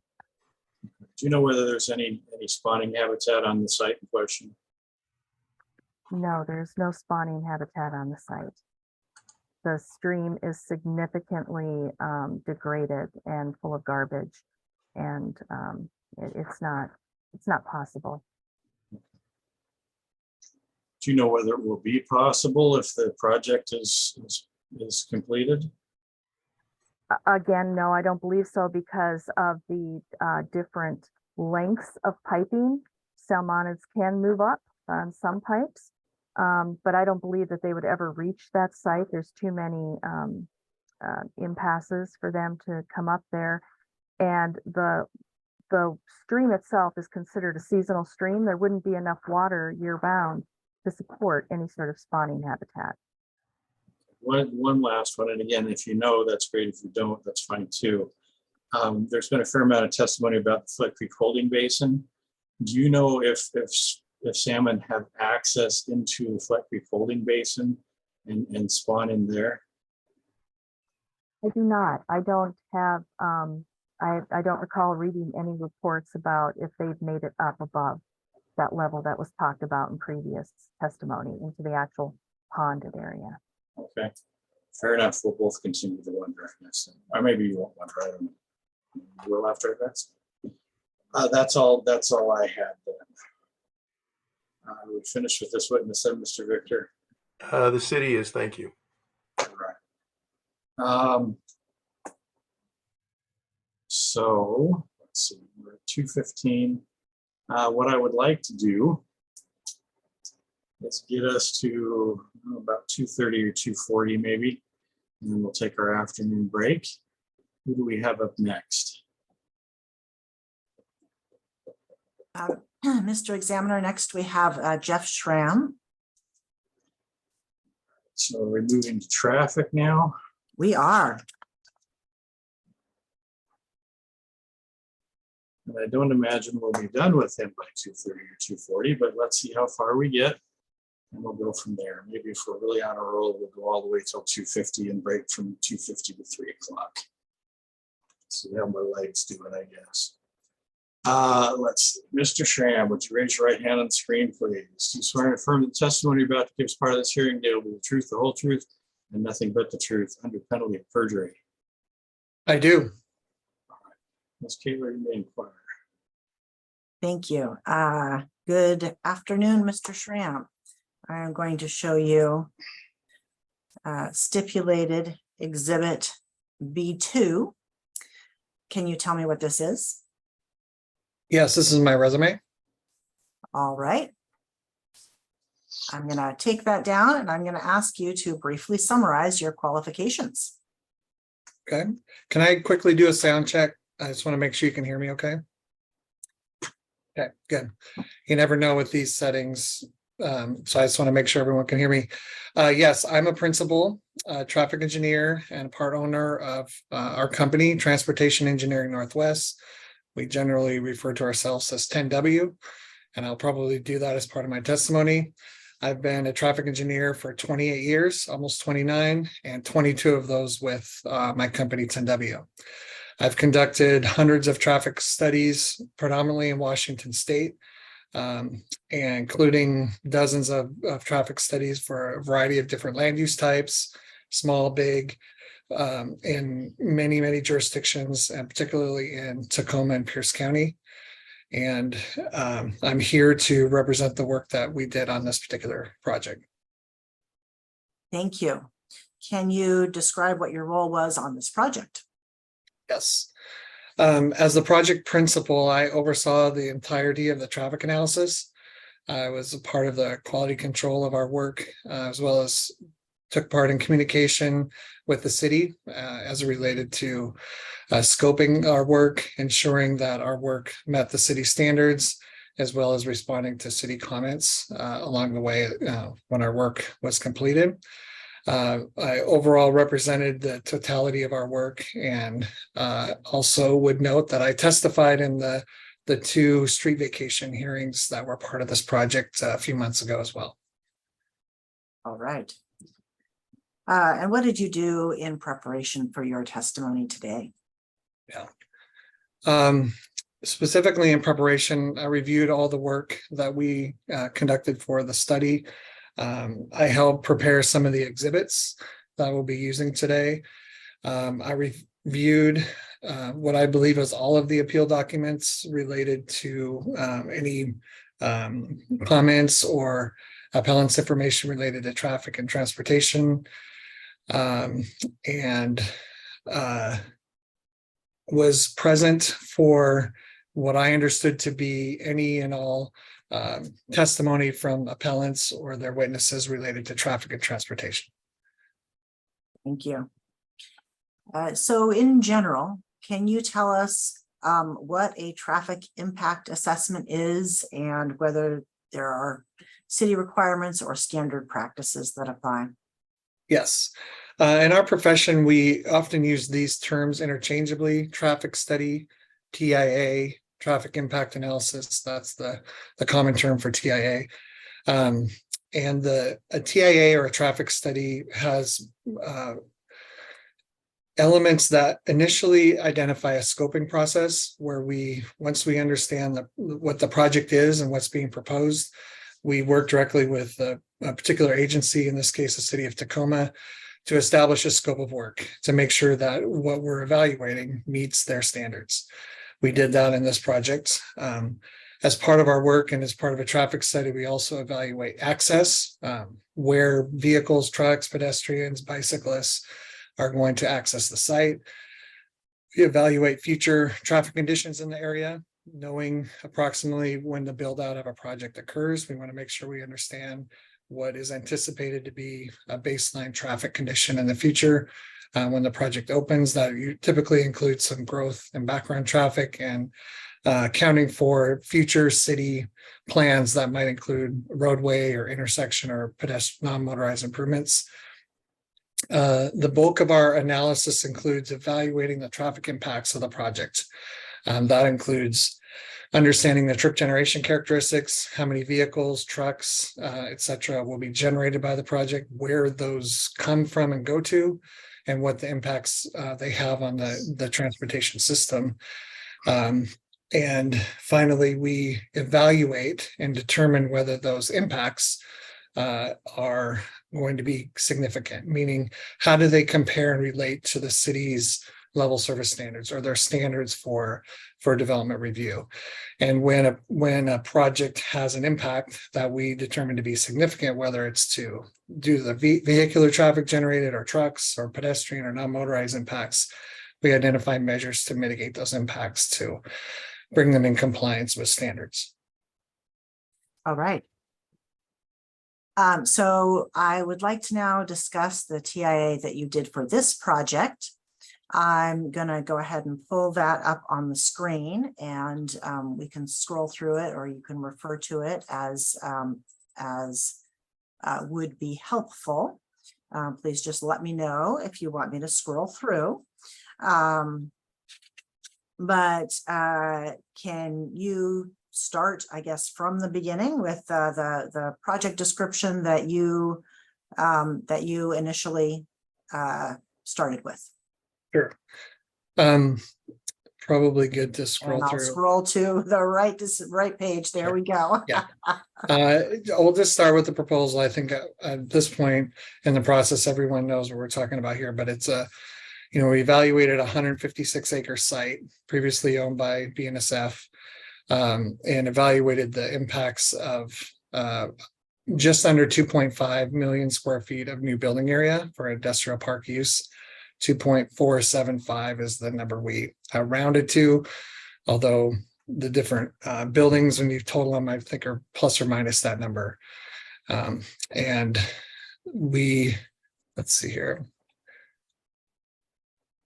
Trying to follow along with each description. So the rest of this section of the report talks about our approach. I won't go through that. That's just how we evaluate the impacts of the project as it relates to the city standards and background conditions.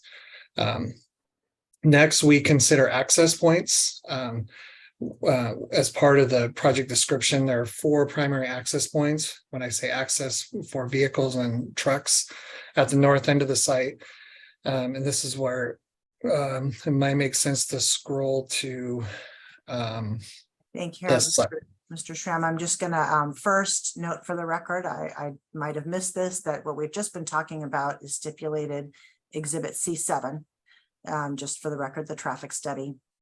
And when you're talking about access, would it be, I'm gonna ask you to look at what is also stipulated, Exhibit B26, and I'm gonna shrink this a little bit so that it actually fits on the screen here. Can you describe the access to the project? Yeah, there are 4 access points to the project on the north end of the site, and what specifically we've tried to do with this exhibit is note in yellow. Those of you who could follow the colors, is yellow is the primary access routes for vehicular travel. So vehicles, meaning not trucks, mostly employees that are going to be working at the site. And blue is the travel patterns for trucks, and trucks are predominantly going to use the access on the northern part of the site, which I'll talk about here in a second. And the truck access to the north would intersect with 35th Street, and then have the ability to go either east or west on 35th. To the west, they would go up to Union, which accesses State Route 16. And some trucks would also be able to travel to the east to Tacoma, South Tacoma Way, which eventually has access over to the Port of Tacoma. The northern access is the primary access for the site, and particularly for trucks. And in order to provide that access, a new roadway system will be designed and constructed primarily along the railroad right-of-way to intersect with 35th Street with a new traffic signal or signalized intersection. There's also access at 50th Street to the east, which connects with Washington Street and also South Tacoma Way. Again, that's primarily for pedestrians. No trucks are identified to use that, nor is that access be designed for truck use. And then there's 2 access points to the south. Both of them identified primarily for vehicular traffic that will access South 56th Street, one at Madison Street, or a connection into the existing Madison Street right of way, and the other one connecting with the existing Burlington Way right of way. Both of these roads will intersect with 56th Street. It's also important to note, as it relates to access, is the circulation. Trucks will be able to access 56th Street at both of these locations. But one of the primary elements of our analysis and communication with the city was a desire to minimize or limit the amount of trucks that use 56th Street. Just want to note, and it'll probably come up later as part of our analysis, I'll remind everyone again that the trucks that are anticipated to use the southern access to 56th Street will use it in order to get to South Tacoma Way. Meaning if there are origins and destinations for truck traffic to the south, those will use South Tacoma Way and 56th. It's not anticipated that trucks will use 56th Street further to the east between South Tacoma Way and I-5. All right, thank you. So before I ask you to jump into your analysis of the trip generation and where all the cars will go, can you tell me just in general what a level of service is? And I think I'm just going to stop sharing for you to convey that information. Okay. So level service is a determination point in traffic studies to evaluate how a particular facility, whether it's an intersection or a roadway, how it operates. And in general, level service in our profession is defined kind of like grade school lettering or grades A through F, A being great, F being failure. Different jurisdictions, different agencies utilize level service standards A through F in different ways. Some will have a designation that says a level service C or a level service D is acceptable, and anything worse than a C or a D would exceed a threshold or not be acceptable. In general, in our profession, it's a very commonly used evaluation tool to determine how an intersection or roadway operates and before or after a project when traffic and trucks are added to it. And in this case, our traffic study evaluated intersection levels of service. One other important distinction when we look at levels of service, we primarily focus on level service during peak hours. And a peak hour is defined as in the morning or AM peak hour. If you read our report, you'll see those designations. The AM peak hour generally is defined as the highest 60-minute period or 1 hour period in the morning, typically between 7 and 9 a.m. The PM peak hour is typically the highest hour between 4 and 6 p.m., meaning the highest hour or the hour which carries the highest level of traffic volume on a road or intersection when considering a 24-hour day. So level service are typically evaluated during AM and PM peak hours.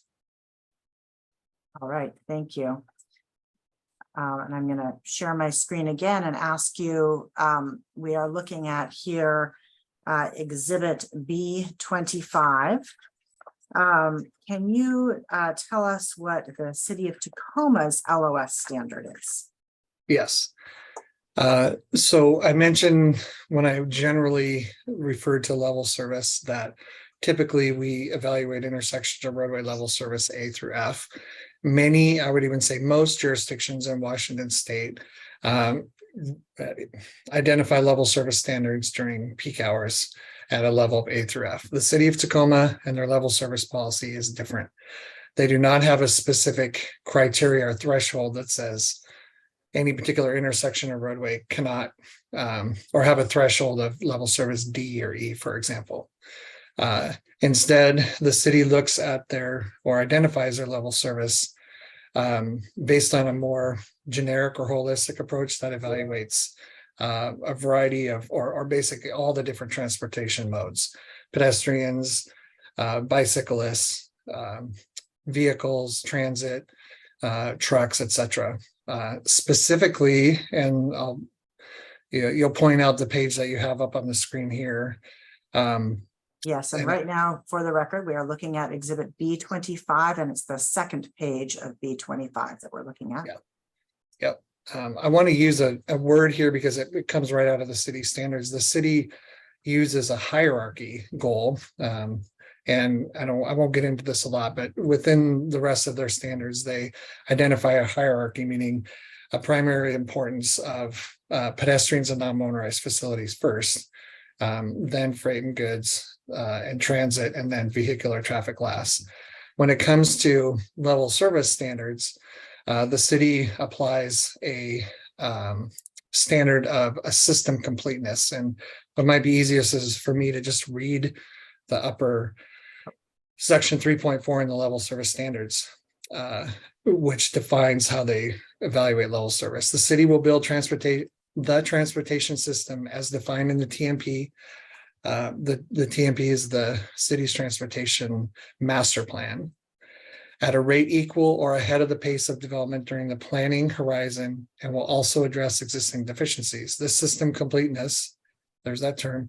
This system completeness level service standard is measured against the proportion of the transportation network that is constructed and will be accompanied by performance measures that track the transportation system's progress toward meeting the policy goals set forth in this document. Thank you. The city's LOS is described, I'm now scrolling to Exhibit B25, page 3. Is there anything that you would want to add to what you've just said based on this additional page? The only thing I'd add, just so we don't, get too far into the weeds or details, is that, like I said, the city looks at it as a hierarchy and as a total system, which means that they will take items like intersection level service into consideration when they evaluate the impacts of a project, but they will also consider impacts to the other system elements, such as the existence and the impact of pedestrian and non-motorized facilities, transit facilities, freight and goods movement, etc. So when the city evaluates a project like this, when they review our traffic study, they consider all of that, intersection level service being one of the factors as they evaluate the impact of a project on their transportation system. Okay, thank you. So with that background, can you please I'd like you to discuss the analysis you did for this project, and let's start with existing conditions. Would it be helpful for you to have your study up here on the screen, or do you want to go ahead and just talk us through it? I think I'm comfortable just talking through it, but I'm open to if any of the other viewers or decision makers want to track along in our traffic report. I just assume just talk through it. All right. Well, Mr. Examiner and parties, the study is Exhibit C7, if anybody wants to follow along. So, Mr. Schramm, can you please discuss the existing conditions that you evaluated in your TIA? Yes. So the existing conditions establishes kind of a base of what what the analysis is going to be based on. Meaning, we first provide an inventory of what surrounding roadways, intersections, and those facilities provide in terms of number of lanes, travel speeds, freight mobility, routing, things like that. And as part of our work, as I mentioned earlier, we scope our traffic study. So we identify a study area. What roadways and intersections does the city want us to evaluate in this traffic study? In this case, we identified 16 off-site intersections, and then obviously the site access points. So we take an inventory of what are those 16 intersections and roadways that lead up to those intersections? What do they look like? How much traffic do they carry during peak hours? What are the existing level service? What existence of non-motorized facilities they have? Are they used by public transit? Are they on transit routes? Are they on freight mobility corridors? And so we take an entire inventory of that, and we also review and collect collision data. Some call it, in fact, in our industry, we're kind of changing the term to crash data. It's just and traditionally some people might call it accident data. So what we do is we obtain from the state, they have an inventory of historic accidents or collisions, crashes that occur at these intersections. We review a minimum of 3-year history of collisions and crash data to determine whether or not any of the study area intersections or roadways reach a level of concern in terms of safety, a high accident rate. If one of those intersections has a higher collision or crash rate, we take note of that, especially when considering the amount of additional traffic and trucks that will be added as a result of the project. So the existing conditions just lays the foundation of kind of what we're going to build from. All right. And so in this case, as relevant to the appeal, and I want to be sensitive to our time, so you can, I don't want you to necessarily go through everything in the traffic study, but what elements of the existing conditions did you look at and were relevant here? Yeah. So primarily what you'll find in the traffic report is an inventory, like I said, of all everything in the roadway system, and where there are bike lanes and sidewalks. There's a narrative in there on page 18 where the public transit routes are and the frequency of those routes. We have a couple tables in there, page 19, that summarize the collision and crash history of the 16 intersections, and we have a couple of figures that illustrate the traffic volumes during peak hours at the intersections, and a table that summarizes the AM and PM peak hour level service. All that is in the existing conditions section. Excellent. I will just share screen since we've had some appellant testimony about traffic safety. Can you explain what the collision data showed? Yeah, there's actually two different, and I'm gonna, just because my screen is small, when I look to my left, I'm looking at my printed version here. There's two tables where we summarize collision history. And the collision history looks at the most recent 3-year period that data is available. So you have to keep in mind that 2017 to 2019 was the data in which the data was available. It takes some time for all of that collision data to be uploaded to the database, and understand that we started this project a couple years ago. So that's why the data is a little bit dated, but it was the best we had at the time. The collision history, we look at the number of crashes or collisions per year and a 3-year average. And then we also, second table in here on the next page, table 5, sorts the collisions based on the collision type. And where that can be relevant to us is if one of the intersections we identify as a high accident location or high collision corridor or intersection, then we can begin to look at what is causing those collisions. Is it angle accident? Is it rear end? And those are different metrics that we look at in order to understand how an intersection might be improved from a safety perspective. We also generally use a standard of 1.0 million entering vehicles. Basically, this is a calculation within our practice, standard practice, that says when we look at the number of collisions or crashes in any particular year, if the rate of collision is greater than 1.0, then we usually flag that as a potential high accident location, meaning let's study that further. Let's be aware of how much traffic this project generates and adds to that.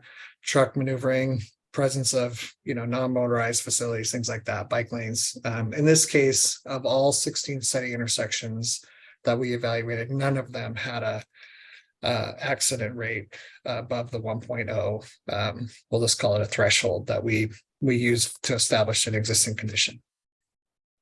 Thank you. And just for the record, I've been showing Exhibit C7, PDF, page 19. And Mr. Schramm was referring to that table, as well as, I believe, the table on the prior page, PDF, page 18. Thank you. So we've talked about existing conditions, and can you now discuss the trip generation analysis that you did for the project? Yes. So just as the existing conditions is an important foundational element of our traffic study, trip generation is also another foundational element. And what this is, and some of you have heard a lot of testimony about this, I want to make sure I'm very thorough in this explanation. It's understanding and identifying how much traffic, pedestrians, non-motorized bicycles, trucks, how much traffic, when we say traffic, it's all those modes, will be generated by a project like this. And when I say a project like this, we're very careful to make sure when we first start out a project, we identify what is the proposed use. And because what is being proposed and what will eventually be there is very important to understand how much traffic is being generated. Trip generation comes from an industry established manual from the Institute of Transportation Engineers. We call it ITE. We call it the Trip Generation Manual. It's something I've used every year of my profession, and every week, I think, when we look at impacts of a project. The traffic generation manual has a lot of information. The two things we try to pull from it the most is how much daily traffic is generated. And again, when I say traffic, I mean all modes, in this case, predominantly vehicles and trucks, daily traffic and peak hour traffic. There are other metrics that the manual provides, but in general, we pull from the manual those pieces of information, and then then the rest of our analysis identifies what the impact of that traffic generation does to the street system. So as I mentioned, the choice of the land within the manual, there's what's generally referred to as a land use category, LUC. The category is very important in establishing what the project is. And the choice of industrial park, in this case, land use code 130, was deliberate, and it is appropriate. And I'll explain here why. An industrial park, land use code 130, was chosen because the types of tenants and the users have not yet been identified. One of the other reasons the industrial park category was chosen is because the category defines the use as having several buildings, multiple buildings, not just one building, not just one use. Several individual industrial or related facilities specifically is the term from the manual. And I think eventually we'll get to a couple of exhibits when I talk about this further. But in general, the industrial park category, because it accounts for a mix of uses and tenants that haven't been specified in multiple buildings, that was chosen. The other reason it was chosen is because the size of the building matters. There are literally hundreds of different land use categories in the manual. A handful of them fall in the industrial category. And we'll talk later about high cube, but right now for industrial park, the data points, meaning these trip generation data, the rates and equations we're going to talk about, are all based on studies, meaning facilities that existed and someone collected data from. And it becomes the basis for how we calculate or estimate trips, trucks, and vehicles. And we want to make sure that the size of the facility, in this case, 2.475 million square feet, falls within the range of data points for an industrial park, which it generally does. And I'm going to get into this later, I believe, when we start talking about the appellant's claims for different land use types that should have been used. But I'll just state from the start here, when we first talked to the applicant about what they're proposing, what they're using, it became very clear in terms of how the site was designed and what it was planned for. The fulfillment center was not the choice here, and we can get into why. But in this case, trip generation for a land use code 130 was appropriate. One other thing I'll say before we move on to a couple of the numbers is that in our document, I mentioned, and I heard some testimony about the word conservative. I'll mention that here as well. We indicated that industrial park category, then the trip generation associated with it, can be considered conservative, meaning a higher estimate than what could actually happen. And it's conservative in this regard. There is another category that's commonly used in the manual that's just warehouse. So warehouse is simply just a building that stores goods. Very low employment, not a lot of a truck activity. Goods get stored there. An industrial park is different. It may include some warehouse space, but it is intended to include a variety of different uses. So when I say conservative in our traffic report, it was just to indicate that if this entire facility, 2.475 million square feet, were a warehouse, then the traffic generation that we chose for industrial park would overestimate, or it would be much higher than what the traffic generation would be with a warehouse. So in that regard, compared to a warehouse use, an industrial park provides a conservative evaluation of traffic generation. Thank you. And I will ask you a few more questions about the choice of trip generation category later, but I want to just kind of walk through the rest of your study first. So we've got the total of your analysis. So when you applied that trip generation rate, what trip generation did you get? Can you walk us through the rest of the trip generation calculation? So 4.75 million square feet of industrial park generates just short of estimate of just short of 5,000 average daily trips. 4,980 is the number we use in our study. Average daily trips is a total of vehicles and trucks that are generated in a 24-hour period.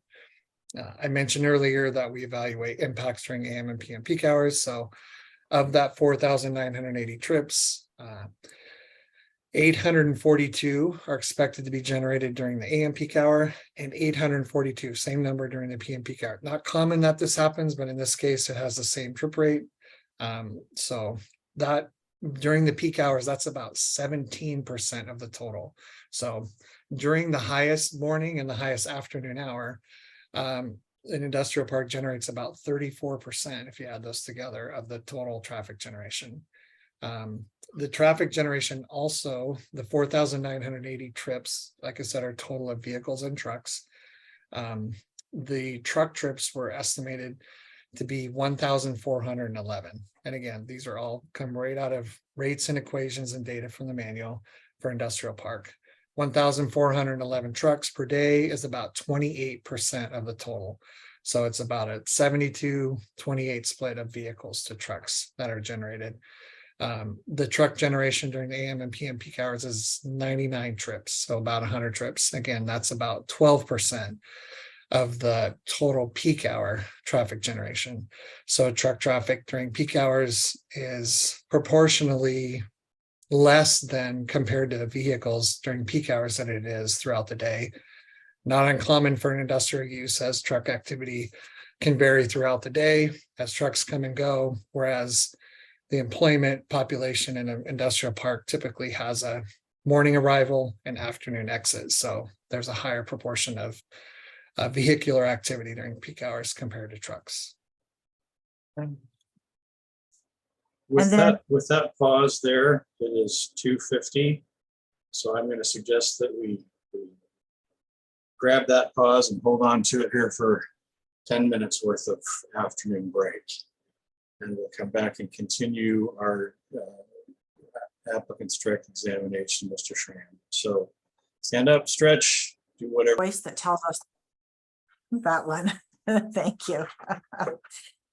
So Mr. Schramm, I believe when we left off before the break here, I was about to ask you how you calculated future traffic conditions. Yes. So future traffic conditions. When we say future, we mean what happens in the future when the project is built, when it's occupied, when it's generating traffic. We want to compare the traffic impacts of the projects generating traffic to a baseline condition. So we identified at the time of our study year 2024 as the build out year of the project. And so we look at future conditions. We estimate and predict future conditions of traffic volumes and planned improvements. In this case, we consider other projects that are proposed and being developed in the area called pipeline projects and background growth rates. So traffic typically grows and anywhere from no growth to a few percent a year. In this case, we applied, based on city suggestion, a growth rate of 1.5% a year to traffic volumes. And then we also looked at any future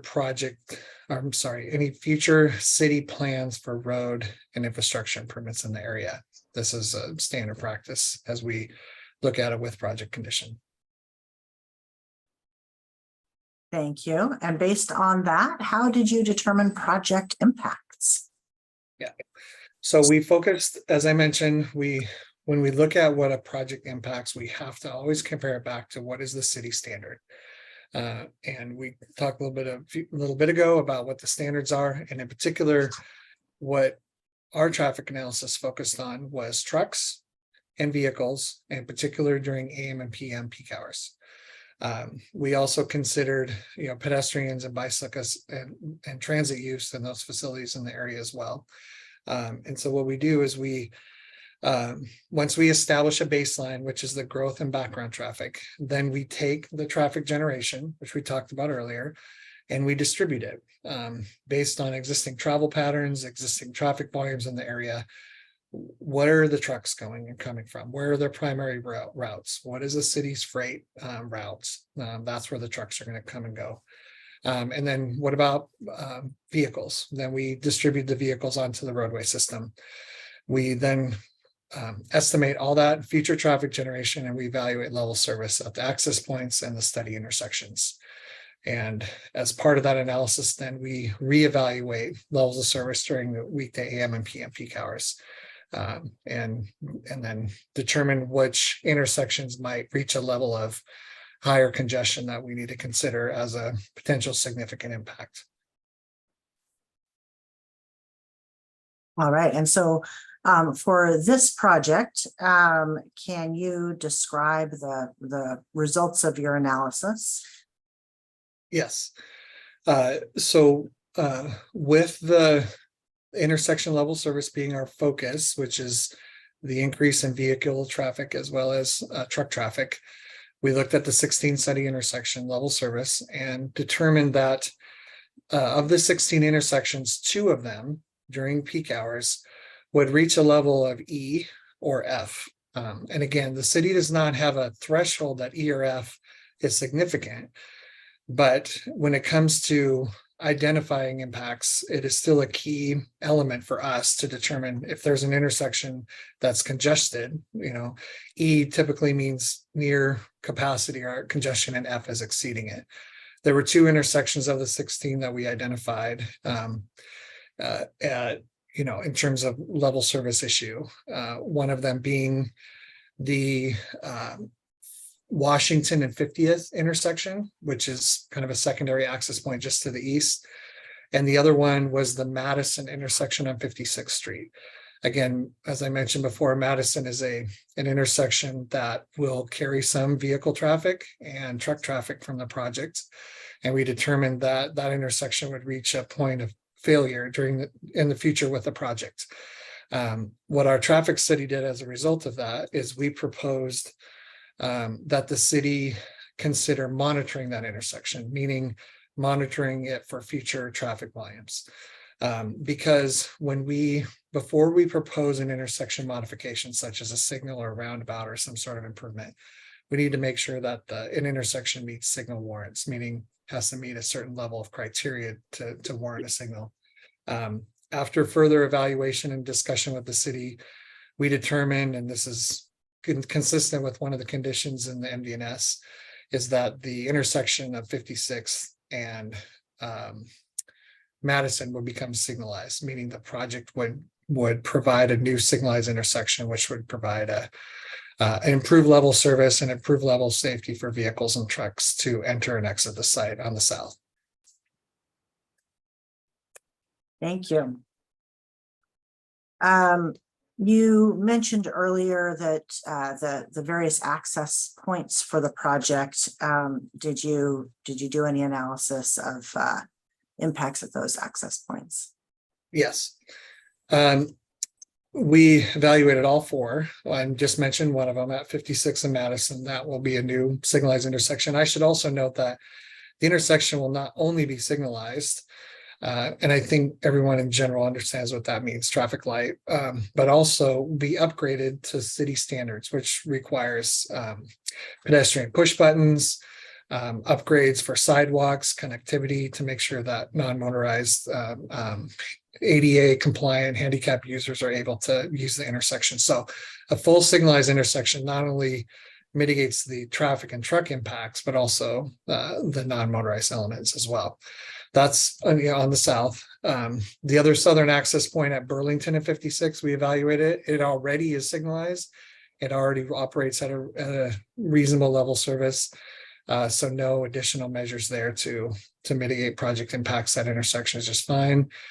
I mentioned the Washington and 50th intersection. That's an intersection that there will be no truck activity. And we did not identify a mitigation there, primarily because it's a side street approach to an arterial intersection. And the overall operation with the project is only slightly worse than what it was without the project. And then the north access, the primary access point to the site, particularly for trucks.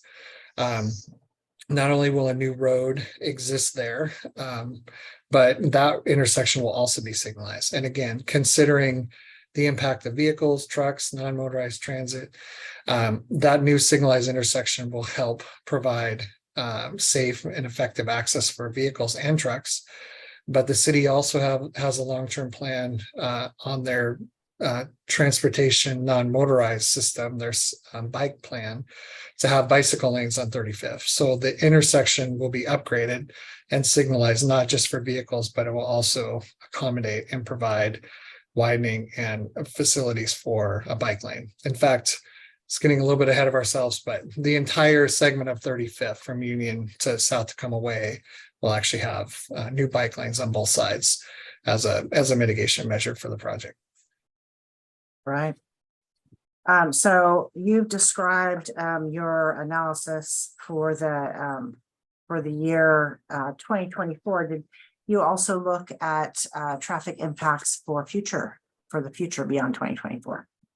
We did. In fact, I mentioned that traffic scoping is an important part of what we do when we first have communication with city and particularly their transportation staff. We evaluate and discuss what elements of should be considered. And the city determined that they not only wanted what we call a year of opening, which we had 2024, they also wanted us to look at future traffic conditions in 2030. So 6 years after opening. Not uncommon, but not always required. In this case, the city asked us to do that. And we did a comparable, basically the same level of analysis that we did for 2024. Looked at the same intersections, same time periods, and we just added more growth from 2024 to 2030. So 1.5% a year for 6 more years. Evaluated the same level of service, and the conclusions were that we found that intersection level service would be similar as the opening year, and mitigation necessary for that would be sufficient for year 2030 impacts as well. Right. So I'm going to show you one of our exhibits, which has been identified. Oh, I'm sorry, there's things, Zoom is giving me pop-up windows that are blocking here we go. So using exhibit B27, which is a stipulated exhibit, I'd like to ask you 2 things. First, you had some discussion just a moment ago about some of the improvements that are proposed with the project. First, I'd just like you to discuss what you did to evaluate pedestrian and bicycle facilities.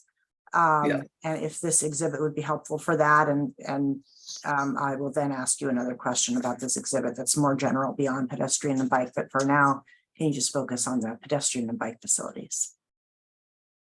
Yes. So I lump these, or as a traffic engineer, I typically lump these in as column non-motorized, but we can deal with them separately. Pedestrian and bicycle facilities.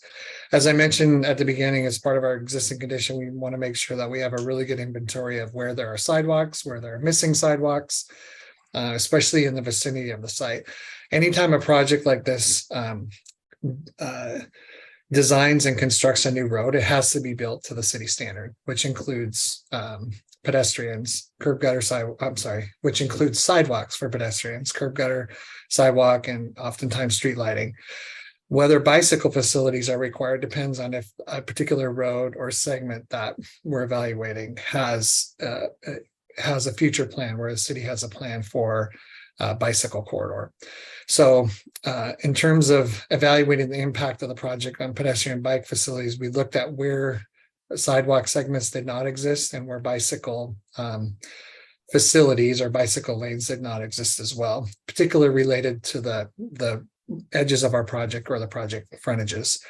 And so as a result of that, when we evaluate the impacts of pedestrian and bicycles, we don't have a similar tool like we do for intersection level service. There's not a mechanism or a criteria that says, when or when there's a trigger for a pedestrian or bicycle improvement, it involves a little bit more engineering judgment, but it also involves some collaboration with the city to understand where they believe the facilities that need improved are the most important.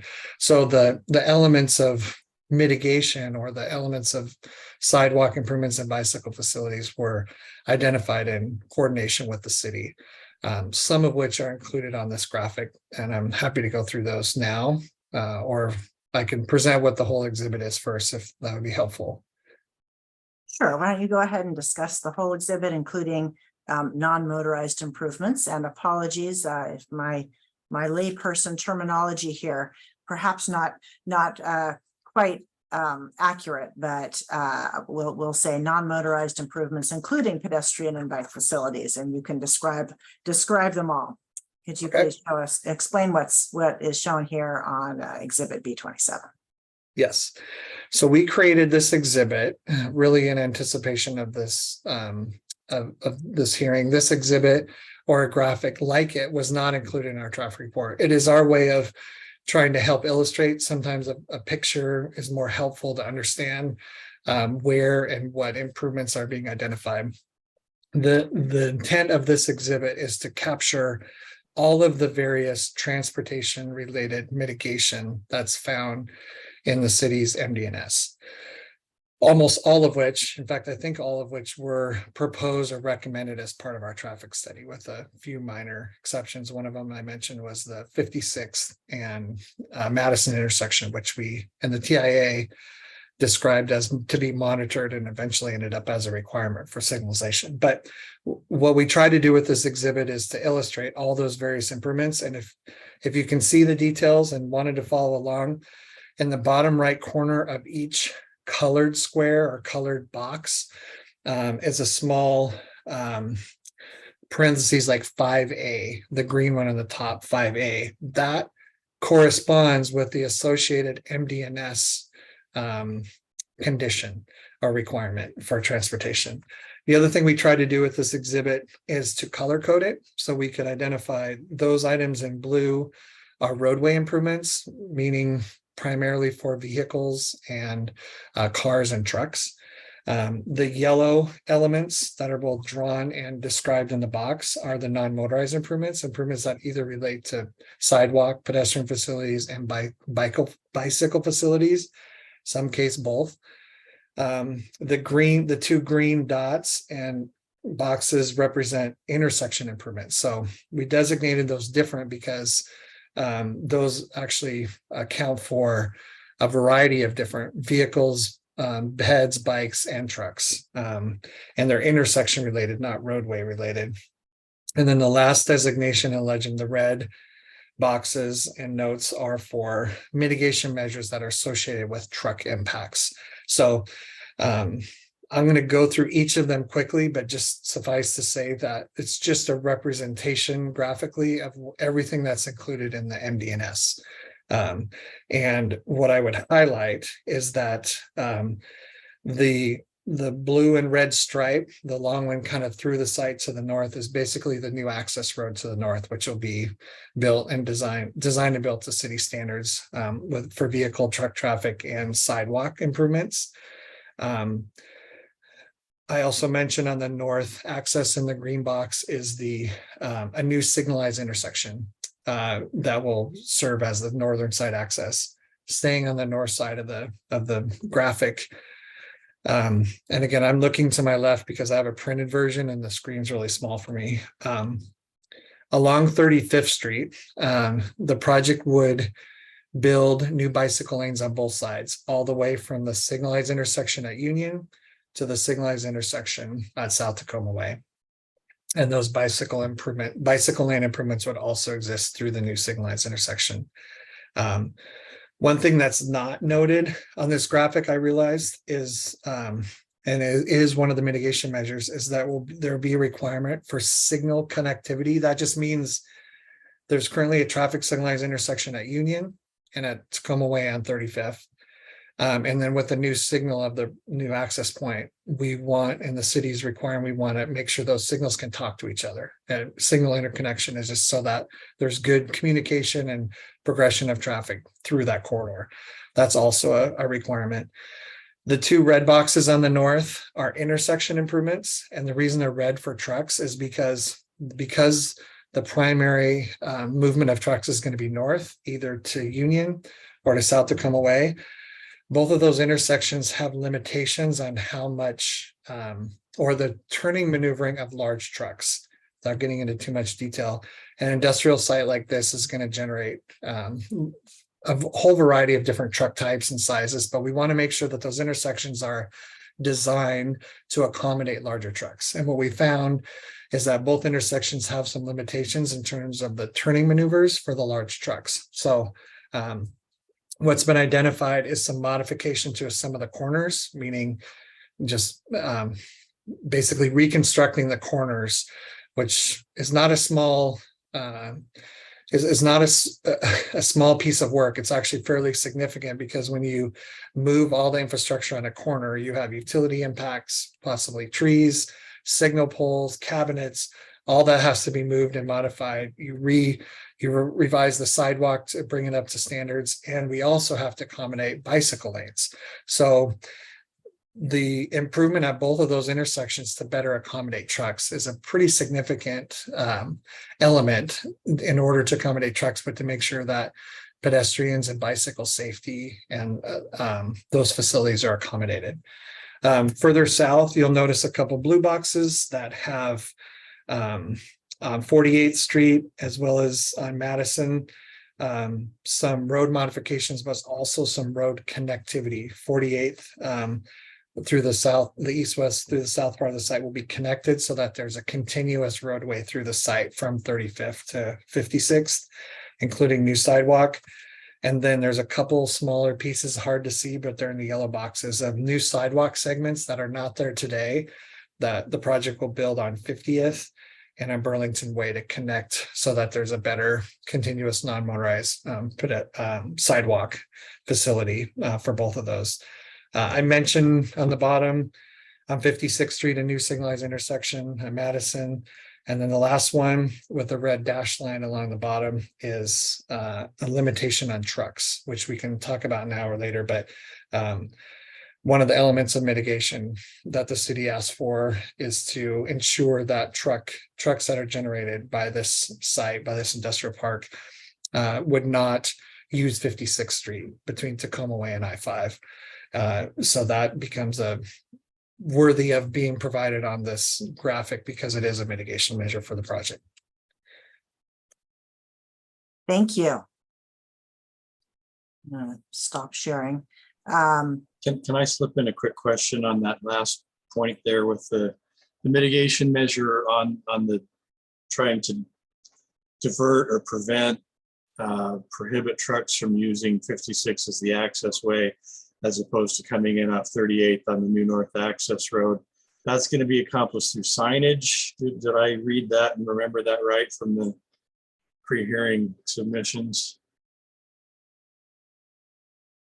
I understand the question. I want to make sure I speak specifically about it to see if there is language in the MD&S that has some of the specifics. If I remember right, it was generally described with not a lot of specifics on how that would be implemented.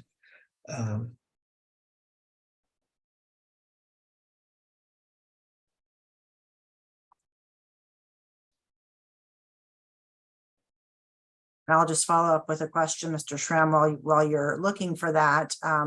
Typically, if there is a general direction at this level of land use approval, when would the complying details be developed? Typically, the complying details will be developed as part of the site design when some of the road improvements are being designed and approved prior to construction. Mr. Examiner, I should have followed my fancy graphic and just looked on the bottom right, which had the, I think it has, isn't it 5G? No, 6G. The truck routing graphic, yeah, 6G. So MDNS condition 6G, as in, what is G? Mr. Goat?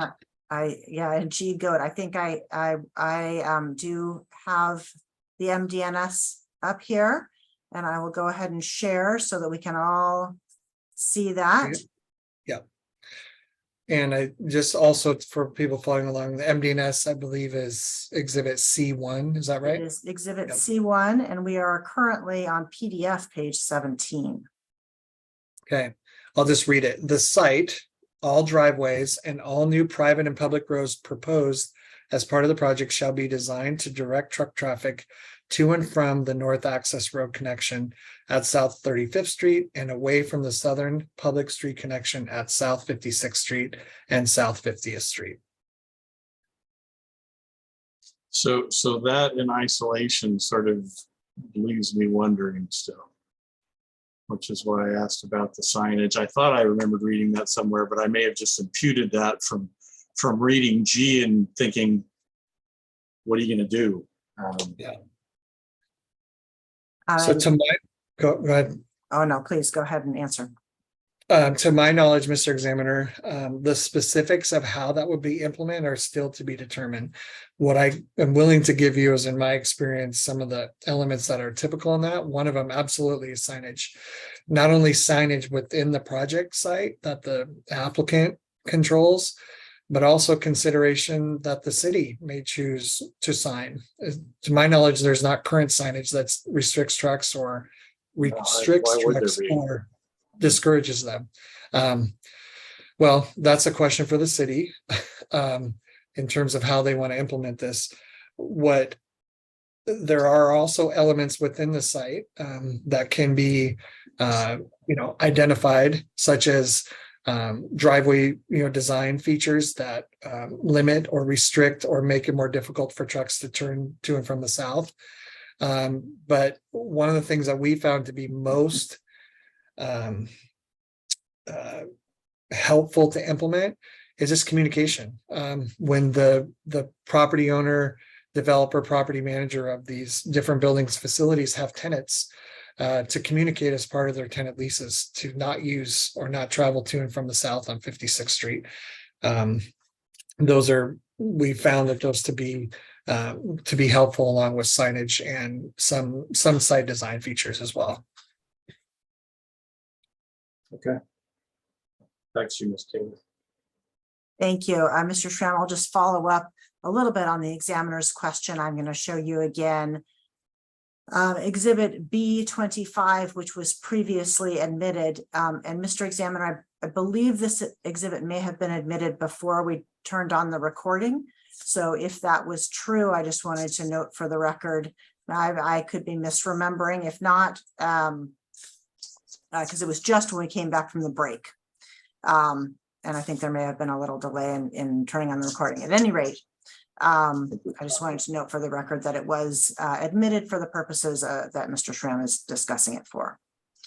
And Mr. By Schramm, that point, I'm pretty sure the recording is back on, but now we've got the suspenders to the belt, so we should be able to. Absolutely.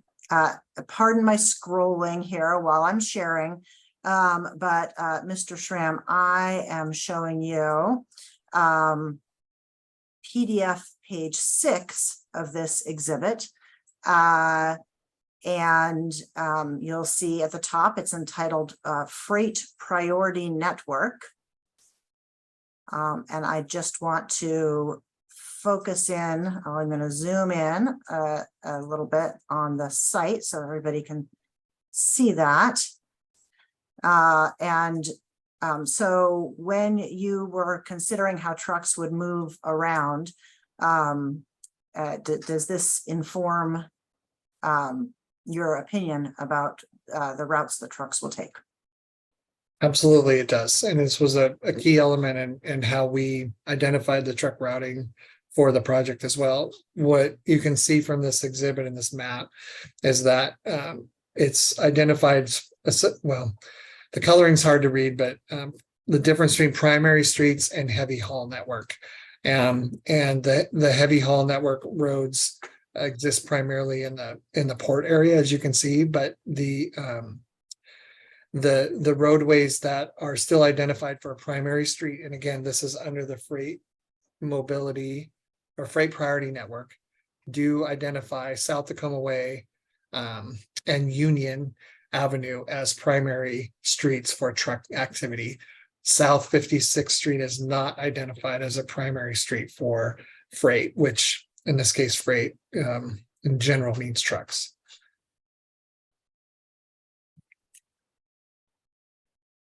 Thank you. So I'm going to turn back again to the MDNS, which is stipulated exhibit C1. And pardon again, my scrolling. I'm going to move up to PDF page 14 and ask you, does the MDNS require, other than these physical improvements that you have been discussing, does the MDNS require monitoring? Yes. Condition 4, which is actually titled Traffic Conditions Monitoring, requires an element of, or one of the MDNS measures to monitor traffic in the future as the site develops and further in this same section identifies the frequency and when monitoring needs to take place. Thank you. I'm not going to ask you to read the whole thing. It's kind of long, but are there any other particular aspects of it that you'd like to mention? Just a couple highlighted things. One is monitoring is something that is not done on every project. In this case, it was relevant, not only because of the city's comments, but also some of the comments from the neighbors. And so we worked really close with the city staff to identify what we felt were reasonable monitoring levels that included, monitoring once the site is 50% built out in terms of building area, 75% and 100%. And the monitoring program, as others can read through, does have an element that says if certain thresholds are met, or at least criteria are triggered, then additional traffic analysis would be required. So the monitoring program does have some teeth in terms of what the monitoring results may come up with. Okay, thank you. So now I'd like to turn to asking you to address some of the testimony that was provided by appellant's witnesses. And you indicated earlier that you believed you were present for all of the appellant's witnesses' testimony relating to transportation, correct? Yes, I was. All right, great. So did you hear the testimony of Dr. McCarthy, particularly that the ITE industrial park classification, that's that ITE 130 we've been talking about, understates project trips? Yes, I heard his testimony. And can you respond? And yes, I'd be happy to. As part of your response, I'm going to share screen again and show you stipulated exhibit B23. If you want to refer to any pages of it, please just let me know where to turn. Okay. Yes, several things I want to say here. And so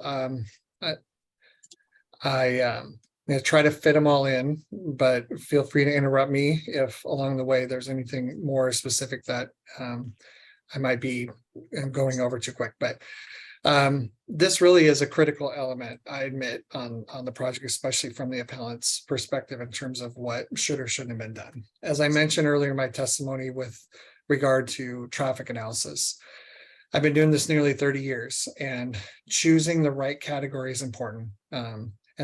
For this exact reason, choosing land use category 130 for this project was very deliberate. There are no specific tenants that have been identified yet. And there are multiple buildings that are proposed. It's really the purpose of having this land use category. So if you could scroll to the next page, which has the description of industrial park.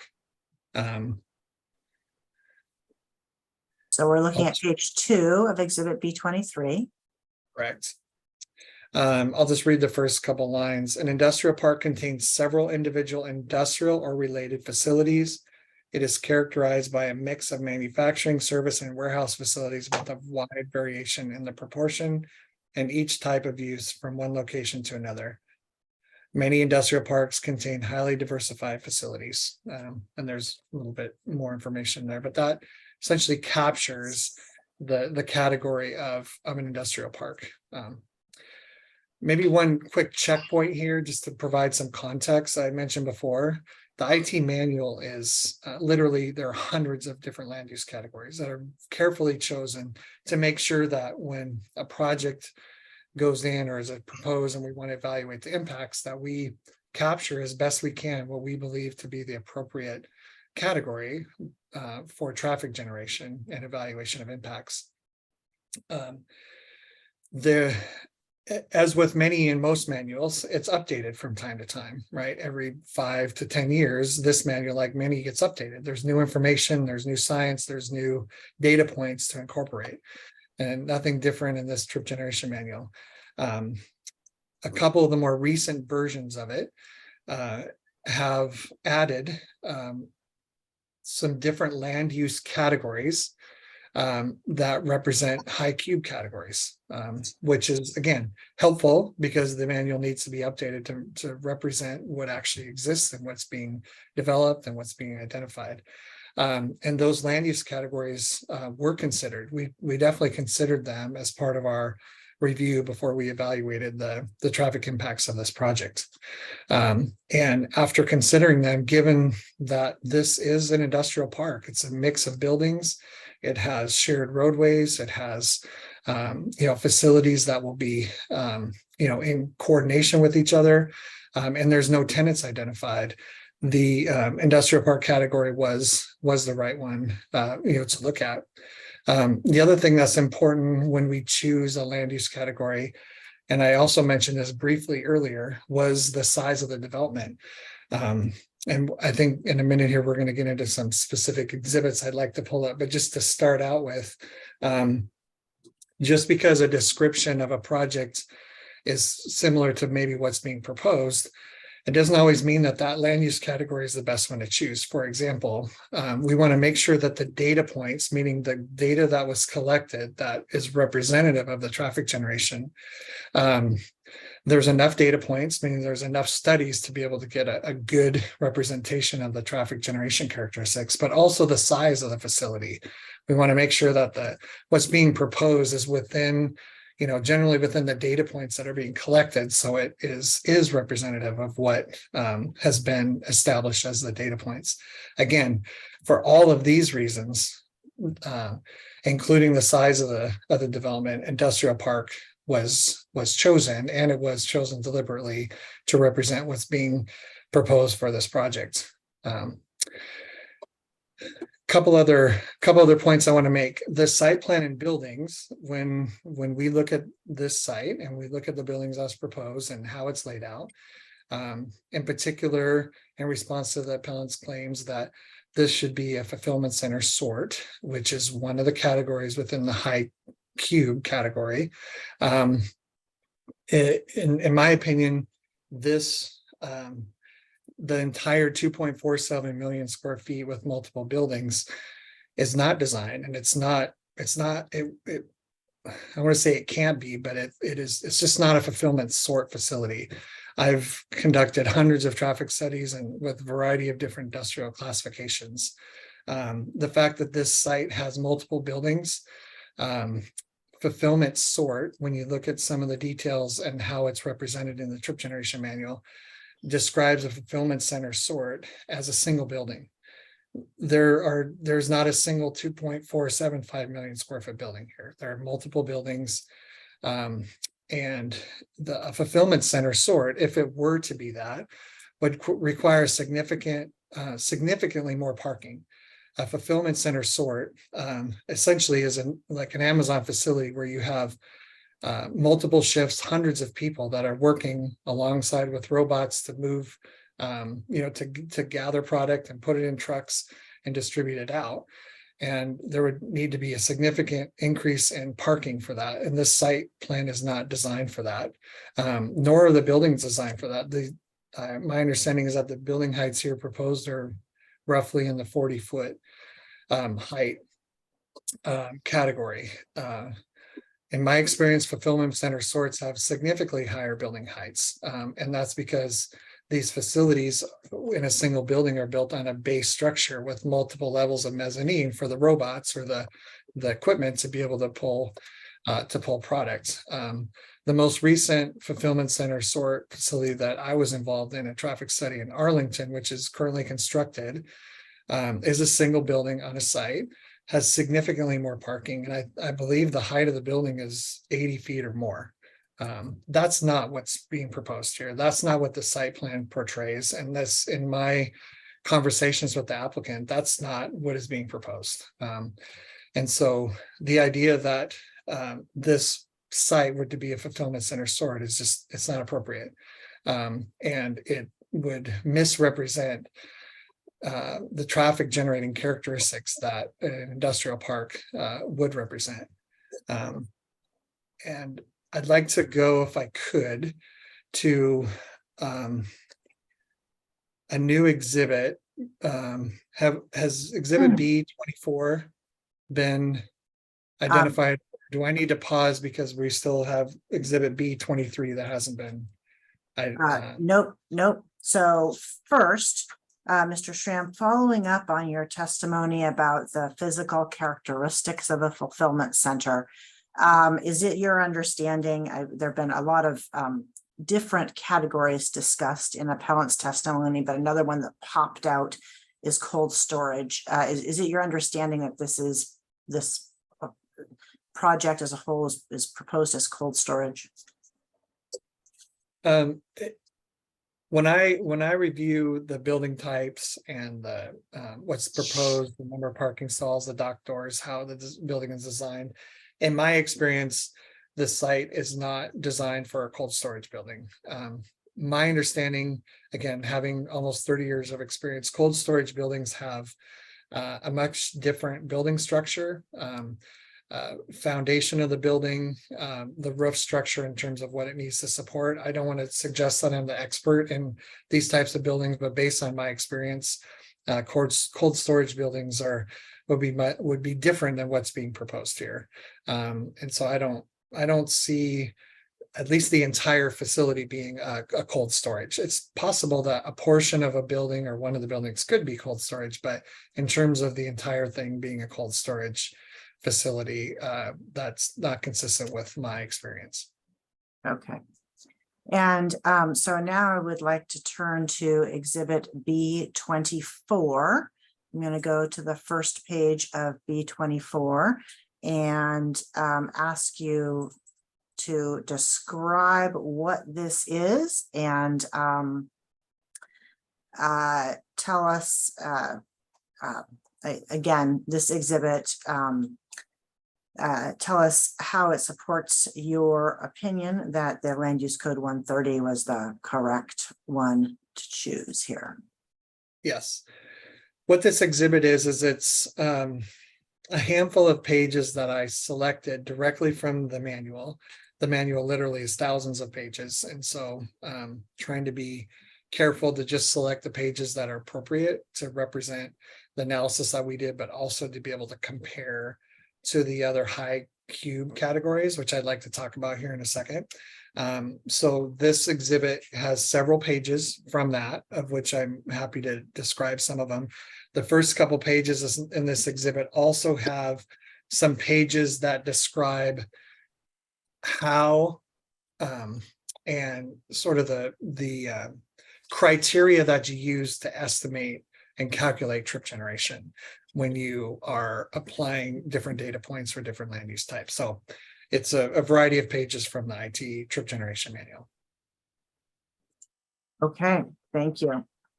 And so looking at this exhibit, in your opinion, does the building generally fall within the data point range for the category 130 industrial park? –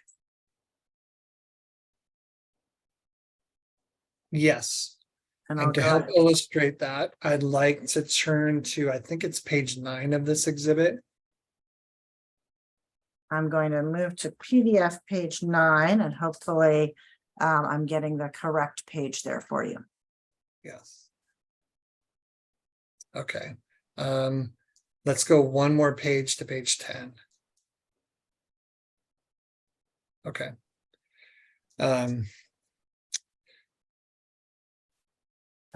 You know what? I'm going to throw a curveball here because I think it makes a little bit more sense for me to go in order of the importance of comparing land use code 130 industrial park to land use code 155 high cube warehouse sort before we get into some of the details. So what I'd like to do is on that PDF, I think it's page 17, land use 155 titled.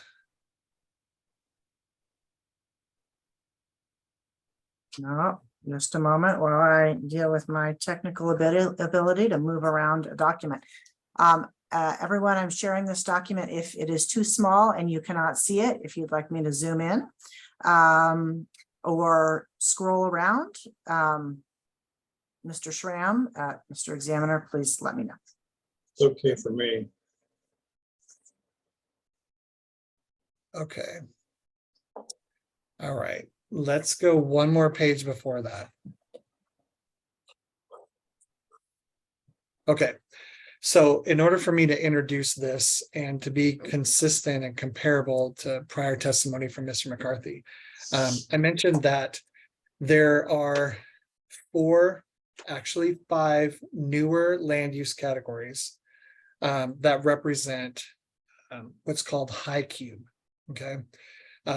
Some of this was in his materials, and I'm just going to generally describe it.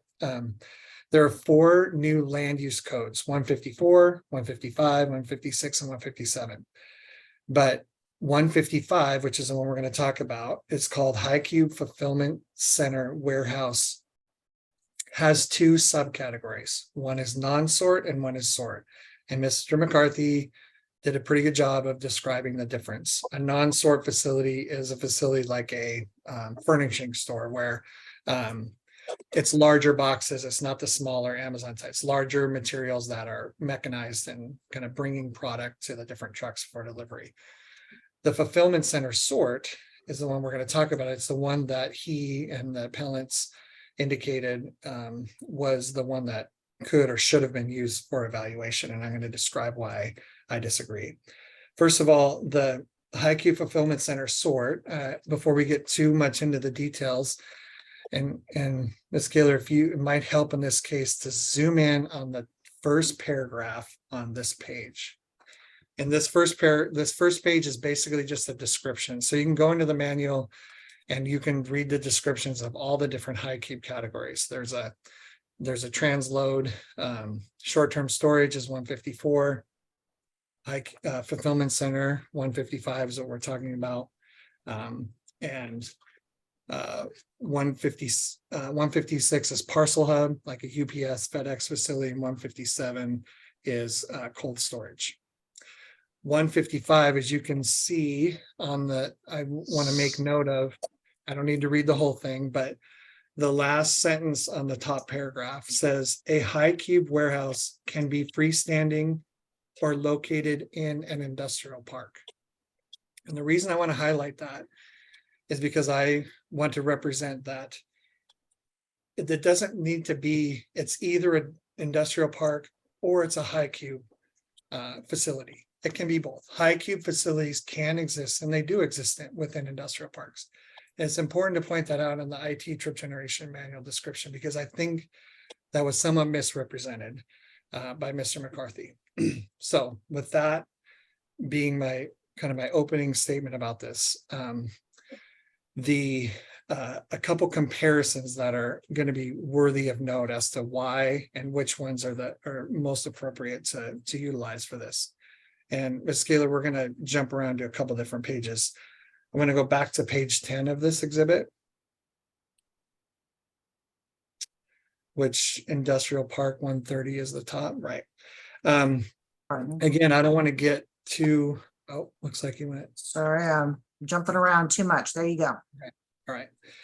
Again, and for the record and Mr. Examiner, I'm going to try to get not too traffic engineer nerdy, but this is important stuff. Okay. So what Do this, your worst. okay. It's actually kind of cool. I think you're going to like it, but because it all makes sense. And you don't have to be a traffic engineer to understand it. Basically, this is graphically, this shows that the traffic generation rate for an industrial park on a weekday. So again, during a 24-hour period, this is when we're talking about 4,980 trips. Okay. It's derived from this page. And basically what this page indicates is that there were 27 studies done in this category. And again, without representing all studies, it's actually a pretty good amount. There are some land use categories that have only a handful, 5 or 10, and others have hundreds. So it's a good mix of data points.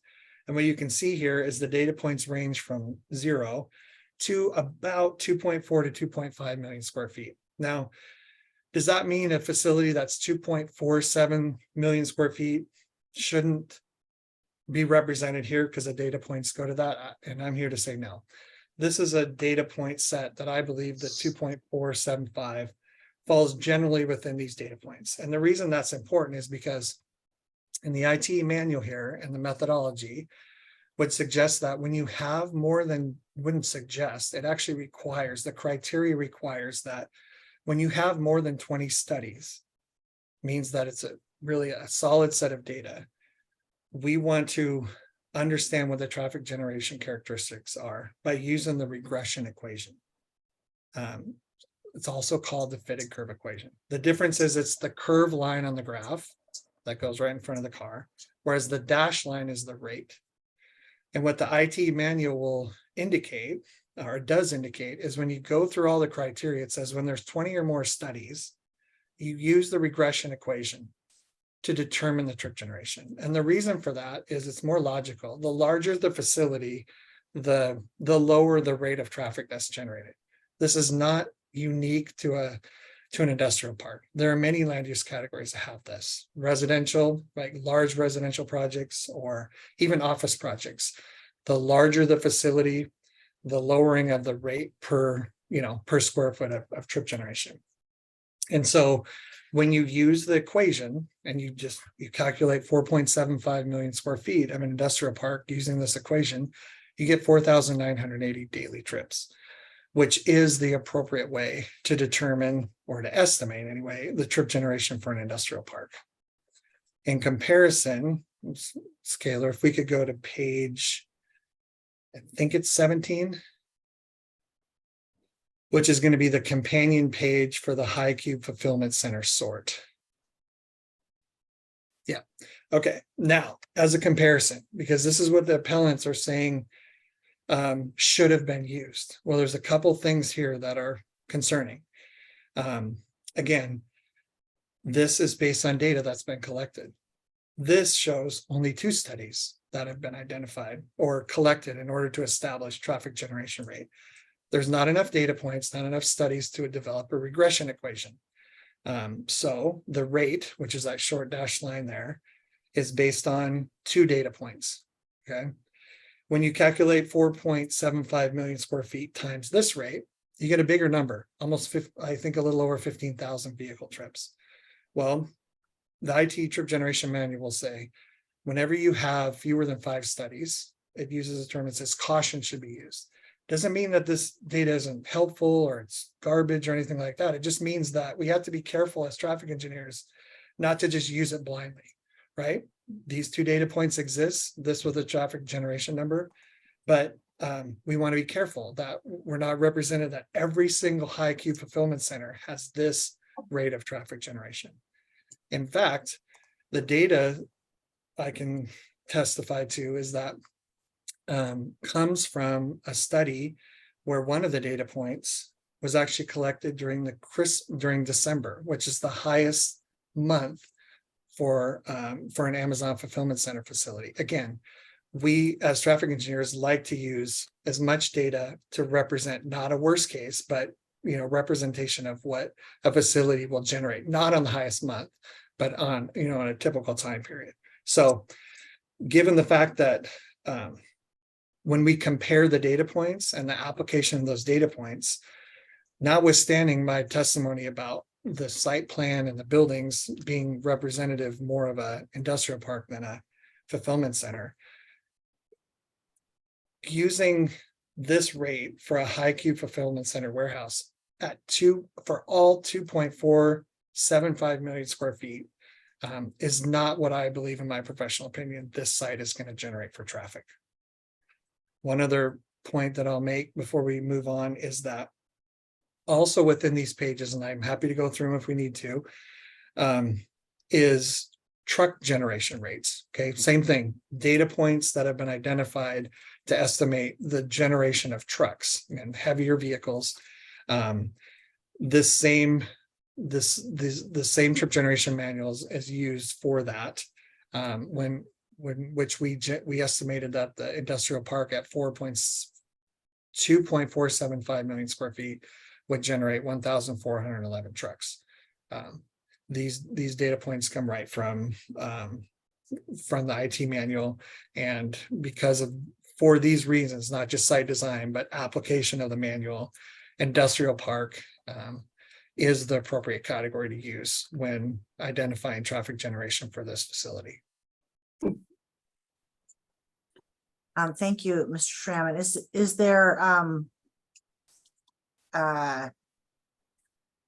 Is there anything about the land use code 130 stated in the trip generation manual that with regard to height? And do you have any further comments with regard to building height?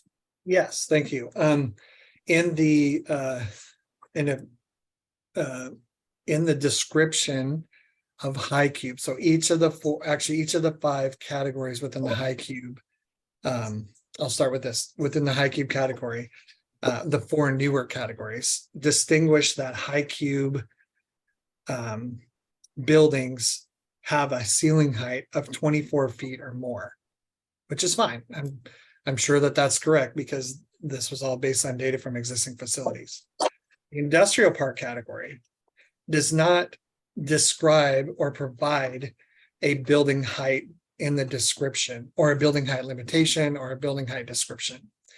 And I believe that some of the appellant testimony, and particularly Mr. McCarthy, at least from my opinion, seemed to suggest that if a building height is less than 24 feet, it must be an industrial park, or industrial park buildings can't have building heights greater than 24 feet.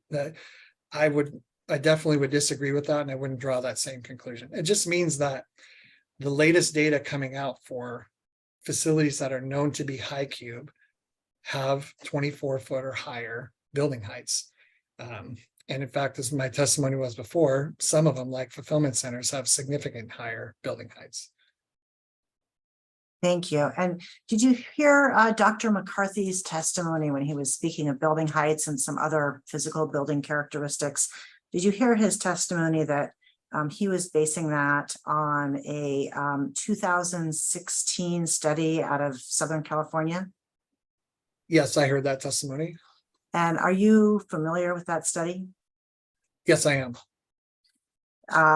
Can you discuss that study and specifically let me know, does anything in that study change your opinion about the correct land use category here? I'll start with your last compound question, your 2 questions. The last one is no, nothing in that study, and I'm familiar with it and read it. Nothing in that study changes my opinion. So that study, as Mr. McCarthy accurately represented, is actually footnoted and noted in the trip generation manual. And again, we'll turn back to if you could. Oh, apologies. I stopped sharing too in soon. time, yep. It's actually referred to, as Ms. McCarthy mentioned, in the land use, I think it's page 17 again, maybe, or one back. Yeah, so again, this is the description page of land use 155 High Cube Fulfillment Center. Same page that I referenced before in the first paragraph. You can zoom into it if you want, but basically the bottom part of the page references this 2016 study. And basically what this 2016 study was, it did a few things, but for the trip generation manual, it provided more data points, which is what we want in our profession. We want more data points to make sure we're represented traffic generation as best we can. So as a result of that study, most of the data in there, and that study goes through and it talks about, it collected data at fulfillment centers and transload facilities and short-term storage, all these new high cube classifications. And most of that study data was incorporated and is used, and what is generating these new trip generation estimates for these 4 new categories. And what's consistent amongst all 5 of the categories is the statement about building height, the statement about building size, and also that this data is being used this data is being funded and used for the IT trip generation authorship. So that study basically was providing data to support or show traffic generation characteristics of high cube facilities. Thank you. Shifting gears, are we done with this exhibit? Is there anything else you would like to add on that point? Trying to stay in my lane here. I don't know that this exhibit has been, I've referenced it, but I don't know if it has Yes, been. thank you. No, I'm just, and anything else you'd like to discuss about it? I'm getting there too. Thank you. Yeah.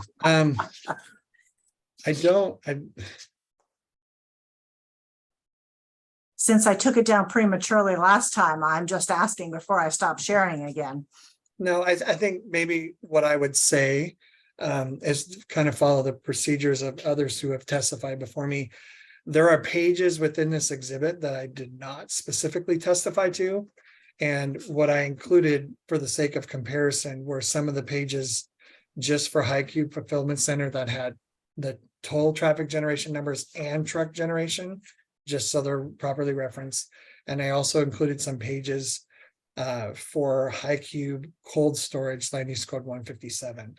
And the initial pages that I mentioned at the start were some of the detailed sections from the IT manual that describe why use of the regression equation is appropriate. And so while I didn't refer to the specific sections, those sections there are the ones that are the basis for my testimony about why the traffic generation should use the regression equation. Thank you.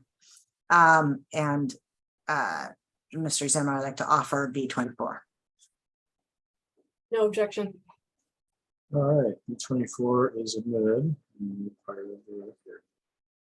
And while we have our brief pause here, we started earlier today to get that extra half an hour.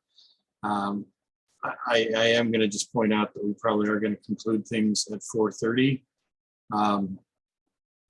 Believe it or not, my office has other things going on and other things that have to be attended to during the day, at least a little bit, aside from this hearing. And so that last half hour that I have my staff available for that is when we need to do that. And by the time we hit 4:30,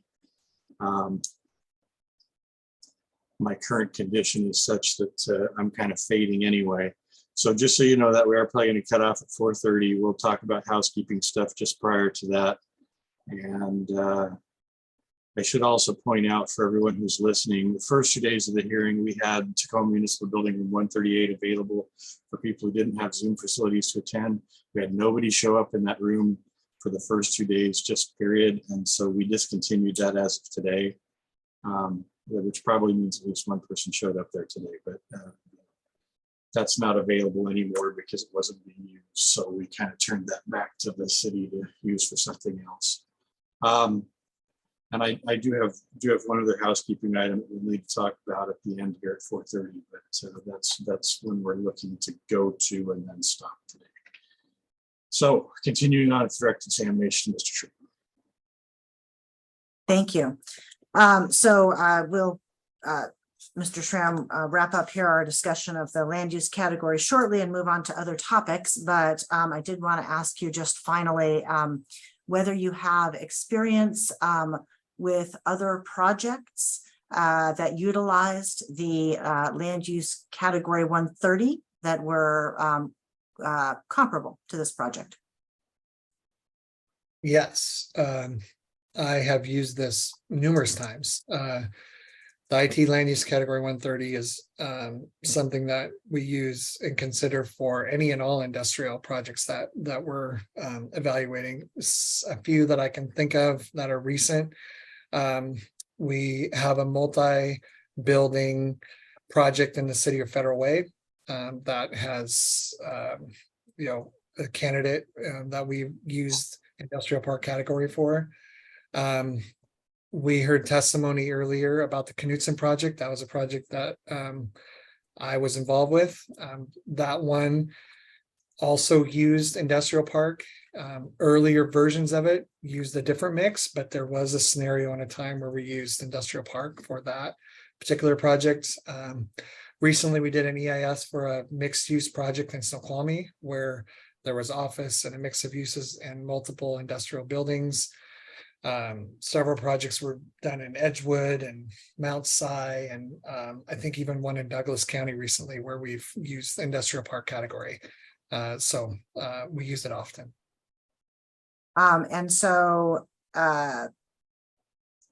The projects I believe you referenced, one in Federal Way, the Knutson one in Pierce County, one in Snoqualmie, one in the city of Edgewood, one in North Bend, did you mention? And one in Douglas County. Did those, I'm not going to ask you to go through individually, in part in recognition of time, but were those projects that shared characteristics with this project and made land use code 130 appropriate? Can you just describe a little bit about those characteristics that the projects might have had in common? Yes, some of the key characteristics are that applied in those projects and apply to this one are when the tenant or users are not known, when there are multiple buildings, when there are multiple buildings in a site plan that share access points and maybe share truck corridors to access the different sides of the building. And when the applicant or the developer wants some flexibility when they don't know, like whether this is going to be a specific type of user. And in some cases, we know from the applicant's perspective the type of tenant that they're pursuing. They often will have the building design to reflect more of a generic industrial park type of use. And so in those projects, were there buildings of similar sizes and heights to the ones that are proposed here? Yes, very much so. And parking ratios as well is a factor. Thank you. Can I interject there for just a second?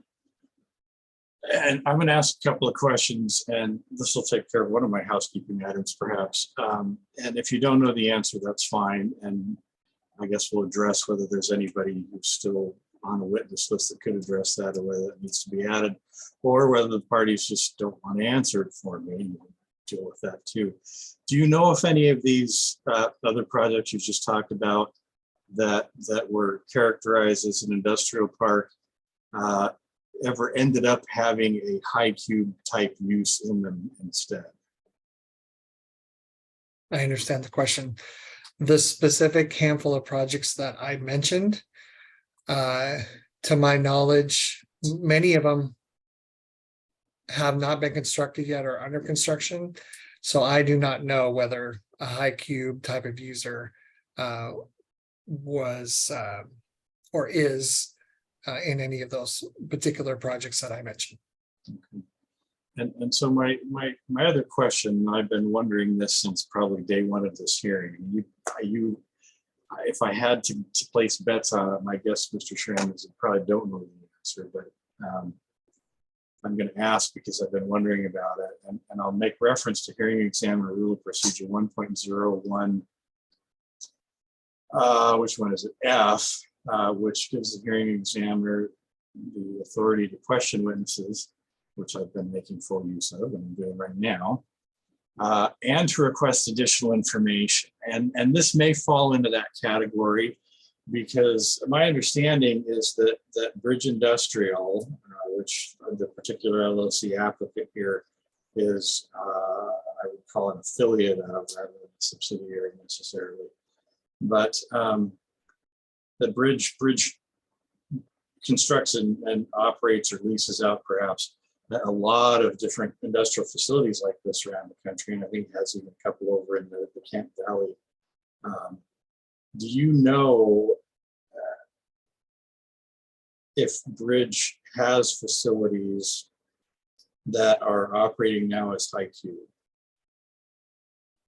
And if you don't know, that's fine, and maybe I'll get directed to a different witness, or we told we don't have any answer to that because I don't think we have any principles of Bridge on the witness list. But Mr. Examiner, I would suggest that since you've asked for that information, that we should gather it and bring it back to you when we have it. And that's fine. And I expected that might actually be what would happen. And I appreciate your willingness to do that. So the question is then specifically, whether Bridge has facilities that it owns and leases out or operates that are high cube, and if so, how many, and if so, whether any of those began their life under land use code 130 industrial park and changing over. But I'd like to know that if the applicant's willing to provide that. So. And again, with apologies for interruption, back to you, Ms. Taylor. Thank you. Mr. Schramm, I'm wondering, was there also a site in Marysville that you worked on? Let's see, I made a list. I thought I had it memorized. I might have it. Did I mention there's we did a Mount Sinai Industrial Center, North Bend. Yes. It was called Commerce Park, but we used the industrial park category in Marysville.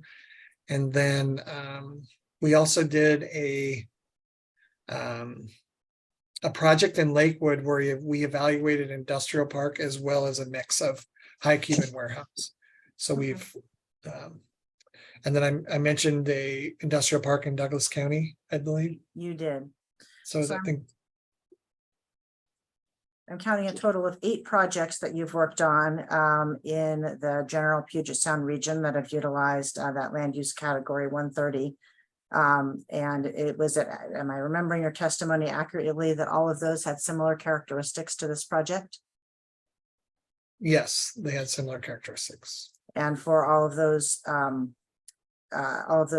projects, all those various jurisdictions that you mentioned, did they approve your use of the land use category 130? Yes, all of those projects, we had traffic studies completed that were, I would have to check whether each one of them have been approved, but the traffic studies and the scoping that we did allowed us to use the land use category. Thank you. Can I jump in for just another quick second? You mentioned the one in Lakewood, and if I heard you right, you said that one had a mix of land use codes assigned to it, industrial park, warehouse, and high cube. Is that correct? Correct. Was that because of known tenants that were going to come in and occupy those particular areas under the 3 different categories? Yeah, good question. I have knowledge of that one because I worked on it. It was because the city of Lakewood, having multiple high cube facilities already, wanted to make sure that our traffic study studied the traffic impacts of both. So if the building or buildings were high cube and if they were not, to make sure that level of evaluation included a high cube facility. You know what ended up occupying the facility, or is that one that's still underway? That one, I can do some checking. That one was quite a bit ago, and I can find out if that one has been approved, and then if we know yet whether there's been a user. I can. But see you if I don't can know get right it. now. I don't know right now. Okay, and that's fine. All right, I'm done. And so moving on from that topic, did you review the expert report and the appendix and the calculations that were prepared by Dr. Murphy? And for reference, those were exhibits A, 18, 19, and 20. I believe you mean Mr. McCarthy, Dr. Oh, McCarthy. Dr. McCarthy, Yeah. apologies. Yes, I reviewed all of his exhibits and also heard his testimony. Thank you. And did you agree with his statements about the use of a different ITE category? No, I do not agree. As my testimony was a few minutes ago, this project is an industrial park, not a fulfillment center or cold storage facility. Okay. And did you hear his statements about how to calculate trip generation for the ITE 130 category? No, I do not agree with his calculations. It's one of the reasons that I went into detail, maybe for some painful detail, about how and why trip generation is calculated the way it is and the methodology that's applied. He, in one instance, represented that if all 2.475 million square feet were fulfillment center, it would have a significantly higher trip generation. While his calculations are accurate, his opinion that the entire facility is a fulfillment center sort, I disagree with. The other calculation he did is he used the regression equation in one instance in one of his spreadsheets exhibits, not for all 2.475 million square feet, but by individual building.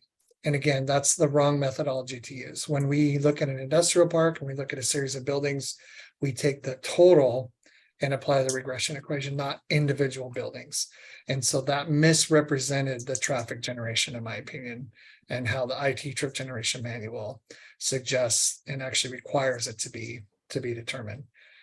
And then finally, I disagree with his opinion that the average rate should be used for trip generation. And again, I explained why the regression equation was the appropriate and consistent method with the manual.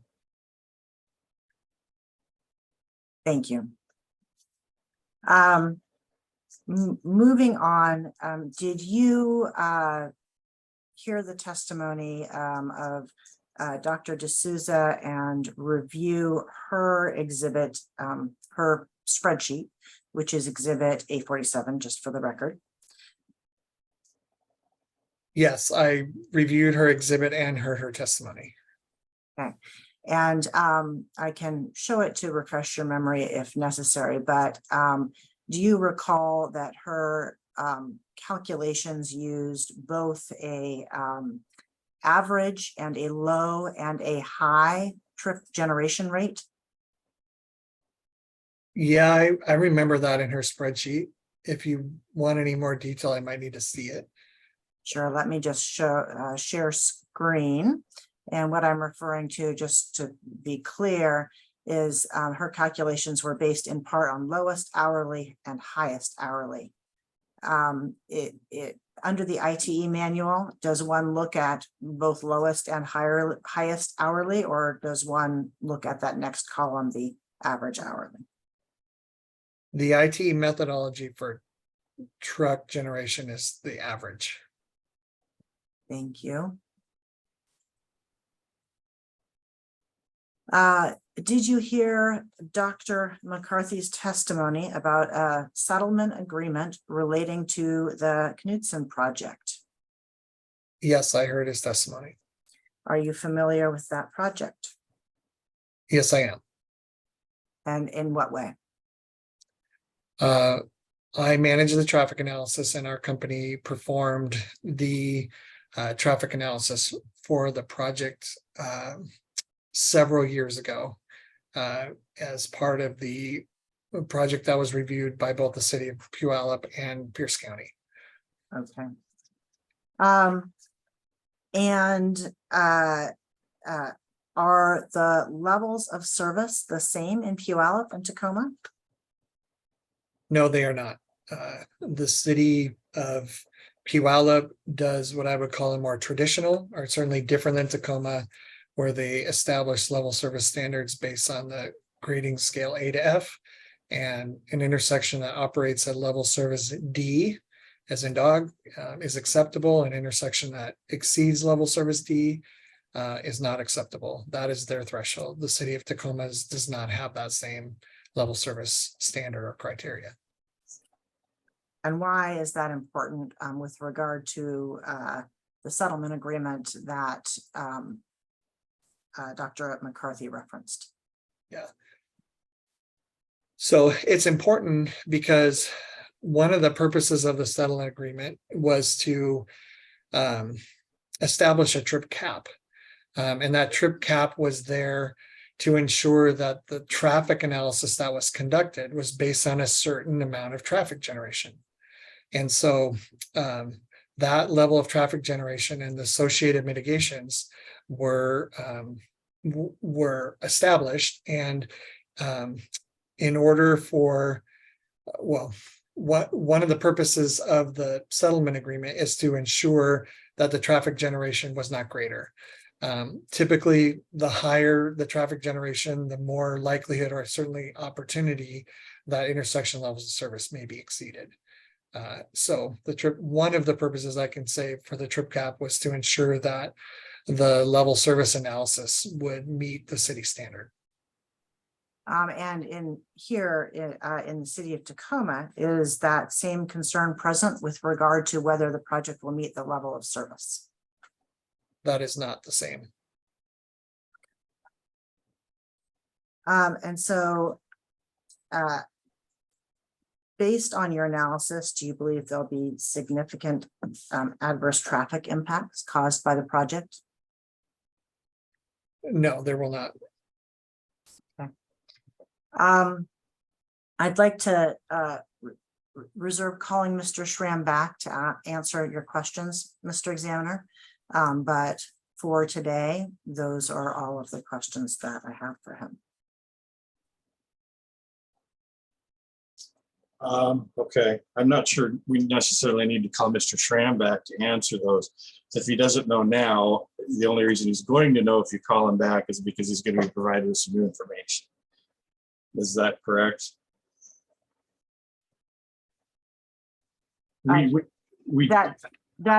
That's correct, Mr. Examiner. If you'd like us to obtain that information, we can certainly do that. If not, then let's do this. Maybe I'm presuming there isn't another witness who's still remaining on the witness list who would be privy to that information already that I should ask that question to later on. Is that correct?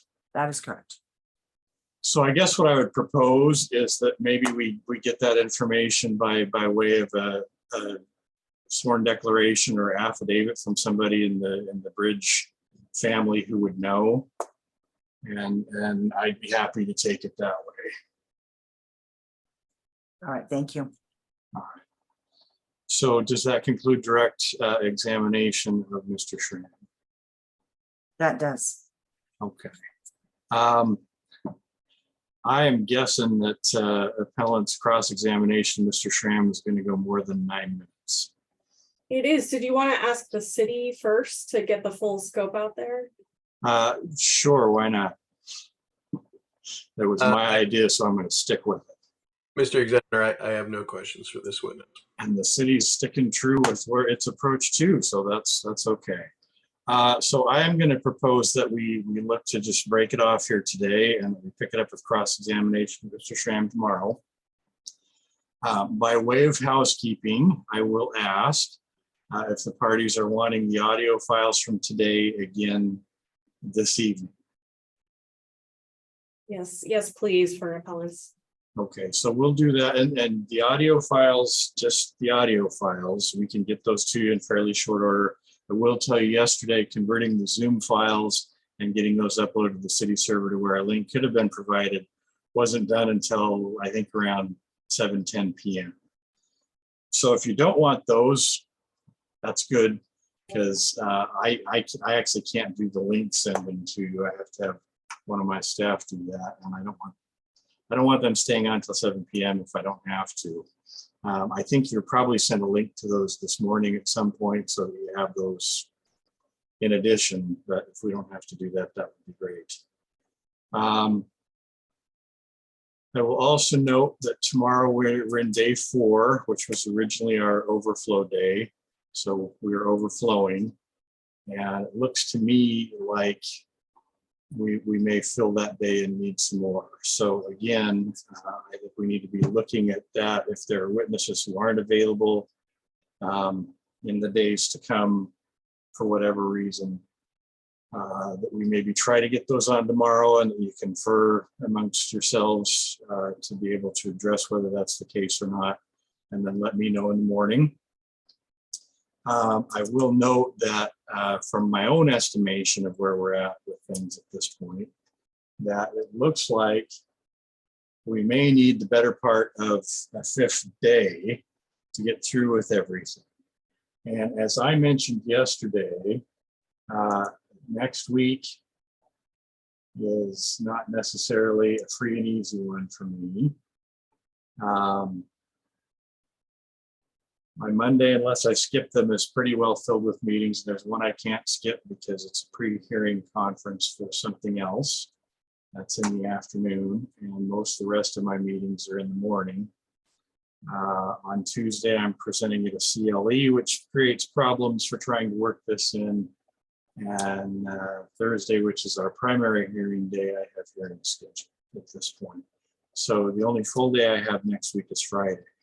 So if we're looking for a second overflow day next week, it looks like Friday is the most viable candidate. If that doesn't work for you all, we're looking into then the next week. That's the week of August 7th. And that week I have quite a bit of flexibility.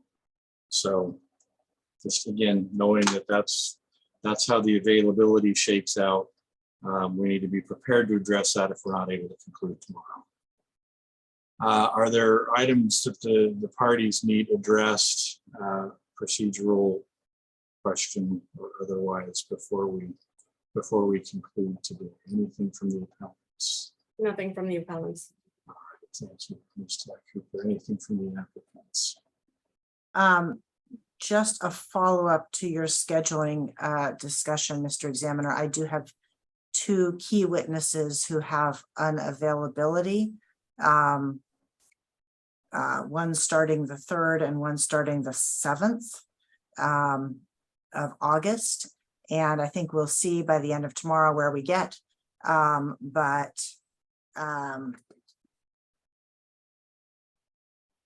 That may affect scheduling. And so I guess I would request, particularly to the extent that there is any need for anything with regard to air quality, that we try to do that before August 2nd, which would be Wednesday. Can you do it tomorrow? Well, yes, absolutely. Our air quality witness is our next witness, and we will finish with her tomorrow. My concern was just with any rebuttal testimony, and whether certainly like our air quality witness to be available during any air quality rebuttal. So that was my particular concern. Yeah, well, and I mean, if we have to go out further than that week of the 7th, we have to do what we have to do, and I'm certainly going to try to accommodate that. And I understand the need to have them present for rebuttal and all of that. I also, I have my own constraints those first 3 days, well, the first 4 days of next week. So Not going on vacation, but I appreciate it. that is what it is. You said the 3rd is when, They become unavailable. yeah. I mean, we could try to do something Wednesday afternoon. Wednesday morning is out because I am in desperate need of medical treatment. And that's when I'm scheduled, is Wednesday morning early. And I have been told that the particular treatment that I'm getting might leave me not at my best for the remainder of that morning, but we could try for something Wednesday afternoon, possibly. I would prefer that we don't do things in half days, you know, catch a sketch can here and there, and then we have a full day for it if we need it. But again, whatever, we'll deal with that, I guess, at some point tomorrow. So, Thank you. anything else? Is there anything from the city? Nothing from the city. Thank you. All right, well, thank you for another day of successful testimony. And I will wish everyone a good evening. I will thank our observers again for a mostly uninterrupted day. And just a real note again for you, if you're coming back tomorrow, we have an 8:30 a.m. start time tomorrow instead of 9 o'clock like the first 2 days were, so we can get that extra half an hour in. We will start at 8:30. And just, you know, again, a note, when you're joining as an observer, if you can mute yourself and turn your camera off on the way in rather than me having to do it, that's appreciated. If you don't, I will, as you already know, because some of you have it and I have. So that's it. But I think in large part, our observers have been great thus far, and I thank you for that. And we'll either see you back tomorrow or we won't. You four on the screen, though, it's not an election for you. We'll see you back. And with that, we will be concluded for today and off the record.